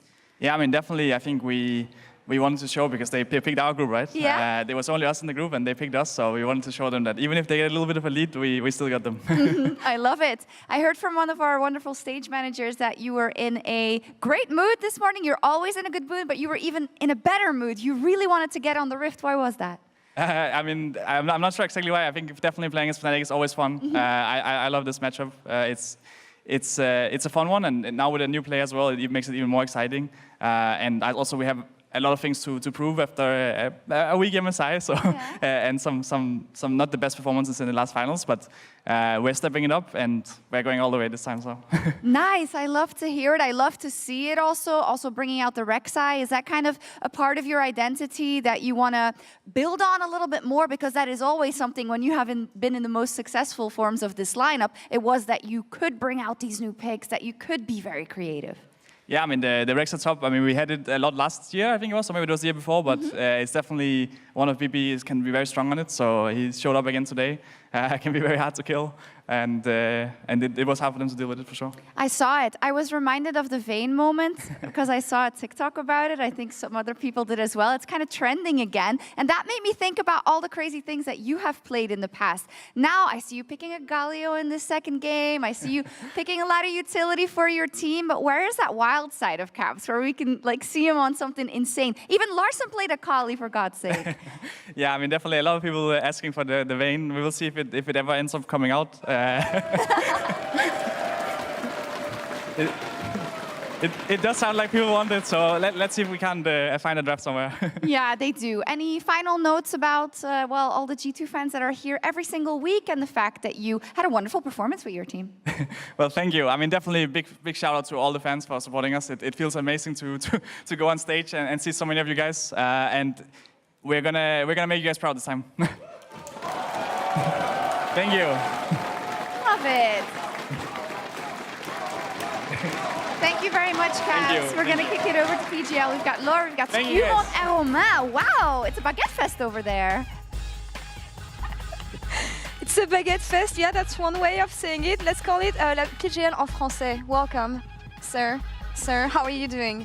Félicitations. Congratulations on taking down Fnatic. Feeling pretty good. Obviously, like winning 2-0 is very nice. Yeah. I think we could have made the early games a bit better for sure. I think we made some silly mistakes. But other than that, I think we had some pretty good games. I think our mid game was clean, so I'm really happy with that. General Romain, any takes on what your jungler just said? Because you were watching from backstage, and I know that usually you live the games as much as you can. Any stress here today? First game took a bit of time to start, but after the little fuck up at the red, then you could feel suddenly in the comms everything was way more clear. So we like backstage, we knew like, all right, we have at least this game in the bag. And then game 2, I think was really nice as well, really clean from you guys. So GG, you can be proud of this one. Thank you. It was. I'm just wondering, are people going to start banning Pantheon against you? Do you think they should? I feel like you're really good on the champion. No, obviously not. I'm really happy. Like I don't like playing this champ at all. So like if they can leave it open. All right. Nice. This champ is very annoying. I don't like it. So yeah, leave it open. Don't ban it. Leave it open. You were the key player of the series today, Skewmon. Do you feel like it's deserved? If you were to like give a grade to your performance out of 10, what would it be? I would give probably 8. Yeah. I mean, like I think actually like BB did a very nice work, but like since he was playing like tanks, like for example Rek'Sai on the second game and Kled on the first one, I don't think like he got a lot of praise, but I actually think like he was playing really, really good. You know, like he came out of some really weird situation on the first game. I was like wondering how could he actually survive from this situation. But yeah, I mean, like he just played great, so props to him. The life of a top laner, no recognition whatsoever. Actually, you were mentioning it. You played Kled and Rek'Sai in the second game. How hard is it to implement new champions that, especially we haven't seen in ages, in compositions you want to play? I mean, I think like if it's some obviously like on like champs like Ramus, Timo, like it's gonna be hard to actually pick them on stage, even though if they're strong, right? But like regarding these champs, like especially for a player like BB, like if I'm not mistaken, like last year he was the king of Rek'Sai like during winter, so like it's just very easy to pick up for him, and like he just knows the matchup and he like knows the limits perfectly. And for Kled, I mean, I also think he was playing it like maybe in 2023 with Caps and mid as well. So I just think like he knows to play these champs really well. So that's why like he's able to pull out this great place. Nothing is too difficult for G2 here. That's a really balanced champion, I have to say. It was super fun to see it play in the LEC. Romain, you're reacting a bit. Does that reflect? I mean, of course. Both of them? Both look like so oppressive to play. They need to be picked like responsibly in the right scenario and stuff, as Dylan would say. But they looked really like I felt bad for Oscar in some of those laning. You know, like you trade and you get life, you trade, you get life. That's good job, BB. He plays them really well. I mean, it looks like we are improvising stuff, but he's played those before, like over the last years, you know. So it's nothing really new. We know how to draft around them. We know how to execute the plan there. So. Really, really happy BB could shine today. I mean, I feel bad for all the Fnatic fans, me included, as someone who works on broadcast, because I was really hyped, I still am, for Fnatic this season. What was your read on the team as they played all their games now, actually? Yeah, so we were extremely lucky with our schedule because after an intense 2 months traveling in Canada, in Saudi Arabia, we came back and we had no game to play on the first week. So thank you very much to the LEC scheduling. And then for our first week, we only had 1 game and now we're playing 2 games. But I know some other teams like K-Corp and Fnatic, they're going to have to chill at home for 3 weeks. It's a long time and a lot of things can happen behind closed doors. So I'm really happy we still have 1 week to play and 2 more games to play so we can test new stuff and keep accelerating. Yeah, hopefully. Ramping up is what you want, especially as it is summer. Skew, that's the first time that actually you get to experience a schedule like this, in general, in the LEC, with so many travels, so many events. How have you been managing, with the help of G2, of course, your energy level and peaking at the right time? Because it's always about this. Yeah, I mean, like regarding like the international events, yeah, I mean, for sure, like it's a brand new thing for me. I've never been there before. But yeah, first of all, it was really amazing experience, even though like the results were not the greatest. I think for me, like the hardest challenge was probably like to adapt to the jet lag in the first week, because I've actually never been in other continent than Europe, so I've never experienced this. And yeah, it was a bit tough in the first weeks.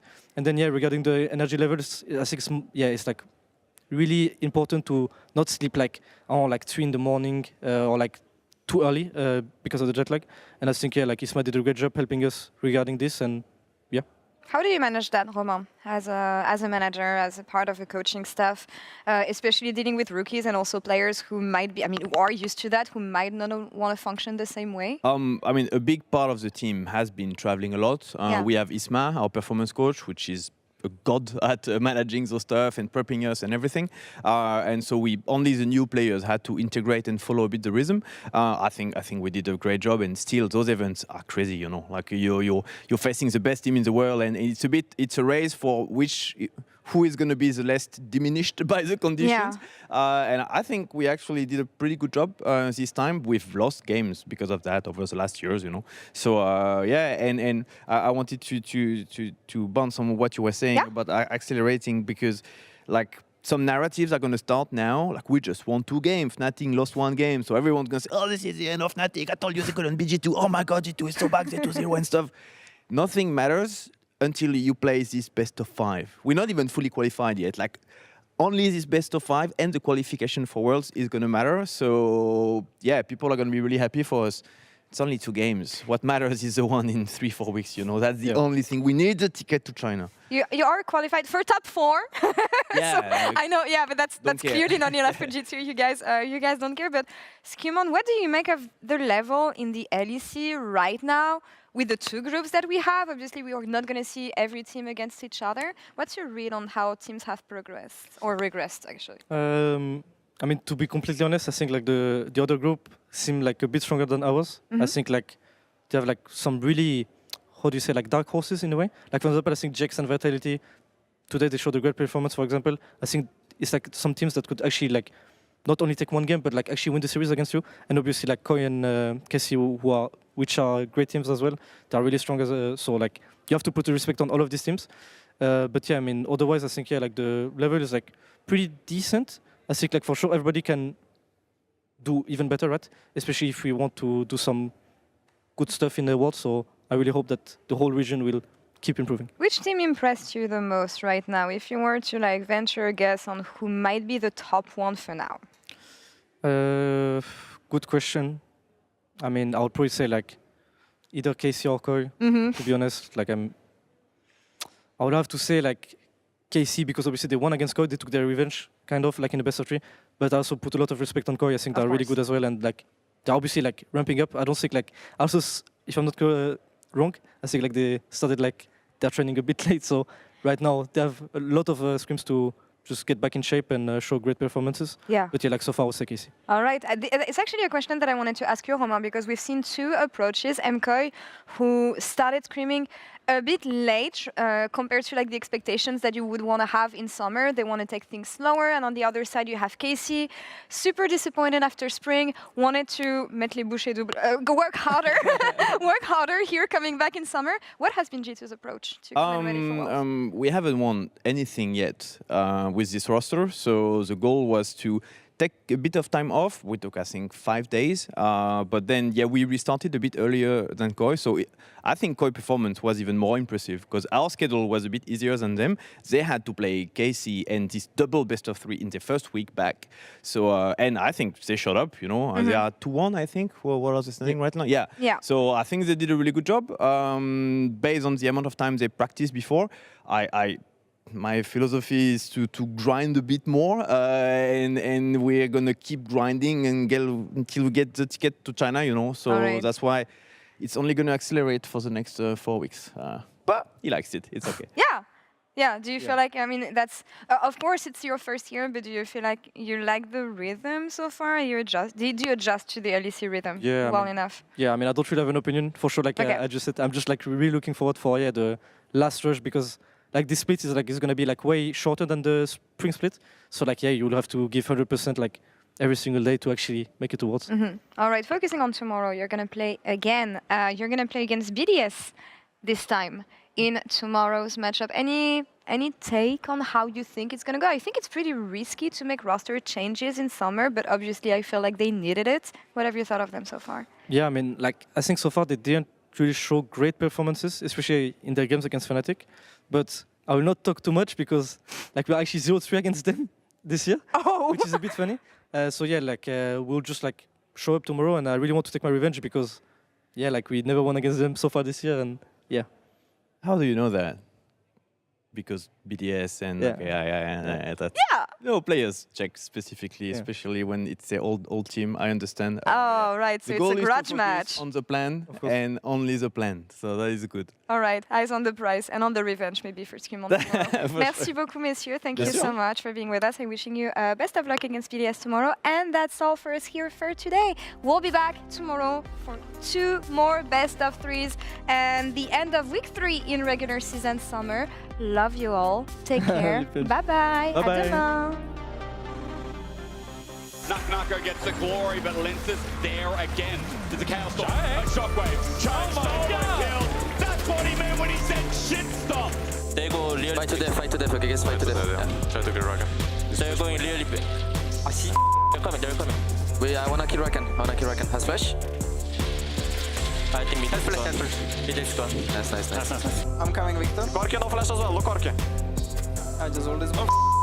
No W, no flash. He couldn't do it without the buttons as that side only went nowhere. Fletchy outplays it, sends Adam upwards, and then Alistair absolutely smurfed on that monster. I look Lucian. I'm coming. Alright, Lucian behind. Kill Wukong. Can you get it? I'm out of faithful trying to go. Look, Mia. Nice. Big guys, good job. Get the kill, Kessa. I see us coming. Good. Dance, base and go bot. He has might. Kill him. Just kill him. Guys, Nice. no worries. I vote for mid, by the way. Look, Kazi. He's stunned. Nice. I'm on. Assez la vie. Yeah. Jarvan, Luciano flash.